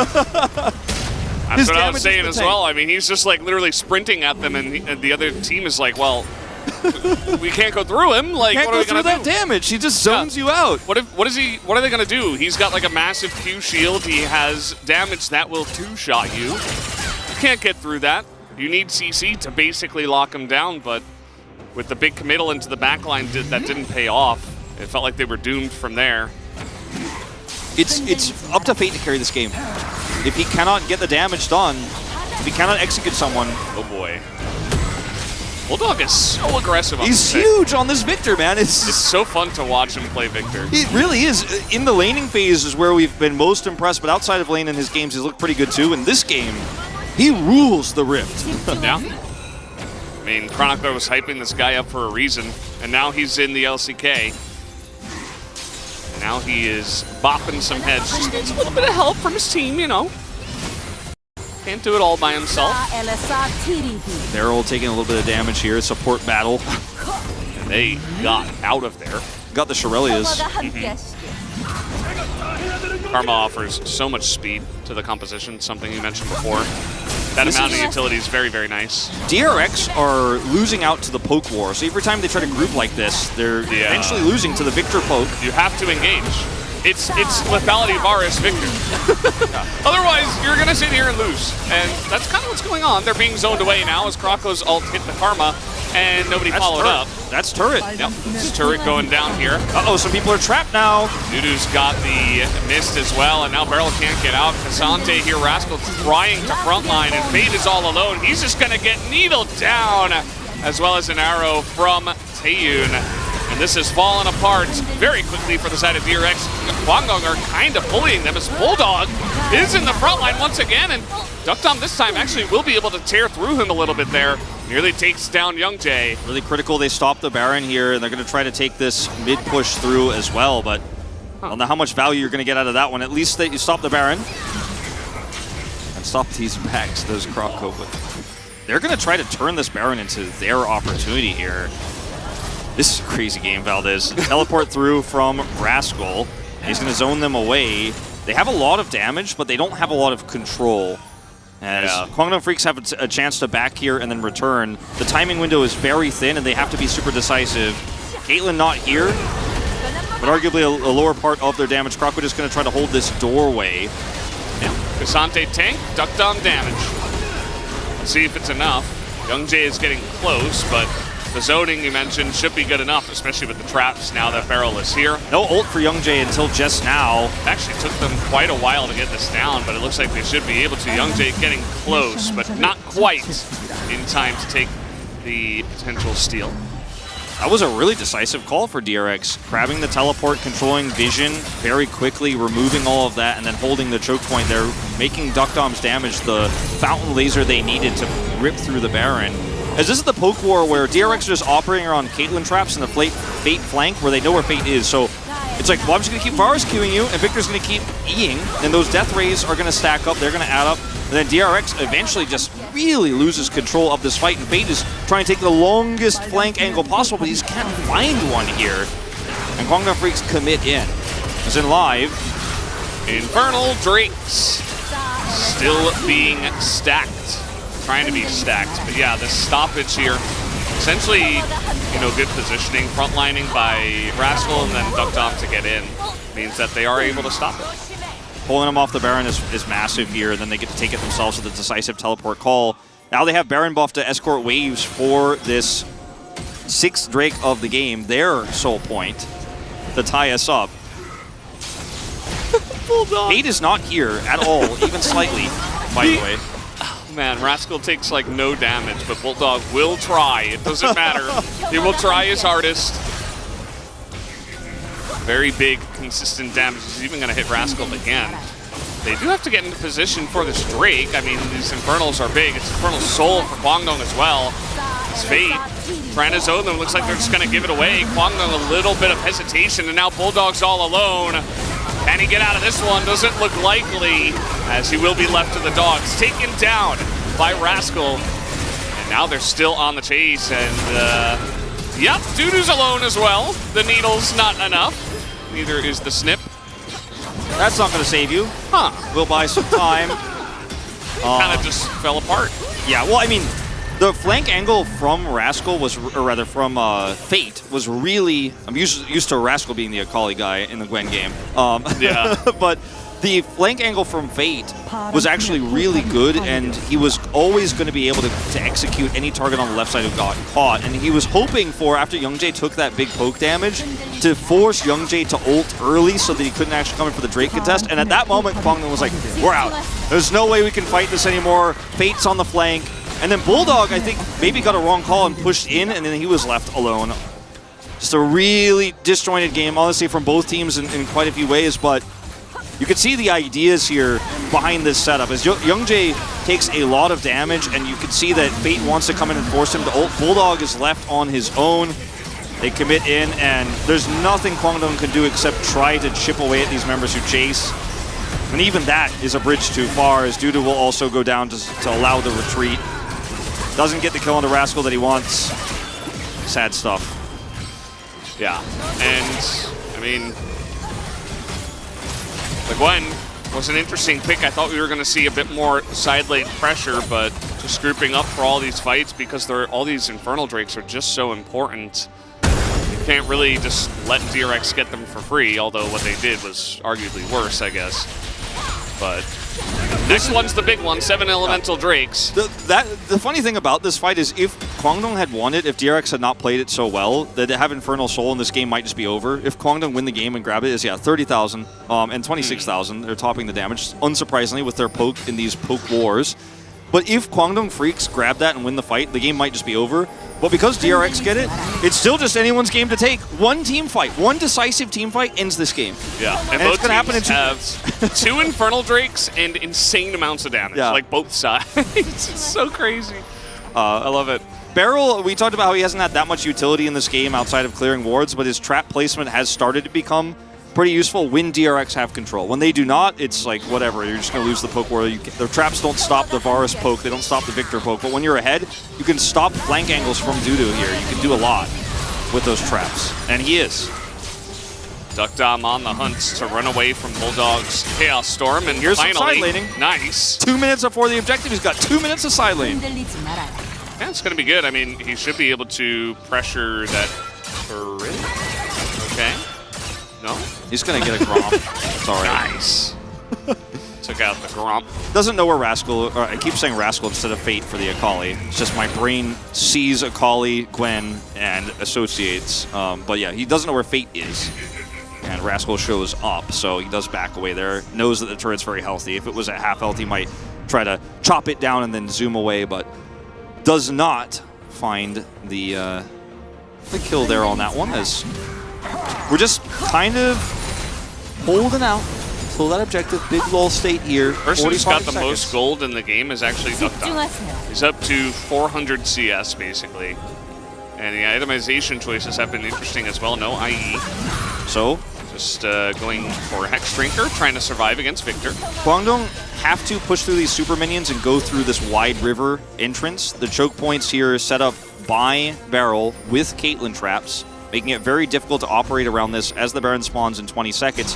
DRX having some extra freedom to put Fate in the side lane there and have a flank angle setup because of those super minions. The flank ankle. Flank ankle, man. You never know when you're going to get flanked by an ankle. Be careful. Those ankles are hunting out there. Anyway, what were you saying? It's really difficult for Kwangdong to contest Baron Vision because of those traps, because of the super minions. And finally, Youngjae gets around. Yeah. He's got a controller to play around. They don't see where he is. This could actually be a huge opportunity for Kwangdong. It took a long time, a lot of patience, but finally, they got into mid, and maybe they could go to the mouth of the river here. But now you can go, okay, are we trading objectives? 15 seconds on Infernal Soul. Way more important than Baron, I think, in this case. I think this time around, absolutely. Youngjae on the side there, Fate looking for his angle. Bulldog actually taking a big chunk from the Akali, but Fate will not have access to him with that R2. It's just going to R2 to the back of the wave. Barrel wants one more trap. These are fading away, resets it there. Closing the door, Youngjae wants to find an angle here. They're taking a little bit of damage. Rascal is incredibly tanky at this point in the game, as is Crocto. They've got some really nice flank angles, and Kwangdong Freaks just gotta press their buttons and try to get into that back line. Duckdom and Barrel will be zoned for a while as Taeyeon is just... What was that? He just charged Barrel and died immediately. Unfortunately for Kwangdong, that was not handled very well. DRX are going to just slap him down and should be able to take the game now. Barrel's trap placement, the faster setup here, and those super minions, they staved pressure on Baron, because I think that's the one fight Kwangdong could take because there's multiple entry points, even with the traps there. They bought enough time for the Drake to spawn, then kited back towards it, and the desperation was real for Kwangdong Freaks. They panicked, they dove in with the Wukong, who instantly died, and this is the end of the game. Dudu? I think. I think. Dudu's like a raid boss? Okay, there you go. Gotta wait for Sivir to actually attack her. And down will go the Nexus. 42 minutes, DRX able to get it done. Took them a while, but eventually their AD carry got online. You could see the exhaustion in these players' faces because it was a real war of attrition. Lots of poke wars, very slow setups, because it was on a knife's edge the whole time. With that amount of damage, that amount of engage, and big damage, you make one mistake on either side, you're going to lose the game. And they were the more decisive team at getting that mid inhibitor, using the super minions to control both objectives at once, and then forcing Youngjae into an awkward choke. Big mistake there from Taeyeon at the end, but we'll let it go because it was really just brilliant positioning there for the side of DRX that wins them the game in the end. I'm going to pick POG, and it's a tough one for me to be. Hey, DRX fighting. Nice. Nicely done. And yeah, I think there is a lot to talk about on both sides. No doubt, CV Max will have a lot to say, as he always does. But even on the DRX side, there's a lot to go over. I think there were definitely ways to play this out better and to kind of get there in a smoother fashion. Yeah, it's a game that leaves a lot to be desired on both sides, but it's such a high-tension game that a lot of these players, especially on the Kwangdong side, the younger ones, they cannot... He doesn't look happy. No. With Taeyeon right now. But the Kwangdong players, some of them are so new, they don't even have experience. Even Moham has more experience than Bulldog, which sounds crazy, but he does. And Dudu was never a star, Youngjae was never a star, and was spent a lot of his career on the bench. These players just didn't handle a lot of the pressure very well. DRX also had their moments, to be fair, but this game has got the Dragon Soul. This game is a gold mine of review tape. Yeah, I know. for both sides. It's just like sit there for hours. This is a great sign. Who you knows? Can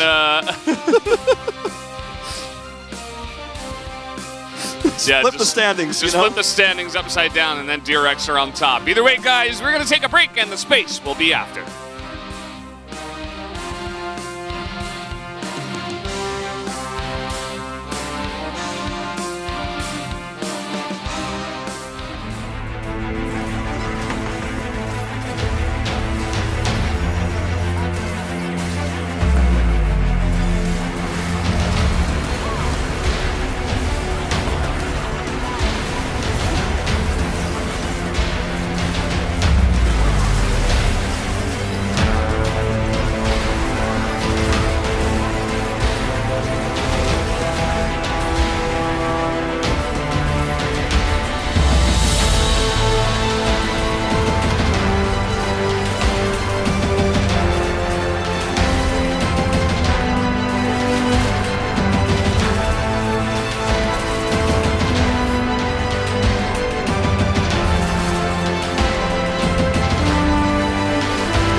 잘못 야 이거 써가지고 조회 망하니까. 공 한번 돌아서 라클 할 수 있어. 방금 내가 아니야, 그왼쪽 마크 해줄게. 동생 그냥 드리 박아 딕선으로 내가 박아줄게. 내가 드리 박아줄게.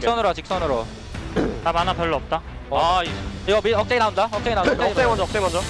나 그냥 라인 들어갈 때 사람 찍. 얘들아 50 20초야. 박자. 둘이서 박아봐 일단 얼렸어. 오케이. 안 되고. 타오나. 빼면 살게. 저 빠졌고. 해서. 죽은데. 나왔다 나 플래시 하나가 나온다. 나도 너무 못했다 이거. 잘했어잉. 고생했어.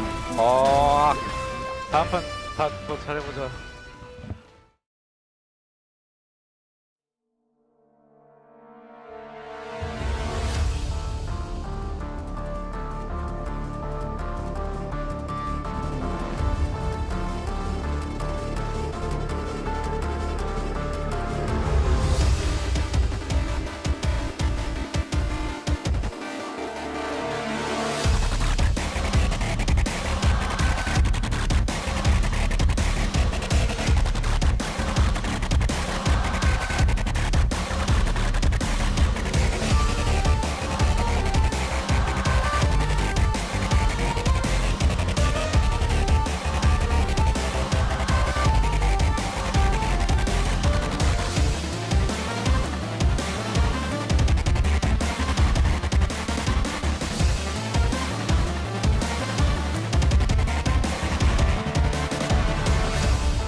Welcome back, ladies and gentlemen, to The Space. I'm Atlas, joined by Huni and Chronicler here to break down what was an interesting first game in a series of two teams that haven't been able to pick up a victory just yet. We saw support Caitlyn again, some interesting drafts. Gentlemen, what are we feeling about this one? Let's start with the draft. I mean, for sure it was a messy game, and the draft was not like, you know, it wasn't normal. Like a lot of the OP champions was banned. Like example, like Azir, the Common, the Blind was banned, and there was the Victory came out, and then there was a counter pick. It wasn't like, you know, they needed AP, so they bring it to HLE. And I think this is also the one game. Also, they shown the reason why the Victor is not like really clearly the meta champ, because they can't really snowball.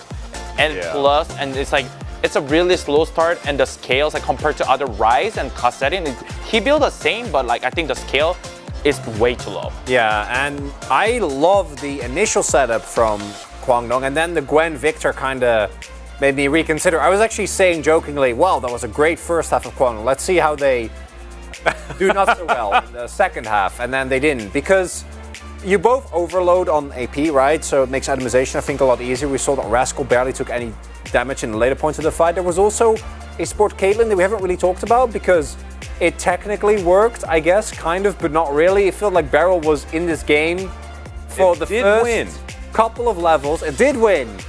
And then it was really, as much as we're joking around, a DRX draft that I think shouldn't have won when we got to the point of the game that we did, but the comps also didn't really matter. No, it was about who made the least mistakes as we moved further into the game. I think Croco had a decent early game, but everything sort of led to this, where things for DRX didn't necessarily go so well. Yeah, I mean, as you see, like this is like second hero fight, and this is like starting the one the DRX is like actually losing the flow, and they lost it themselves. That like they were losing the track that like. You know, Victor just randomly pressed the W and then just walk into it and just stand on it. Oh, then what are we doing? And we just lost. And we lost the hero, we lost the fight, and we just lost like whole plan. And to me, the big thing is, as they lost the plan, you could also immediately start seeing the players play a lot more like, oh no, it's happening again. It's happening. Because Croco's first gang, for example, didn't have the chance to really show it, but like evades vision beautifully. That's like old Croco right there. And then you see this and you're like, oh, DRX.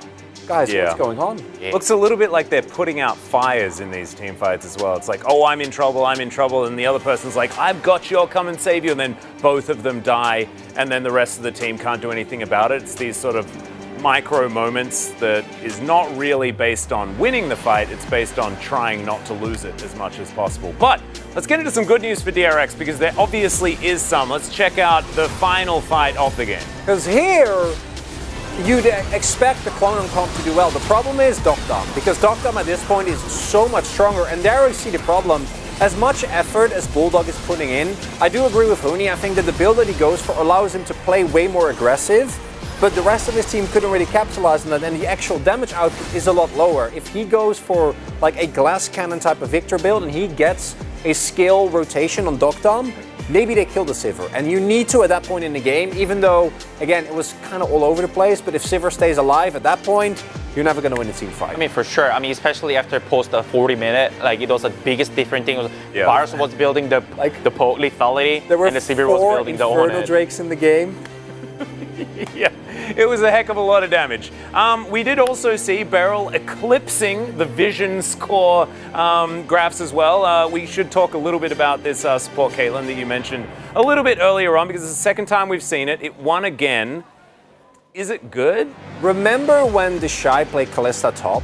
Yeah. It reminds me of that, where if your execution is good, for example, T1, then 100%, yes. If you can play it to its peak, but otherwise, maybe not. Yeah, I think it was a really tough deck, especially after I think they really over-invested on the bot lane, especially when first Herald's up. Like, I think especially when you play Caitlyn, you're maintaining both part as a 2v2, and make sure just find a jungler, and make sure just use a Herald, first Herald on the bottom, and then they keep swapping and they get all the turret down. Like, those things are like actual Caitlyn, the biggest strength that she bringing into the game, but I don't think the execution level is like way too high. There was also just mechanical execution, you know, a barrel going in mid and then missing his trap on a stationary target and then queuing no one and walking. It's like peak barrel. The guy just won Worlds. He did this last spring as well. Yeah. He threw a Q to Narnia whilst in turret range for no reason. Classic barrel, and they still win. Yeah. I'm looking forward to POG because we had absolutely no idea who to vote for. My personal opinion was, when in doubt, just vote for Cassante. We'll see whether anybody else feels the same way as we get towards the POG now, and it will be Rascal. This is his first POG of the season. I mean, he deserved it, which is like he has no any critical mistake, and also he finished the game with us the single death, and he make a lot of time. He make the spaces for the teammates, and it makes the team fight really easy for the teammates. Because especially with the build-up Bulldog went for, I do think that the Cassante has a lot of space to actually go in very aggressively. The only one he needs to respect is Gwen, you know, when she does true damage. But because he could itemize very heavily for Amar and generally doesn't really have to care about lethality Varus, Rascal really used the space. My other vote would have been Docdom. We were kind of not sure between the two. He had the one mistake in mid where he died, right? Or after he got flanked. As he had this. Ooh. Okay. Oh, I actually like the Docdom vote as well. But Fate was the third option. Those three players kind of traded. Yeah. I think, we're going to have to get towards game number 2. But my closing thought is that Fate had a great early game. The mid game would have driven us away from that vote. But ladies and gentlemen, game 2 is upon us. Let's see whether DRX can pick up a 2-0 victory or whether Kwangdong Freaks come back in. Thank you, Spacers, for that wonderful breakdown. As it was a little bit confusing, you know, it was a bit of a messy game, so it's kind of hard to point out like one guy who was great because everybody kind of was making mistakes. There was so much action. I like the spacing and positioning of Docdom, and I like some of the decisions of when he decided to wave clear and helped manage those mid waves so that DRX could have a little bit more control over those final 2 Drakes, and he did a lot of work to help set that up. But I think all those votes are great. Started playing League when I was 11. After 11 years, I'm here to watch LCK live for my first time. Seat F86, where is he? Is it one of these? Oh yeah, this is literally just the guy, or it says that on his sign. I thought it was a foreign fan who sent that into us, because we usually don't show those. My bad, it was literally what his sign said. Or was the guy? I think he sent that in with the QR code. Yeah, he sent it with the QR code, but the sign that he was holding also said that. Oh. Yeah, cool. That was tricky. All right, Kwangdong blue side here, and I have never felt less sure about, you know, I was thinking about Atlas, like, let's see if we're going to a game 3. I've never felt less confident in the team that won game 1 as I have after this first one. I feel like we are going 3 games, and it's going to be a scrappy one, and I'm here for it.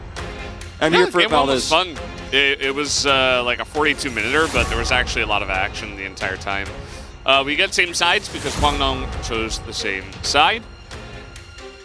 That means we might see some similar drafts here in the second scrim for CV Max. We could, as was DRX that had a more experimental draft in a lot of ways. The Gwen that we did see was the Akali, right? Yes. Just memeing around. I know. Look, the Caitlyn support I think is very good, but as Uni mentioned, you have to use it for hard push and lane swaps and more domination like we saw T1 use it for. It was more utility in this game. It was still useful. As we do see a Nami ban here, which is another way to ban Lucian. And so 2 support bans, but basically removing strong synergy with 2 of the best supports for our meta champions, the Zeri and Lucian.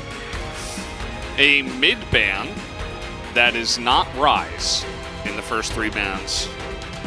Could be Kwangdong are fishing for Bulldog's Rise here on blue side for B1. If it's left open, the Maokai gets banned once again. So Varus versus Rise, the priority. Caitlyn available again? Yeah, Caitlyn, Ashe. Oh, Ashe. Yeah, I actually kind of missed out on Ashe being up in this case, because if you have Ashe... Heimer too. Heimer, you have so many opportunities with the Ashe. It's the ultimate flex pick. Can be AD carry, can be support, can be your best engage, can be your vision. And you want to take this one, and if they deny the Varus, you have a lot of picks you can take with this. And if they let you have the Varus, you're like, cool, I guess we're going to game 3. Why not just go Varus Caitlyn? I mean, well, I think I think that is. You just stomp the lane. It's viable, and they're going to do it. Yeah. I couldn't think of like a really good reason not to.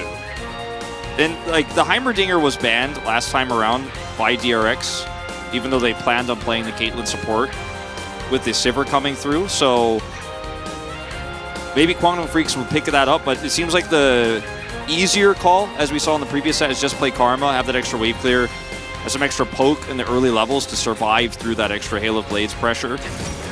Sejuani going to get locked in first. I think they probably will still take the Karma here, but some considerations on the Heimer. I think the Karma is way safer here. Now this sounds like it is extremely risky and all in. I mean, it's a way to get onto the squishy backline very easily. Maybe they're trying to bait out a ban into it. I mean... Yeah, I mean, we've seen a lot of Zac mid. Yeah, like you could do crazy, like especially in this meta, you could just basically put stuff anywhere. So I know that, you know, junglers picked, a support / mid technically picked with another support / AD carry. We'll just have to see. There's a lot of pushing power here for DRX, and Beryl made some mistakes in the lane, but mistakes that are really easy to not replicate, and I think they will have more power in this lane than they did in the previous, because you have the Varus with this Caitlyn, so much clear, so much pushing power. Before, the Sivir would have had that same power in the last game. Taking away Dudu's Jax here. Might see a Cassante ban returned. DRX will have pick priority here, and they could wait for Fate for R5 just to make sure this isn't some sort of weird Karma flex, or if it's a weird Zac pick, or whatever Kwangdong has planned. The Rise is banned, first and foremost, as could just be a Fiora ban here too against Dudu. Really afraid of the side laning power so far in this draft. And you have a lot of power with Ashe Arrow plus strong pushing champion, because it can defend you, it can lead to an all-in in the lane. The extra vision. Vision. From the Ashe. There's that Fiora you mentioned. Really, last ban gonna be? Yeah, really tough to suss this one out here. Cassante, kind of a big problem for them in the last game in terms of the engages. Picked up a lot of those votes. Yeah, I would like that ban actually. They might go for like a Kali or something if they feel like Fate was really annoying to deal with in the last game. Instead, it's Azir. Yeah. There's the Cassante we knew was coming. Fate always wanted to save this pick for last to make sure this is not a Karma flex. The Azir ban here is interesting. I like it because if you ban the Akali, then the Azir pickup becomes stronger actually for DRX to take if they were going to leave the 5th pick for counter. Doesn't feel like a strong ban in its own right, though, in isolation. As we're going to find out what's coming down the pipe now, as we have Renekton into the Cassante, a classic here for Dudu. But will we see something weird, or is it just going to be Bulldog playing Victor again blind? Yep, it's going to be Bulldog playing Victor again into what is very likely to be R5 Akali, and we're kind of running it back a little bit here with a little bit of a change up of how the bottom duos are going to play out. A lot more engage for Kwangdong Freaks. Ooh. Yeah, I mean, can take the other guy, right? Between Akali and Sylas, those two somewhat similar in what they do. You have a decent amount of ultimates that you can steal away. You have a lot of power with this Sylas pick if you steal the Sejuani ultimate, and you can obviously gain some power from the Renekton ultimate too if you steal that one away and then go into the team fight with a lot of survivability, and the follow-up range damage from the Varus from the Caitlyn. Wukong there for you too. But it's not the greatest Sylas game of all time or anything like that. You have some good ults you could steal, some somewhat mediocre ones. Like Victor's ult going to be great for the lane and clearing that wave and surviving and trying to get your Rod of Ages as soon as possible, but not going to feel ideal. But still, I mean, there is a lot of power in this pick, and it gives you a lot more stability and ability to actually constantly frontline and be a threat the entire time, whereas what we saw last time with the Akali, there was some flank engages. Sometimes he pushed Youngjae away and then was able to win objective fights that way, but just was too fragile, actually, into the Victor in so many of those fights. The Sylas has a lot more survivability and can stay longer as a frontline champion for the Varus Caitlyn. Our mid is not a Chihuahua. He's a Bulldog. It's true. That's what he's named. Yeah, but his name comes from the Maple story. He's fire poison. Fire poison. Yeah. You know this story, right? Fire poison? Yeah. Blue Dog. Oh. I think that's an enemy, and it looks like a bulldog, but it's like a fire poison enemy. I don't know. Chronicler told me the story once. But yeah, he's no Chihuahua, that's for sure. Okay. Mind blown. Anyway, here our composition should be pretty interesting. Kind of like in DRX's. We'll see how it will go, though, this time around, as we are ready to jump onto the Rift for game number 2.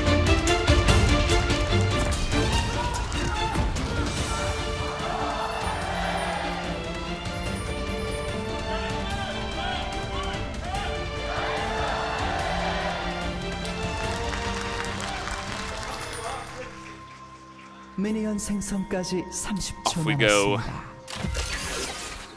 Match 20, the end of week 2 already. Yeah. Really feels like it's flown by in a lot of ways. Uh-oh.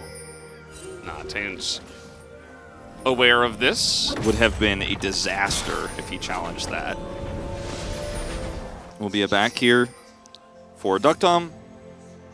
Beryl needs to play respectfully until then. As if he finds himself 1v2 here, be a disaster. Taeyun and Moham obviously unaware of this. I like how Fate is kind of carefully up here, making sure there's no sort of dive or invade or early attempt to punish Beryl, so he has a lot of support here for the moment. And Silas isn't going to be going toe-to-toe with Victor at level 1 here anyway, so doesn't really lose anything. We'll just let that one push into his turret. First strike, Victor. Dematerializer, the standard. First strike, Silas. Oh, sorry, I don't know why I said... I'm saying all the wrong things. The series has killed me. You're pulling a chronicler. I am. I'm sorry, everybody. But yes, first strike, Silas with Dematerializer, rushing Rod of Ages under turret. That is the way to go. Yes, and there was the barrier already. Beryl struggling at level 1, as you do. Not going to pop the heal to trade anything further back. Mom still holds his. Got to be so careful about how you play these lanes out because you want to maximize your value. Here you hit level 2 first, ideally. They hit it at the same time. You can see they're both like kind of stutter stepping there for a sec. That was a bit of a big jump there to the mid lane. Yeah, jump scare. Yeah, jump scared me out of my chair for a second. As if you end up getting a lead here as either of these 2v2 lanes, you're in paradise. Uh-oh. Speaking of. Yeah, he's going to flash this wall, and they see it. Finally, the heal does come through, and it will get the flash out of Ducktom plus the heal. So trading flashes with the bottom lane for a follow-up, definitely a good idea. Yep, he won't lose too much for this. Going to lose his early blue buff here as a result, because Krako knows. Where are we going? It's like he's going to just realize, okay, he's taking my blue. I will do the same to him. It's actually a wise call by Youngjae. Make sure he doesn't fall too far behind for that play. And yeah, everything kind of quiets down for a moment after that. We looked at top lane there for a second, not sure why. Yeah, me neither. That was not Jonas Strong's like, yep, they're still there, okay. Check back later. Yeah. Yeah, Renekton can maybe do some things. Press some buttons, perhaps. Flash for the Renekton versus Ghost for the Cassante, very standard. Good laning here from Fate, by the way. We haven't really checked in on that, but just handling the pressure well, only using one Dematerializer, trading the mana bar of Bulldog for some of his health, trying to put pressure on.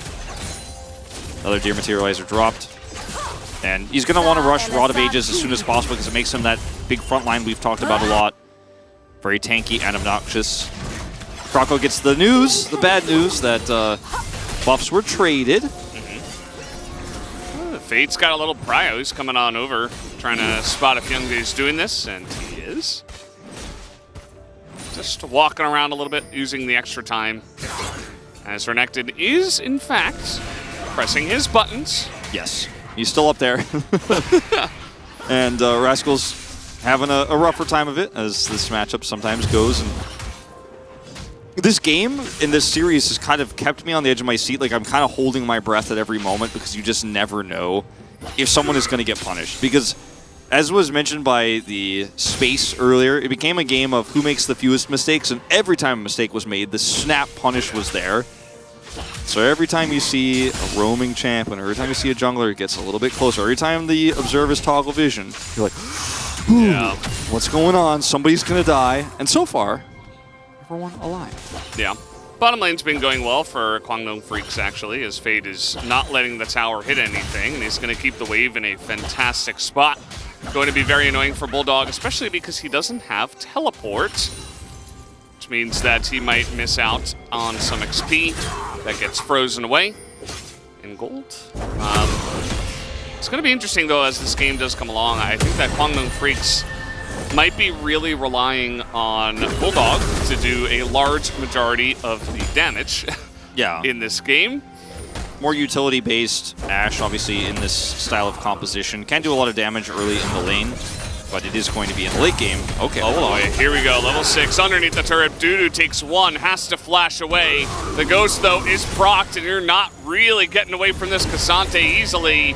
He does not have a slice, he does not have a dice, and instead, Rascal will have a nice dinner.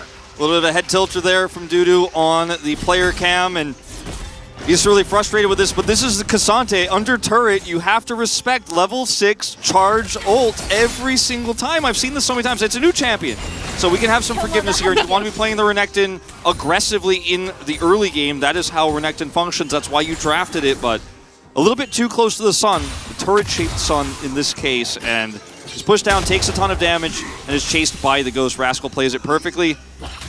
First blood to the Cassante. A lot of pressure now relieved. Flash down for Dudu, which means that he's not going to have a lot of power for a long time in this lane. And bottom side here. Uh-oh. Bulldog caught. Looks like his son will go out onto Fate, as we will have double Victor ultimate on top of each other. A little Venn diagram there for a sec. And the dragon will be denied. Looks like Kwangdong not able to start that one up. Yeah, in the middle of the Venn diagram was like AP damage, Victor ult. Great personality for both of these players. And, you know, as a result, the Drake take is not going to happen. It is delayed for a moment here. And here comes the Wukong. No 6 just yet. Yeah. This lane has been really rough for Duckdom and Beryl. Krako has not been able to affect it. He essentially did vertical jungling by going into the enemy's blue buff, but like, that's not the meta. As the arrow comes out, Duckdom takes a massive amount of damage, and the lane lead for the Kwangdong Freaks bottom lane is really shaping up here. Yeah, the early Dirk here for Taeyun is doing serious work in terms of the damage he can put off here with his Halo Blades. And he's done so much with it. As soon as he comes back, is trying to trade aggressively, get any damage done as he can, you know, slow and be oppressive. And Duckdom hasn't responded too well here, but he doesn't have great support. Here's to Caitlyn, right? So when you fall behind like this, you're not going to be able to trade back as easily. And those mantra Qs just stack up. So this is the play here. Dudu in range of Rascal. And watch this. Pull him back. Ult him into the turret. This is as elementary as it gets. You just got one step too close. Dudu tries to ult here to buy time, but Ghost is going to catch him. Just really unfortunate. Yeah. It's part of why you go for Ghost instead of Flash. Punish play. Yep. It's just the way that goes. And he's just going to get tankier and tankier. Dudu, you know, obviously able to handle this lane and will be totally fine as Renekton. But how much Renekton is this? How much Renekton is this value going to get? I wonder. That is a question, right? Have you ever had so much Renekton? A lot. Oh boy, what's going on here? Beryl's gonna flash. Actually, it was a huge bait. Even I got baited. Wow, Fate came in. And Kwangdong was like, wait, what the hell? You're the mid laner. That was absolutely insane. This is really reminiscent of the game of Bulldog where he played against Faker and Faker just wasn't in the lane. And Bulldog's like, well, I'm going to kill minions. This was definitely not communicated, or if it was, the warning was not heeded by the bottom lane here of Kwangdong Freaks. Bulldog is pushing turret. He knows Fate is not there. He's still here. Well, this could be part 2. Oh, there's so much stuff happening. Taehoon might just die here as the shield comes in. Waited for that one to flash in from Duckdom. And it looked like a disaster, this lane, right? It looked completely unwinnable. It was. He's 20 CS down until Fate just walks out of lane. Bulldog took the Ghost. Again, we saw this in that matchup against the set that Faker played last time they played against T1 earlier this week. And the same situation occurs where set up a dive, now you have massive push and plate gold to pick up. It's 2 assists apiece going to Duckdom and Beryl, but 2 kills to the Sylas. He picks up both. And now that pushing power Huni was talking about, the power of this Caitlyn, you could rip through this turret so quickly. It's not so much of an edge that they get this turret for free, essentially, but this just feels like bad communication. You can see Bulldog is checking up on the top side in both of these plays. Where is the Sylas? I can't find him. You can see it. He's trying to ward. He's trying to get vision. But the Sylas reveals himself down here twice on the bottom side of the map. Picks up 2 kills. And Rod of Ages now online pre-11 minutes. One of the fastest ones you can get. Yeah, he's feeling pretty good about that. This Sylas is going to be ginormous, okay? Like, I don't think anybody's going to be able to handle this Sylas, especially because if you think about the ults he's going to be stealing, like, the Dominus.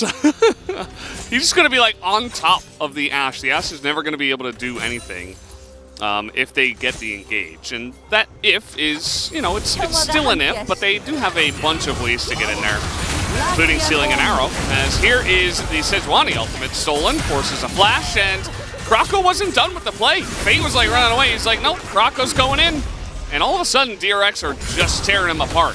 This is starting to be really disastrous here for the side of Kwangdong Freaks, losing a lot of control over the bottom side of the map here. And finally, the first Drake of the game may be taken, as Bulldog wants to turn some of this this pressure on the bottom side of the map into an aggressive trade mid, but can't get any permanent damage.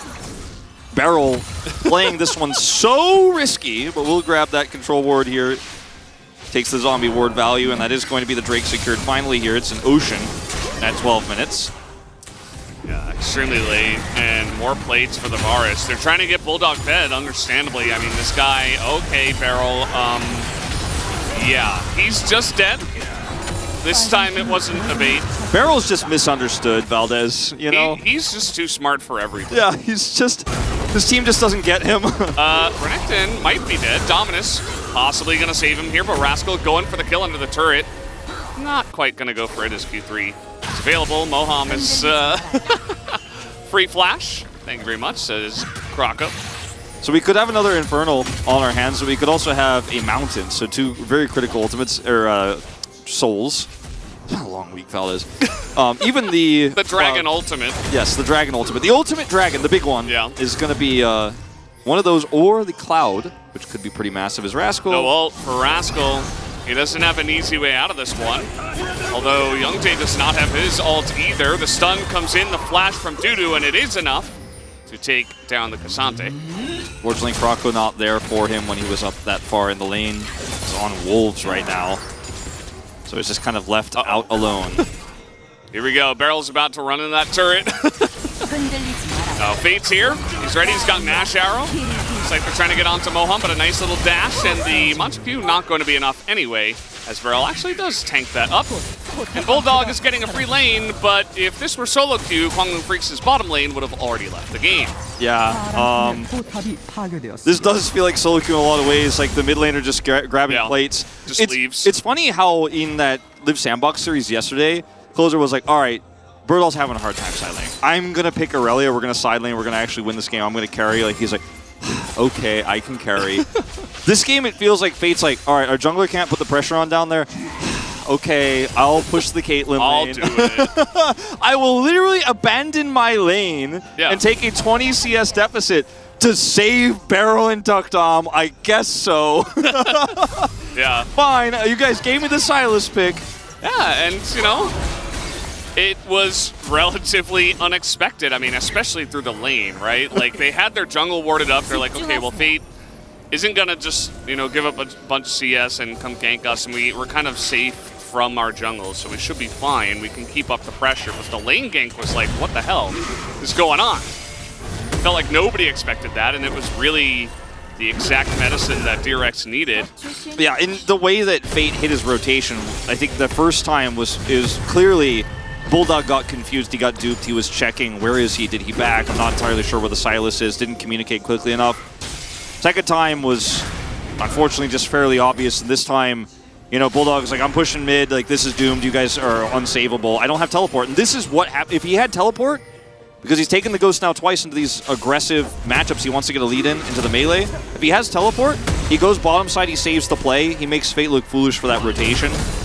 But he doesn't have teleport, he has Ghost, and he's not unsealed because he went maximum greed for lane. Yeah. And I mean, into an Akali, I think it makes a little bit more sense. Into the Sylas, he's relatively sustainable. Like, he can kind of just hang around, Kingslayer minions, he'll just be annoying, you know, he never goes away. It's really hard to get away from the Sylas. As that will be the Herald going the way of DRX here. It is only a 1,000 gold lead, but you can still very much feel it, especially when you do look at the mid lane. Yeah, when you look at where the lead is where you're most worried. That's going to sail wide. We have Karma ultimate here for Fate. Atlas is really concerned about the Runeterra space pollution after that one. He's just going to go out into orbit. And I'm glad that when Atlas is not casting, you say it for him. Yeah. Gotta make sure you get that one in. It needs to be said. We are not about that space junk. I actually think Taeun should apologize.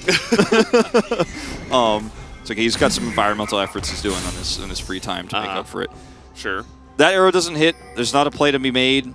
But going back to the Sylas lead here, like this game could be a Majai's game, actually. He's that ahead that once he gets, 2 items online, he could think about, do I want to go Majai's if he gets a bigger lead here? He's already sitting at 7 stacks of this Dark Seal, and he's unkillable. He's a raid boss.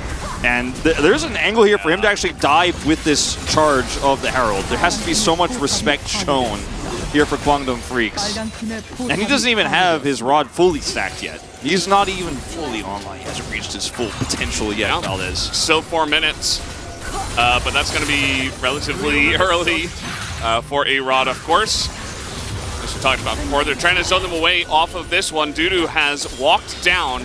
Teleport available for Rascal. If he does want to join this fight, is Kroko going head-to-head with Youngjae. The tankiness being very annoying for him. Kroko just going to be 100-0'd. So now we have Rascal teleporting into this one, but is straight on top of 5 members of Kwangdong, and he can't get away from the Ashe.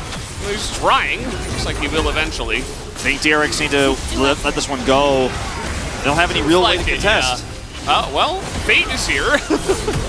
Maybe he could do something. Some low health bars, and Rascal is incredibly tanky. No way. It's a double knockup. He's doing so much damage into that bottom side of the Kwangdong Freaks. Ducked up is just untouched. Yeah. Oh man, Fate gonna get flashed away from here.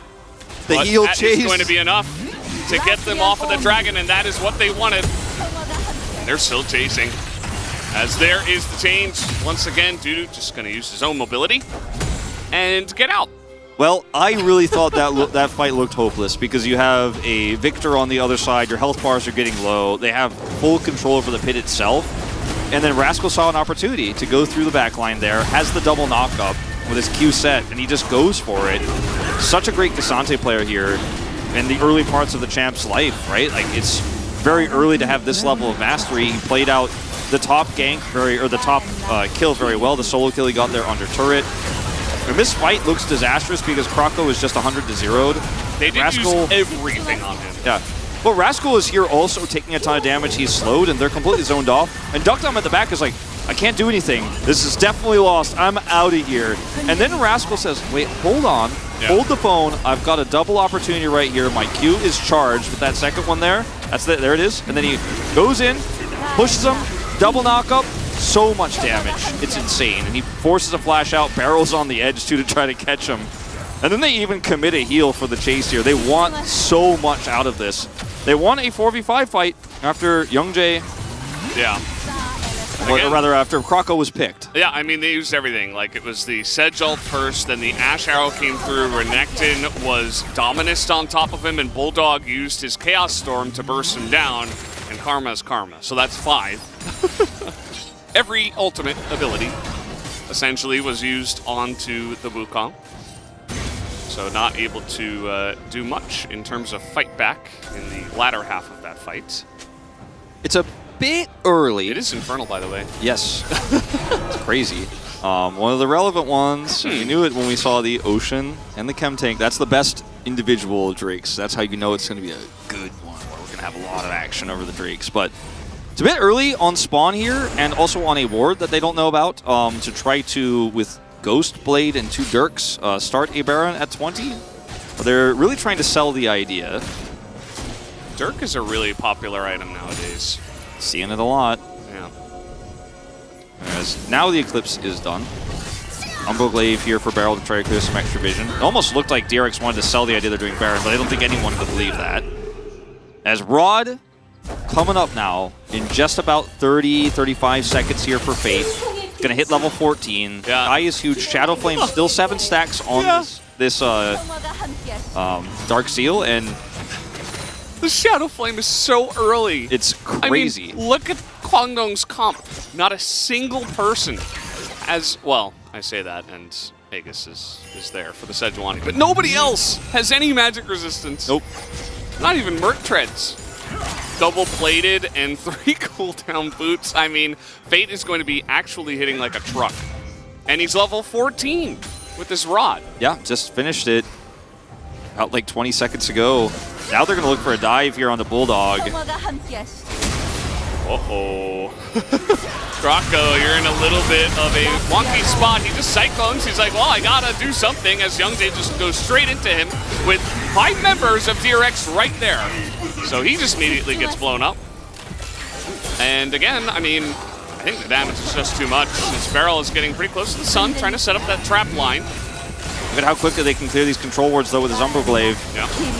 The heal used here, as they're actually like trying to push them out of this one, but you gotta be careful with Fate so close by, the Ghost used by Bulldog. It's almost like Barrel is actually live bait. He's like walking up and he's like, oh yeah, I'm a support, I'm pretty tanky, I think I've got my barrier, I'm definitely not gonna die, right? And then they run at him and he just barely escapes, doesn't use his summoners, and then a lot of damage is traded back. He's really trying to sell it.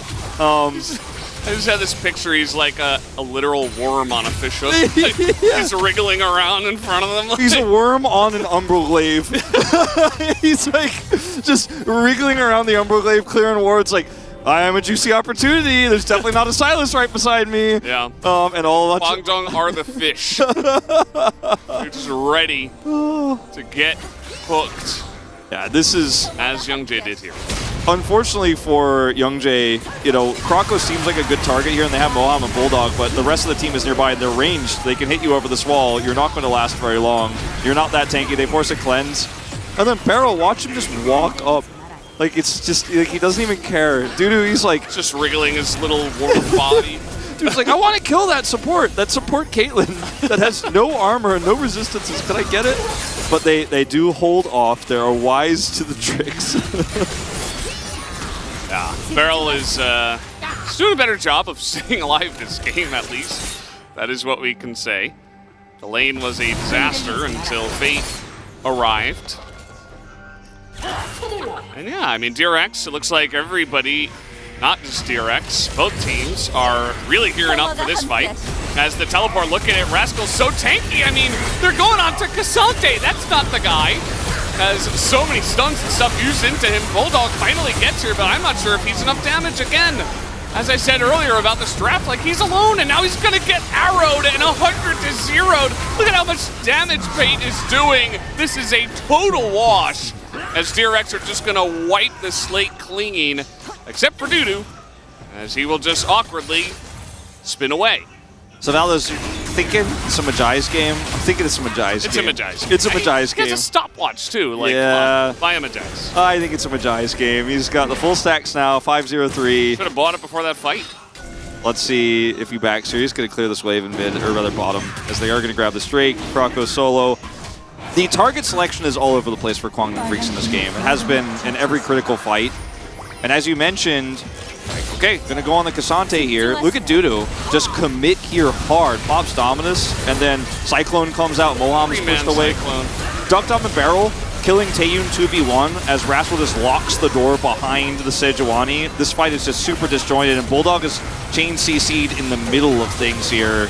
Everybody's lost, and this is the experience that DRX has over this roster in terms of the players and how long they've been playing the LCK. You could really feel it more so in this game. After game one, getting a lot of confidence, it seems, and there it is. There it is.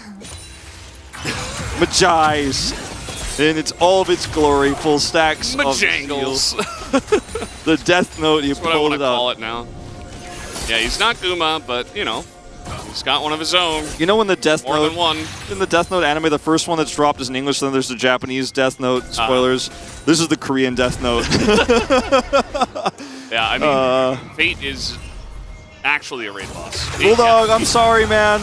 This Hey. turret's not going to keep you safe. He's just going to die. I mean, okay, Youngjae's here. Arrow into the face of Krako's clone, as Bulldog is going to go into the Zonia's. And he didn't get his Chaos Storm out before that, unfortunately. It doesn't matter, as both of them will go down, looking pretty helpless right now for Kwangdong Freaks. This one, a much cleaner game for DRX after Fate apparently just flipped a switch. Yeah. It's really funny how, it's really bizarre how Fate wrote the cause of death as, and Sejuani almost saves him, but then he dies after stopwatching. He wanted to keep it interesting, you know? He could have just written, I kill him, but he did make it more interesting for us. As now, the health bar is a little bit low for this take, but they have a TP. Greedy to contest here, but you've got no choice as Kwangdong Freaks. Look at the traps. Barrel zoning them, don't worry. He's got this. He's wriggling around.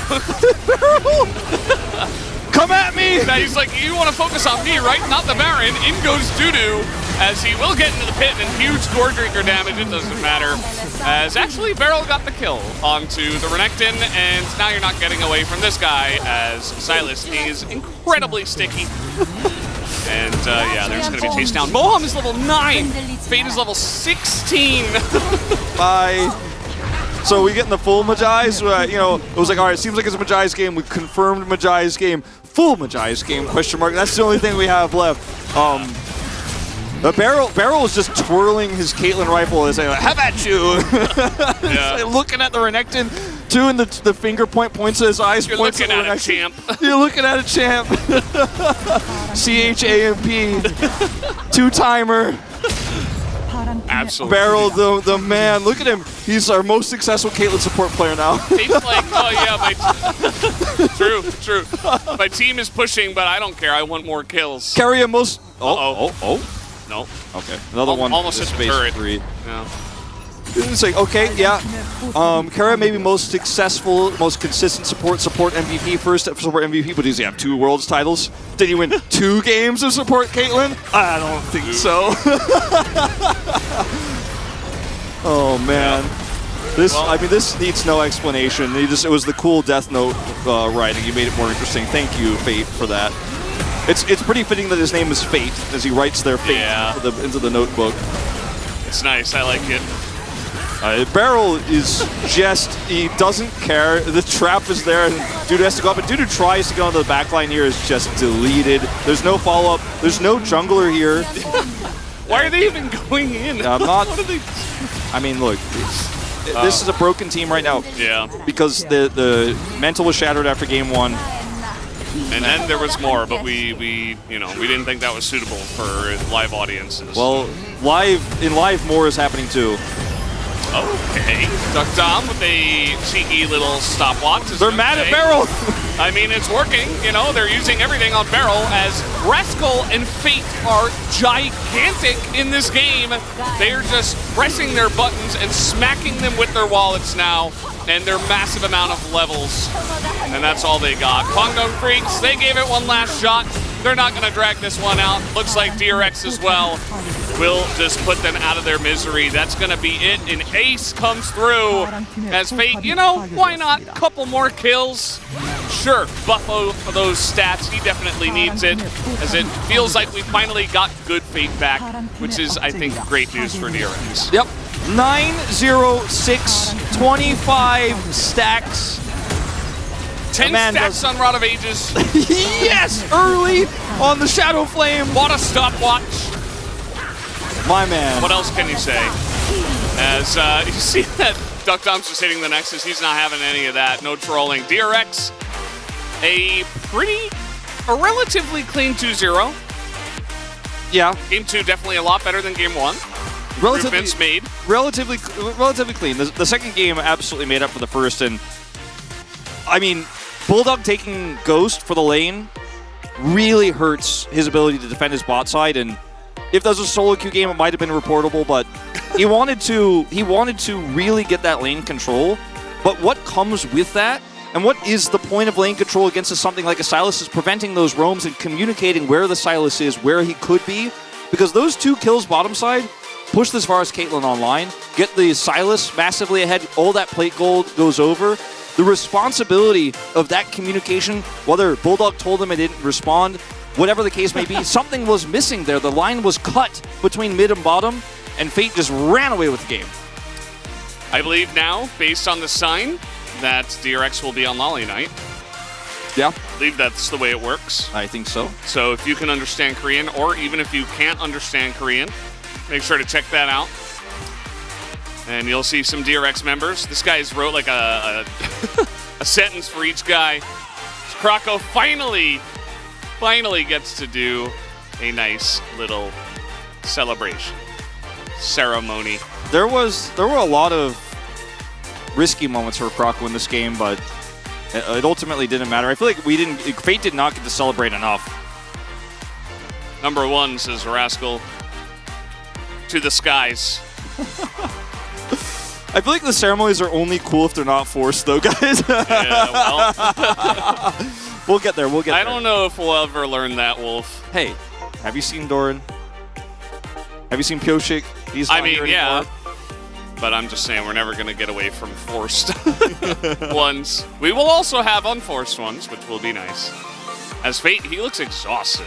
I mean, you did put the team on his back there on that last game. Oh, geez, yeah. If Krako can't get the gank stun, I'll be the jungler. Yeah, I wonder how many. The only question that remains in my mind is how many media votes there will be for Rascal instead. That's all I want to know, because in my mind, like, it's such an obvious Fate vote that for some reason I saw Jisung's cursor moving in the prompter, so I know there's probably at least one. He had a really good game too, though. Rascal did, and he did, yeah. He just, didn't go 9-0 with a fully stacked Madais and single-handedly get the game back in their favor. His gank's bottom side literally saved the game. Jisung just typed lol. Oh no. Well, we'll see. I'm scared now. Because he literally saved the game with those 2 plays, and then just did everything perfectly after that. Beryl was really great at being bait. I said, most successful Caitlyn support this season. Great bait, mate. I rate 8 out of 8. Shouldn't have played Callista, Carrier. Shouldn't have played Callista. Beryl's like, he's never going to play a real support ever again. It's going to be it's just not even, like, it wasn't even played perfectly. Like, it wasn't even that clean, and it was completely saved by Fate. They're just getting bodied by Ashe Karma, which, I mean, it is Ashe Karma, but even so. This game is very sad for Kwangdong Freaks, but very comedic in other ways, and the experience really shone through here, though. I really believe that was the difference maker in this final game. Especially in Game 1. Game 2 as well. I mean, yeah, true. Game 2 just became such a wash that it's hard to even break it down. But the space will try. I'm sure they have good things to say. Huni's there, too. He can carry. It's fine. I really thought that the way this draft went for DRX was them saying, okay, we're going to play it a little bit better this time. We're going to utilize this pick much stronger. And had they tried to play Akali, I think they might have lost this game, because we were like, okay, is it Akali or is it Sylas? Because the Akali can't just walk bottom side and get that stun and win the game. But Fate on Sylas, yeah, he could. And he did, and he should pick up POG. He should, and he almost definitely will. I mean, if Rascal gets it actually robbed. But change your name to Kira. What are you going to do? We don't have 11 votes. Yeah, that's just the way it goes. Clean 2-0 from DRX. They get it done in the end. Let's see what the guys on the space have to say about this one. Thank you so much, gentlemen. Great cast on the day as well. And yes, welcome to the space where we break down a 2-0 from DRX, nothing to see here. Let's start in the draft, gentlemen. Huni, what did you think? I mean, first of all, still, it was kind of interesting that DRX not hypertizing the Karma pick first, because still, the game 1, the lane phase was not easy. Even game 2, the lane phase was not easy. But I think the Beryl had a great game. Great game. Like, he had a better game. He had a better game, yeah. He had a better game for sure. Also, the vision control was like, I guess, more hypertized as a DRX, and that's why, even though the early game was kind of struggling in the bot lane phase, but still, it was like not much natural game that smoothly just going through the middle game, man. Get the win. And the biggest win for me in the DRX draft was actually giving Fade a pick with agency after seeing how I played in game 1. Fade being invisible was, I think, for many, the biggest criticism of this current DRX roster, combined with Croco not being synced up with the rest of his team at all. And we still had some of the Croco aggression that kind of backfired. The fight around bot Drake comes to mind. But Fade really rewarding his team for trusting him with that R5 Silas, because he completely ran with it. It's both really good into the enemy ultimates that are available, and it allows you to take over control of a game, especially with that Wukong, if you are proactive enough. And we haven't really seen it from DRX up until this point, but in this game, they really played according to the power of that draft, and I thought it was, even though it was against Kwangdong, a very necessary step for them. No, absolutely. And we get to see it in our first highlight as well. Fate not only had the plays in this highlight in the early game, but was also landing blind chains, things like this. Absolutely fantastically done. But this was a TP to the bottom outer turret. Of course, not unleashed just yet. And look at this timing from Beryl to just stand in the way and get hit by an arrow. I mean, he make a really risky play. At the same time, I guess it's more so like according to playing with around the teammate is, and the Fate, like, it was a crazy thing. The Fate was already used the TP, and he decided not to farm for mid, like 2 lane, like almost 3 lanes, but didn't really matter. He gave to his bot lane like big hole to get able to breathe a lot, and there was like insane the win condition. He made it out. There also wasn't really an opportunity for Taeyun and Moam to peel off the turret here, because all the vision was in the river, so they felt very safe going for what looked like Beryl repeating the performance at the end in game number 1. So really nicely done, and with that snowball, I think Fade actually enabled the Caitlyn to do what Huni was talking about in the previous game, which is get the early lead and then keep pushing, and keep pushing. Yeah, it actually snowballed this time. I think I like the Varus Caitlyn a little bit more than I like the Sivir Caitlyn, but I think the idea is there and we understand what it's good at so far. Beryl 2-0, and the pick 3-0. That's the world that we Halo live Blades instead of Combat, which is much better. Yep, like that one as well. There are a couple of options. As Huni, can you take us through our last remaining highlight? This one, the 23-minute Drake fight where all hell broke loose. Yeah, I mean, first of all, the DRX knew that the fight was coming. Like, they were kind of ready for it in the positions-wise. Like, they were just already ready for it, ready to be as in position that they're able to punish the enemy when they're walking in. So that was a great thing that they were just like not losing the opportunity, and then they did it. And it was like really easy team fight.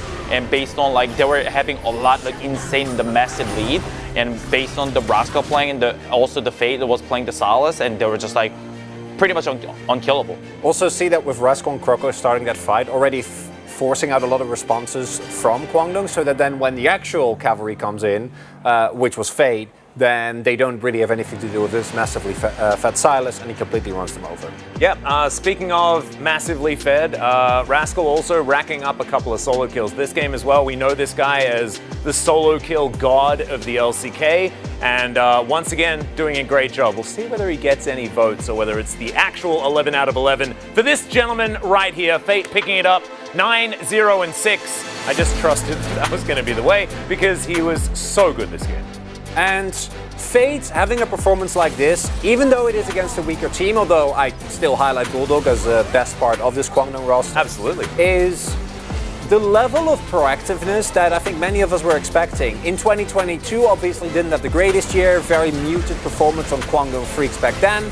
But in 2021, him and Croco were actually, together with Summit, a if inconsistent, very aggressive top side of the map, where Fate provided both sometimes stability because he was playing with two maniacs, but then also a little bit of a counterweight while still showcasing and going in with the rest of his team. And here he really showcased that old Fate that we hadn't seen this entire LCK split yet. Yeah, I mean, which is like he was adapting to taking, like ready for taking a lot of risk and they got the return. It's only one. I think it's okay. It's okay. Well, it's only one. I think still deserved as No doubt. 10 out of 11 is just a little bit sad because he deserved all of the votes. But we do now get to have a conversation with both Rascal and Fate after the first victory for DRX. Haven't heard from this team at all so far, and they're defending world champions as far as the org is concerned, and Beryl. So very, very cool that we now get to have a conversation with them. I believe the interview is going to be ready in a couple of seconds' time. Any closing thoughts, gentlemen, on the DRX win? Yeah, I'm glad you called out DRX World Champions. Beryl really showcasing that level of play, especially. Hey man, he did that last spring as well. he brought out another 80 carry support champion. Remember, the incoming skin that we're going to have is going to be the support Ashe from Beryl. That he's going to be as the DRX representative, so it makes sense, you know, that he continues the trend. But speaking of which, let's jump over to that interview now with Rascal and Fate. Take it away, Ji-sun. Thank you very much, guys. This is Ji-sun for the PUG interview, joined by the solo laners of DRX, Fate, and Rascal. Congratulations. Thank you. Finally, you guys got your first win of the season. How do you feel, guys? I'm so glad that we stopped our losing streak, and I want to keep this rolling. I hope we can start off a winning streak from now on. Same. I'm glad that we kind of ended our losing streak, and I hope we can build up a momentum.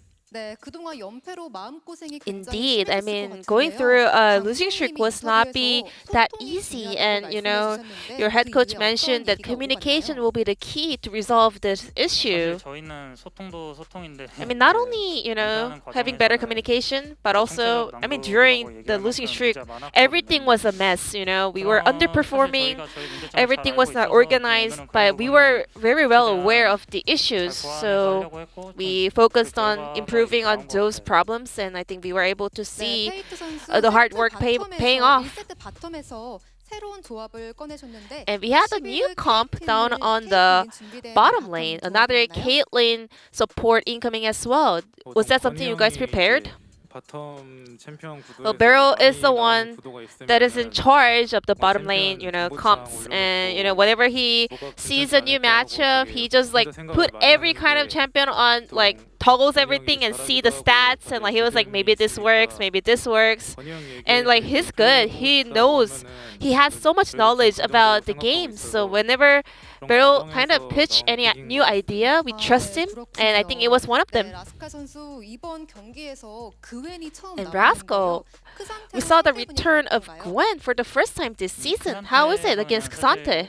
Xante is just, he can solo kill any lane opponents, but still, you know, Gwen is a good champion that can 50-50 against Xante, and I think it's pretty viable. And Rascal, you were never beaten by Dudu so far in the LCK, 12-0, and you even got a solo kill on the Dudu's Renekton.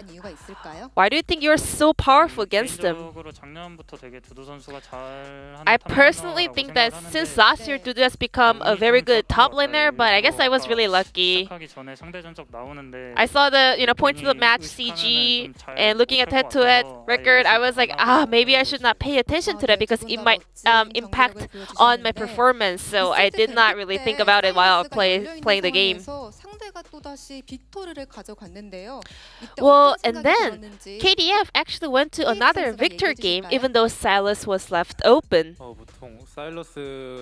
Normally, when Silas is like open, We were like pretty flustered because we thought it was gonna be banned anyways.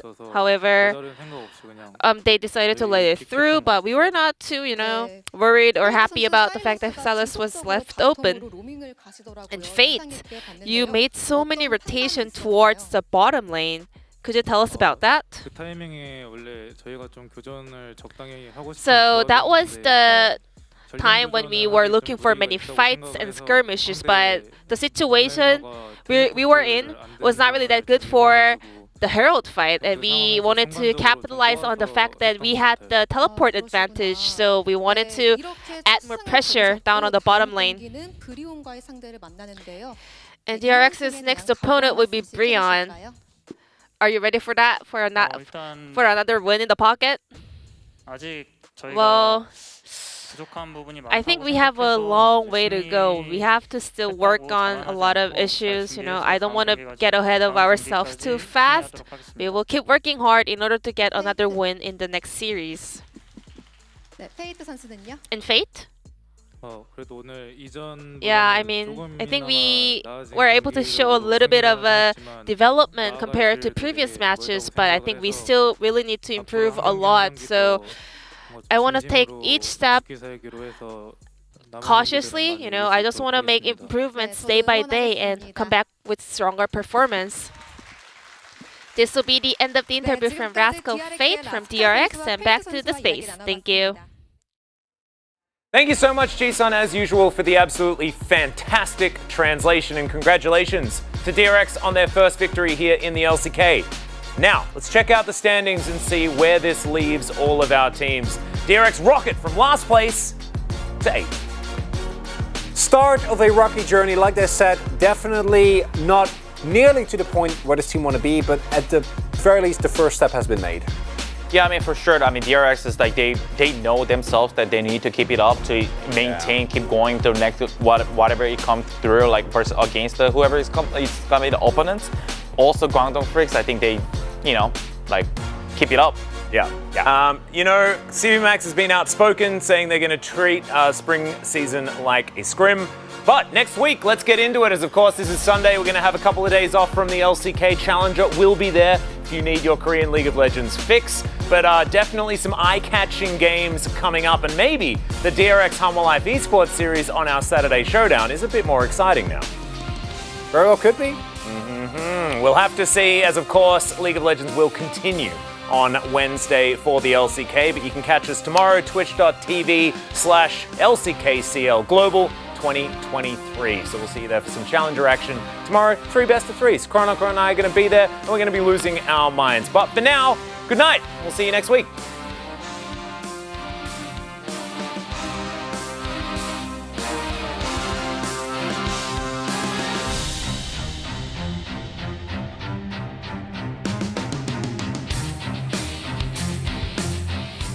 On the edge of this big love, I'm not looking down, baby, I'm ready to jump. I never believed love could set me free. You break down the walls I build around me. It's a strange magic every time we touch.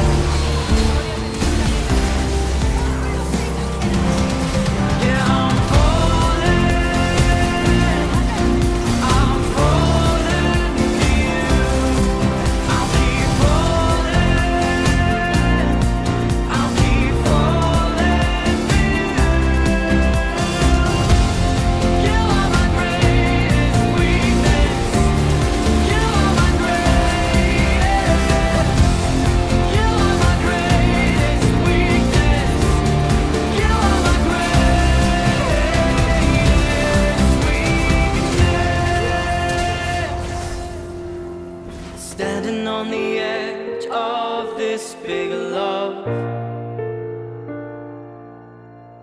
I'm not looking down, baby, I'm ready to jump. Baby, I'm ready to jump. I never believed love could set me